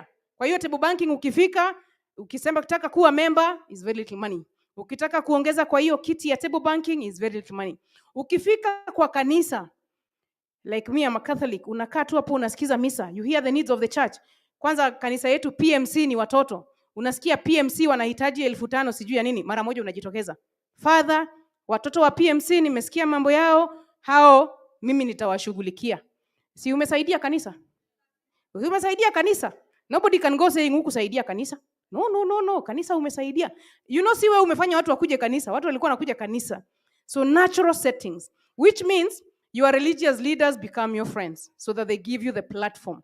Your teachers become your friends. When they call the parents, they give you the platform. Your farmer leaders become your friends. When they call the farmers, they give you the platform. The women leaders become your friends. When they call the chama meeting, you show up there. Natural setting. Natural setting. Just be a slave of the natural setting. Na kwetu Nyeri, many people are super savers. So just be a super saver. When you are in natural setting, you are a super saver. There you don't spend a lot. Then your campaign team. You have a very good campaign team. They tell you where activities are, welfare sessions, where is there mashakaya, where is there a woman who needs help, the natural settings where people are meeting. You can even do the sort of alcohol, for me, has been a no-no because of the risks that come with alcohol, including the cost. Alcohol is also very expensive. So achana tu na pombe. But tea, kahawa, those are sort of easy places to go to and you don't pay a lot of money. But if you want, you can do. But the reason for me I don't like alcohol is also the rumors that come with alcohol. When I went to Nyeri, I used to drink a bit, kidogo tu. Siku ingine asubuhi, opponent wangu akasambaza ati nilionekana kwa uraino. We, sijai kunywa pombe tena, nikawacha. Nikawacha. Opponent wangu mmoja alikuwa anavuta sigara. Tukifika kufanya election, the message that went, anavuta bangi. Hey, you don't want to deal with those rumors, my friend. You don't want. It's just too dangerous. We kaa kwa chai. Chai haina rumors. Kahawa haina rumors. But pombe, you will be no manner of rumors with the alcohol. So just don't go there. Leave it. So, and then I also found that if you do alcohol, you will do campaigns until 9 p.m., 10 p.m. There is no need. 6 p.m., legal time, IBC time, close your campaign. So that even if you extend kidogo by 7, you are not in the campaign. So that you are not at risk. You are not at risk of GBV. You are not at risk of being left by your partner. You are not at any risk of your children and family. 7 p.m. cut your campaign. Don't campaign at night. It's just too risky. Utapangiwa na goons. And now you don't have goons, so you can't respond. Gari yako itapigwa na mawe. Then now you are in new trouble for no reason. Markets, churches, groups, sports, natural settings are all very good for you. And then the other big resource part is branding. I have loved in this campaign now, I didn't do them a lot before, the poll posts. Hii post yenye unaweka kwa kikingi ya stima. You just put one, hiyo hainyeshewi, haina, because these are the ones when, now hii ya kikingi, kinyesha, kusinyesha, super saving. Tushaongea mambo ya super saving. So poll posts, branding. I also love calendars if you can afford them. They are very good. And just small cards with a very good photo. Invest in your photo. Very professionally taken. And in the material that you're using for branding, what you're selling is your face. What you're selling as a candidate is your face. So make sure that in your materials, your face takes a good part of the material. Usiuze miguu na mwili, wachana na miguu na mwili huko, wachana. Uza sura. So tengeneza sura, good makeup, good smile, smile. Then na agenda, your issues zimewekwa kwa hiyo card. You are not only a good candidate to look at, you're also a good candidate for issues. Beauty and brains is what we are selling in this one. And then you go big on branding, the little resources you have, a few aprons, a few lassos. And when people ask you for those things, you tell them, bado zinakuja. Usiseme ati hauna, you just learn the language. Nimeleta samples ndio nione size zenyu. Sasa nishaona size, wacha nikalete vitu. Ukishaponyoka hiyo siku, ukiponyoka ni hivyo. Haya, lastly, legal issues. A lot of legal issues. Those of us in parties should help us with the legal issues. If you are independent, you have to help yourself with legal issues. IEBC is now conducting seminars for all the candidates. Please attend the seminar for IEBC so that you learn the legal issues that you need to deal with. The agents, learn how to identify good agents, learn how to make sure that your agents work for you. And I have actually found it's not just the agent who's watching the ballot. These days you have to do the agent and the mobilizer. You must have a mobilizer outside the station. Pale kwa trading center. Anaambia watu hii uchaguzi hii Nyokabi ashachukua.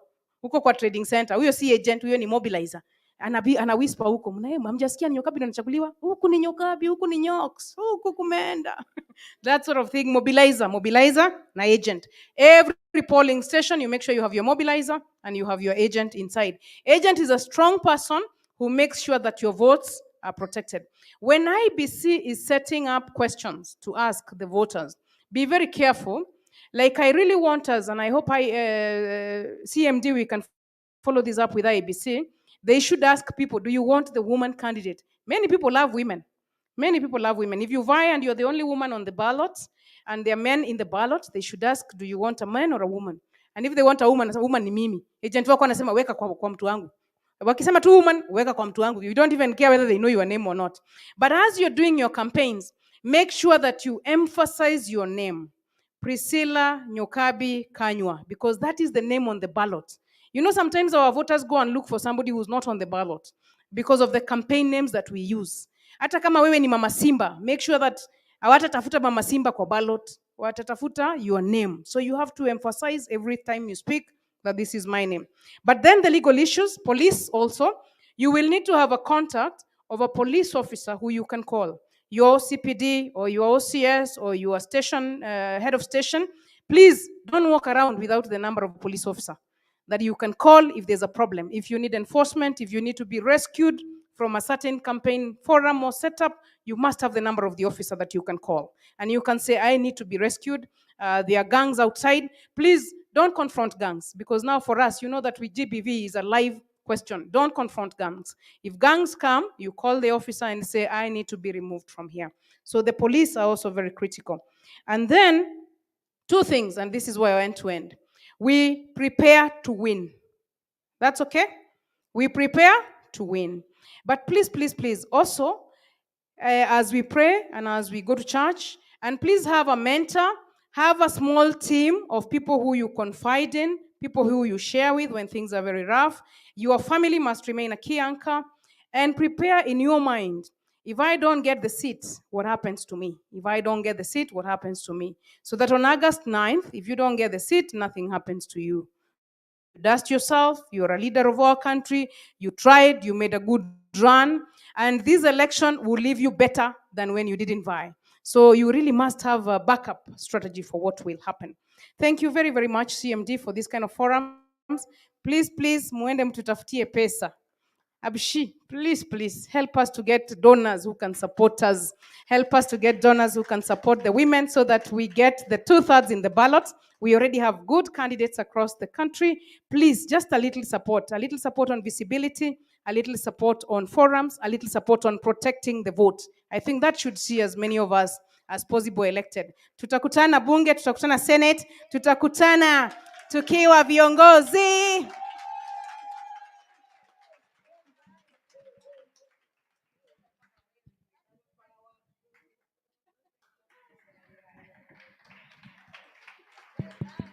Makofi tena kwa Commissioner Nyokabi.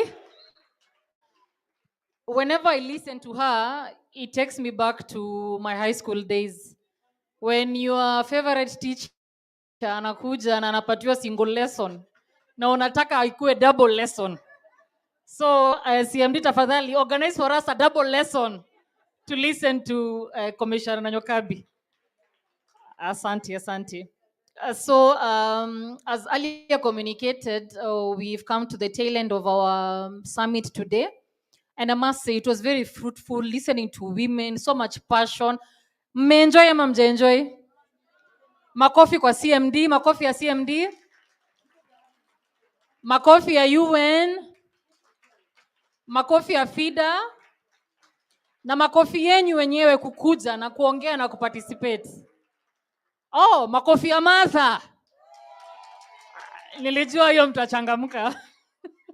So, last on the podium, or not last, but I'd like to ask Madam McKenna to come back on stage. As I had suggested that we were not just speaking in vain, everything was being recorded. So even as you leave this auditorium, you'll go home with a culmination of all the priority areas that were mentioned and everything that was spoken about. Karibu sana, Madam McKenna. Asante. Yes? Oh, Governor. I am McKenna Nasema. She wants the pleasure of introducing Madam Governor.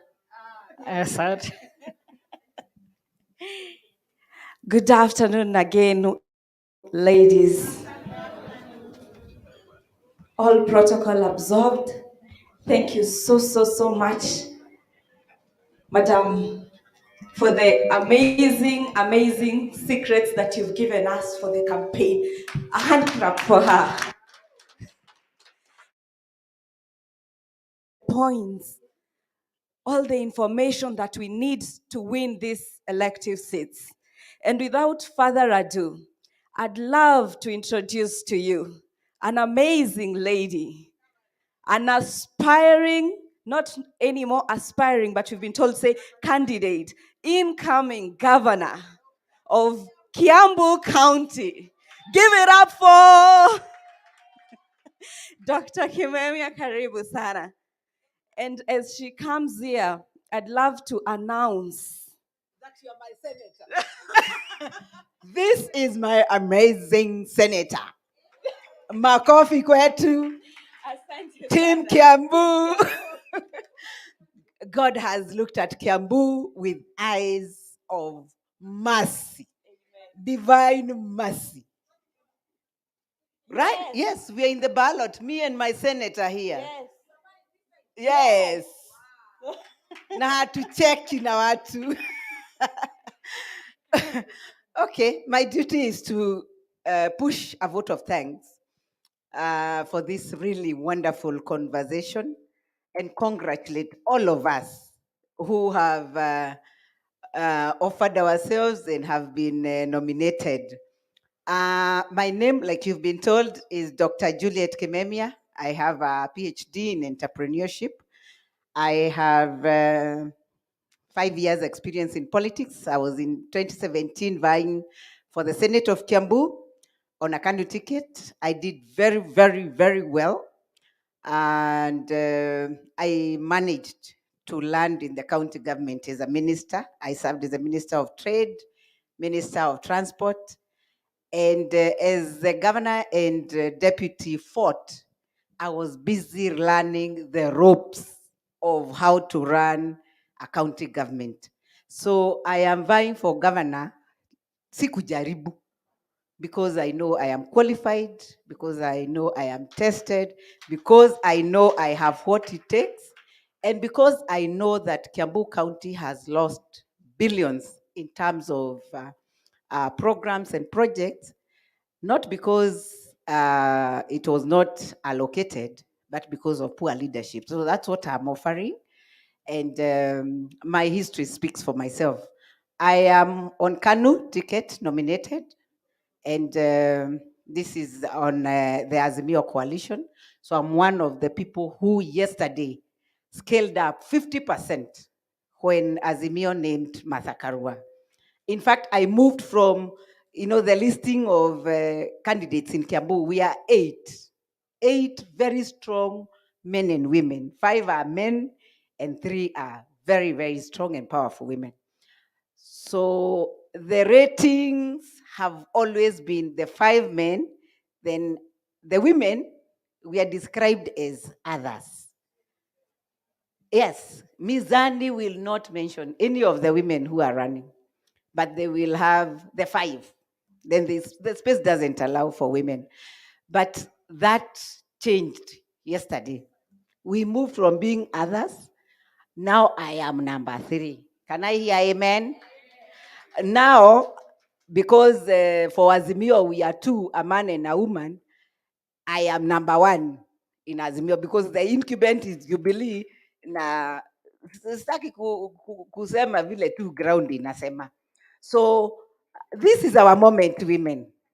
This is our moment. And like what Priscilla has said, for sure, we'll realize the 2/3 at the ballot. So I will be at the COG, being a part of the 10 women that will be governors. Can I hear amen?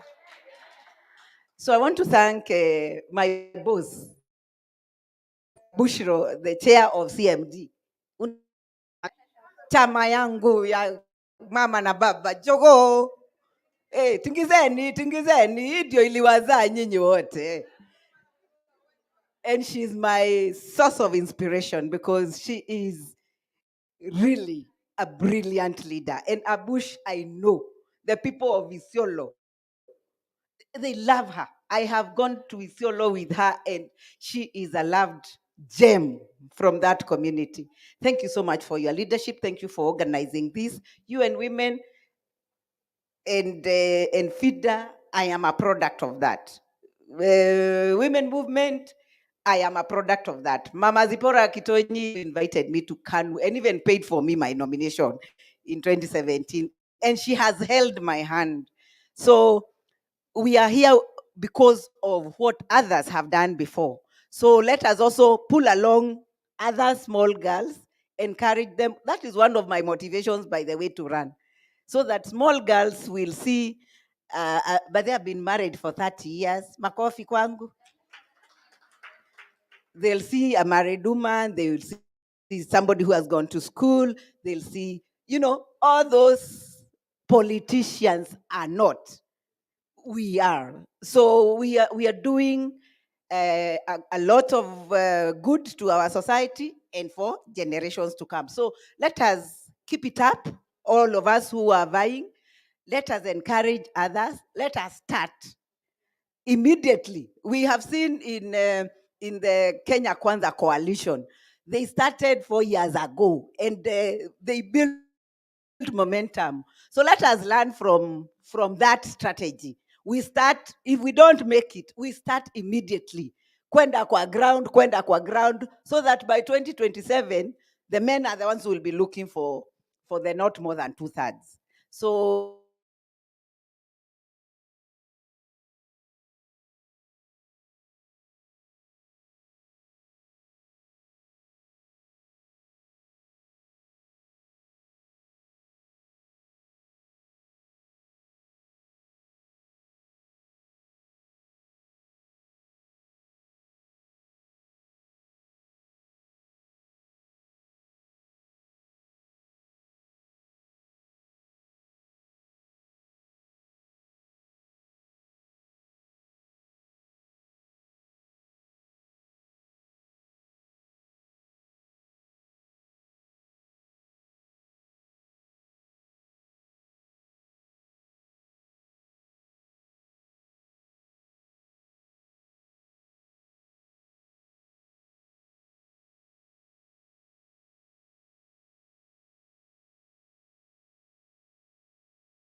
help in case you need some.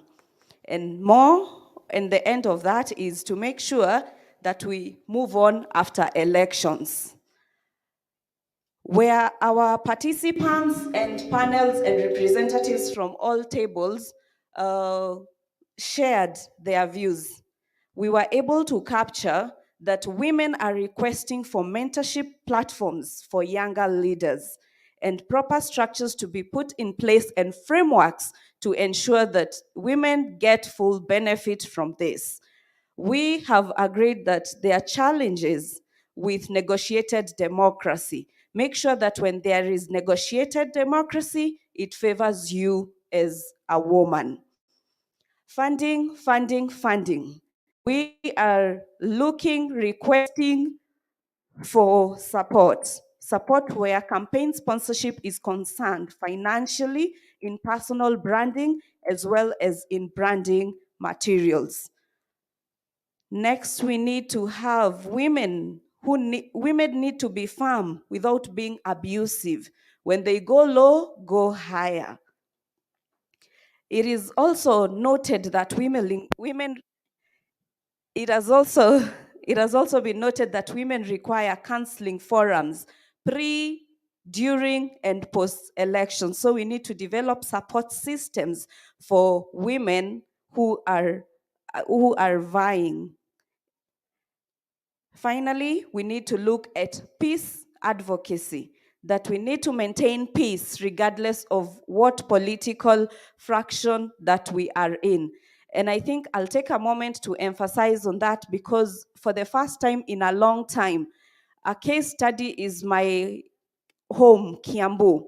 People are voting in 2 different quarters. So it does not matter which quarter you vote for. We need to maintain peace at all times. Inclusivity for women with disability and a request for a special platform for them and special support and special places where they need to take up their posts and positions.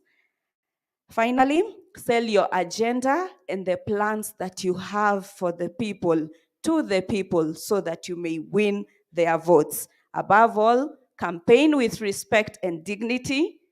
And finally, exercise resilience, persistence, endurance, because you will need it in this race. It will not be easy, but it will be worth it at the end of the day.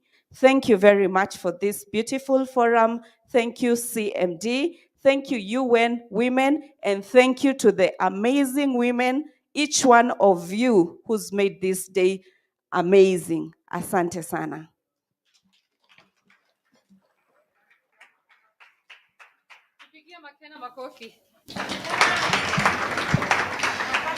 You know, McKenna came this morning simply as McKenna, and she's leaving this summit as Zipporah Kitoni's granddaughter.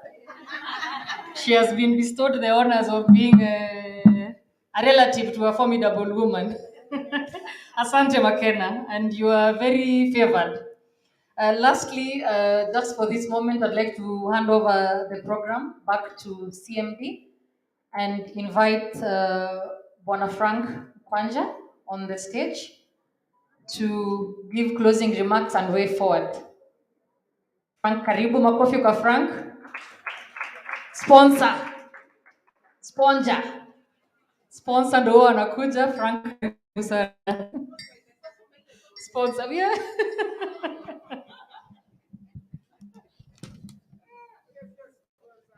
Thank you, my sister. You know, Chair, this is the part of challenging me to work with the young women. Now they are giving me names that if she was here, then I would be in trouble. But because she understands the work that I do, she will be happy. So thank you very much, my sister Agnes and Caroline McKenna for delivering. Please let us appreciate the 2 facilitators. and as well as Annie Reri, the Executive Director, FIDA, who's away, that did a good job. Please appreciate her in absentia. And all the speakers that have had an opportunity to speak to us, including my own young sister from the village. Allow me to be biased for the first time. This young lady is not just my young sister, but we share a village. We share, I think, a primary school way back in Nabiswa Ward, Trans-Nzoia County in Kiminini constituency. And I was following closely the party primaries. And when I saw her here, courtesy of my own steering committee member, and I held her hand, I am happy that you're here and you're walking that journey. So, Chair, please allow me, just on this occasion, to be biased. I have seen her grow up, I have seen her struggle in the trenches, and now she's here, gunning for an MCA position. Please go on and be great. I do not have much to say other than to ask us to reflect on what we have told ourselves today. We have reflected on what is it that is remaining on gender equality and women empowerment that we must tilt over.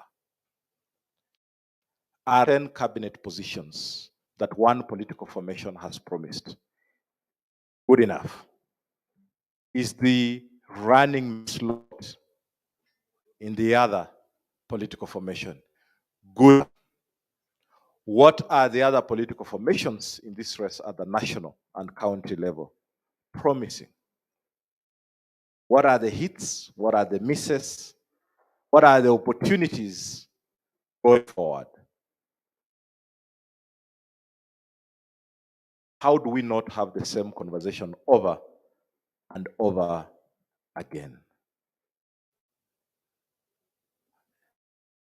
Today I'm speaking to a good friend of mine, and I said I have been fired by my own grandmother that I will not guide her in this year's general election because she's relied, I'm named after the husband, and therefore she's relied on me over the years to go vote in the village, and the only thing she wants me to do is afford her a ride of about 700 meters from her homestead to the polling station, so that she has bragging rights that she was chauffeured to a polling station.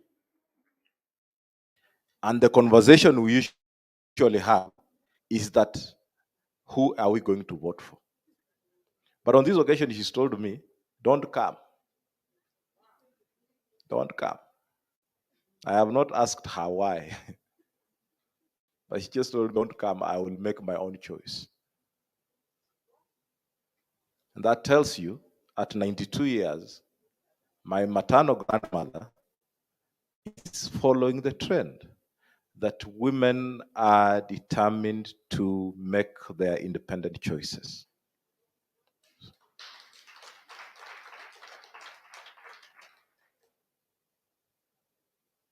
And these are things that we have to take seriously.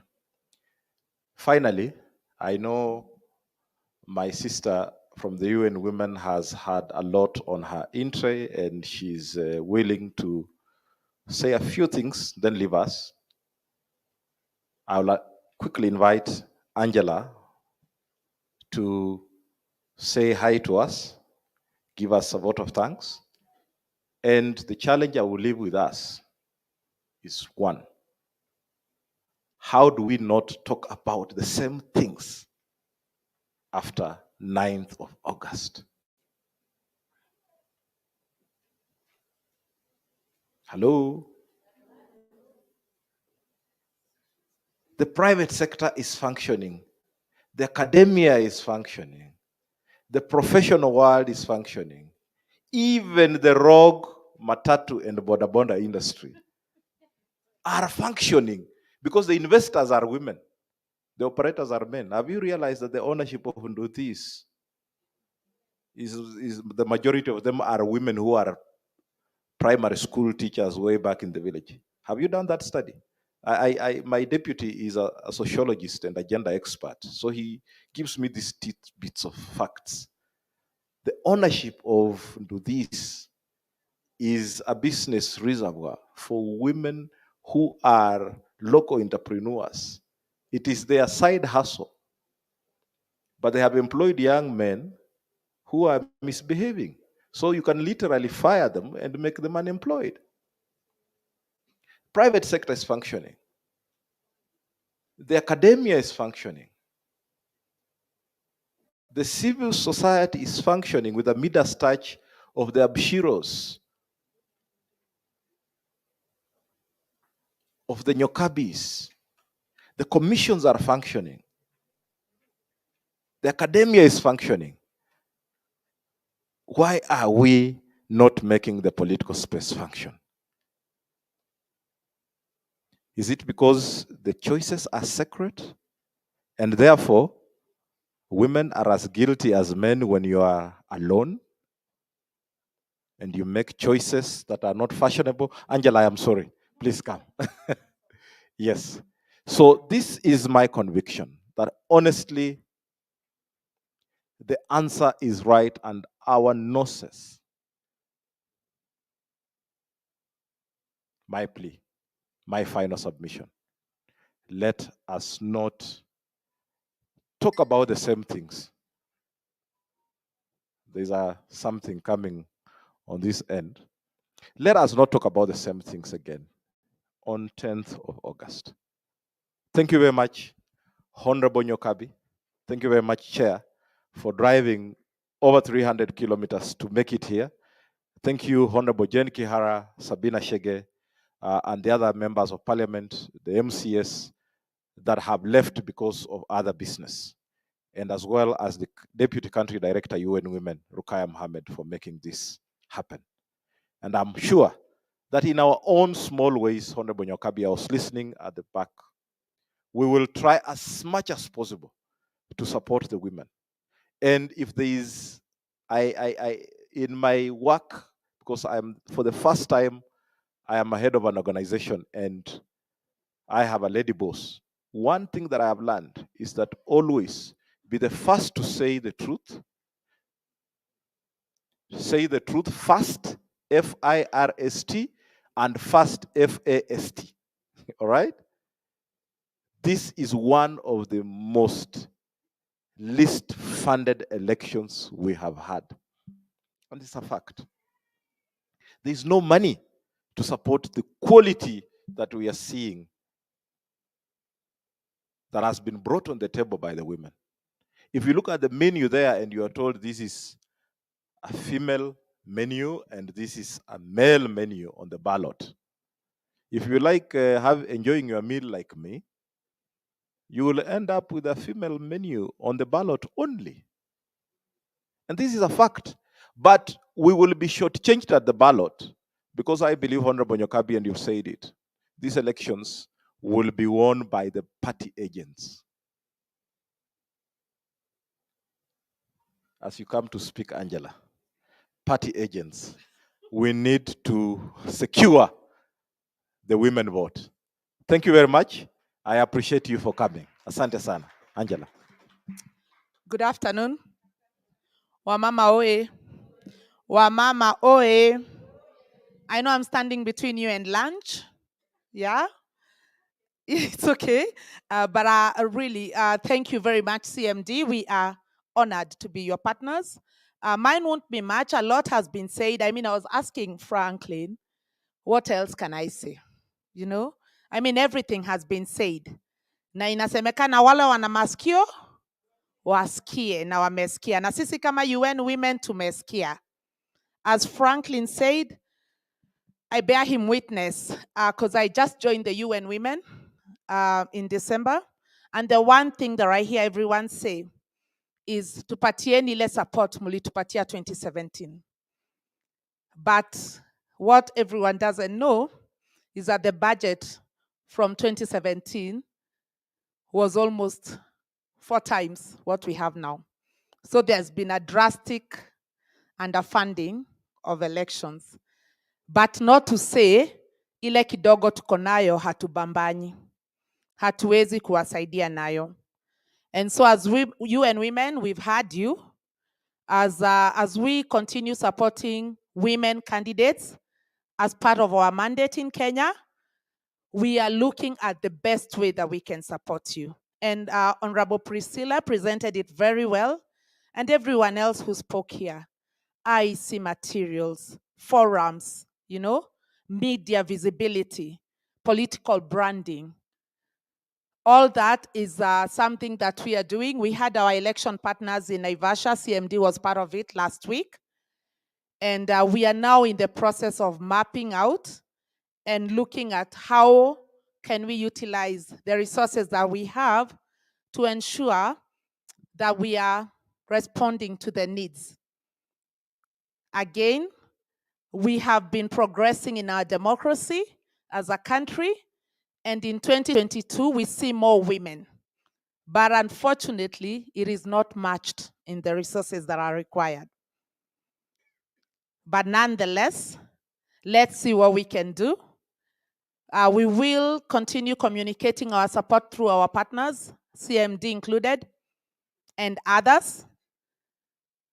But rather than that, I want to thank you very much for standing up and being counted, for being in the race, for the resilience, the courage, and the confidence, despite the fact that our processes continue, almost regurgitating everything that we see in every election. Like Frank said, how do we ensure that for the next election or beyond August, we are not talking about the same issues? Intimidation, manipulation, violence against women, exclusion, marginalization. So we'll continue to provide our support, to offer our support to women candidates and other areas post-election as we now meet with you across the finish line and begin looking at how do we then now begin the journey of governance together. But other than that, thank you very much. You have our contacts, I believe, through CMD. And in no time, by the time tunafikia campaign period, you will see some of the planning and some of the efforts that we are currently undertaking with our partners in terms of support. God bless you. Have a lovely afternoon. And it's an honor to be in your midst. Thank you. Makofi. Tupige makofi ya nguvu zaidi. So I'm gladly announcing that we've come to the end of our summit today, and just giving my regards from the chair CMD, Senator Halake. She's very grateful that you made time to appear here, and also from message from the CEO as he has communicated. We are all glad that you shared your time with us this morning. So lunch is served downstairs. And if you haven't had a voucher yet, you can pick one as you exit this room. And kwa sababu tuliitwa na watu wa nguvu sana, wanasema tutaangalia M-Pesa kwa simu mabadaye. Shukran sana na tuseme asanti. We can give our regards as we step out. So let's stand up for the anthem.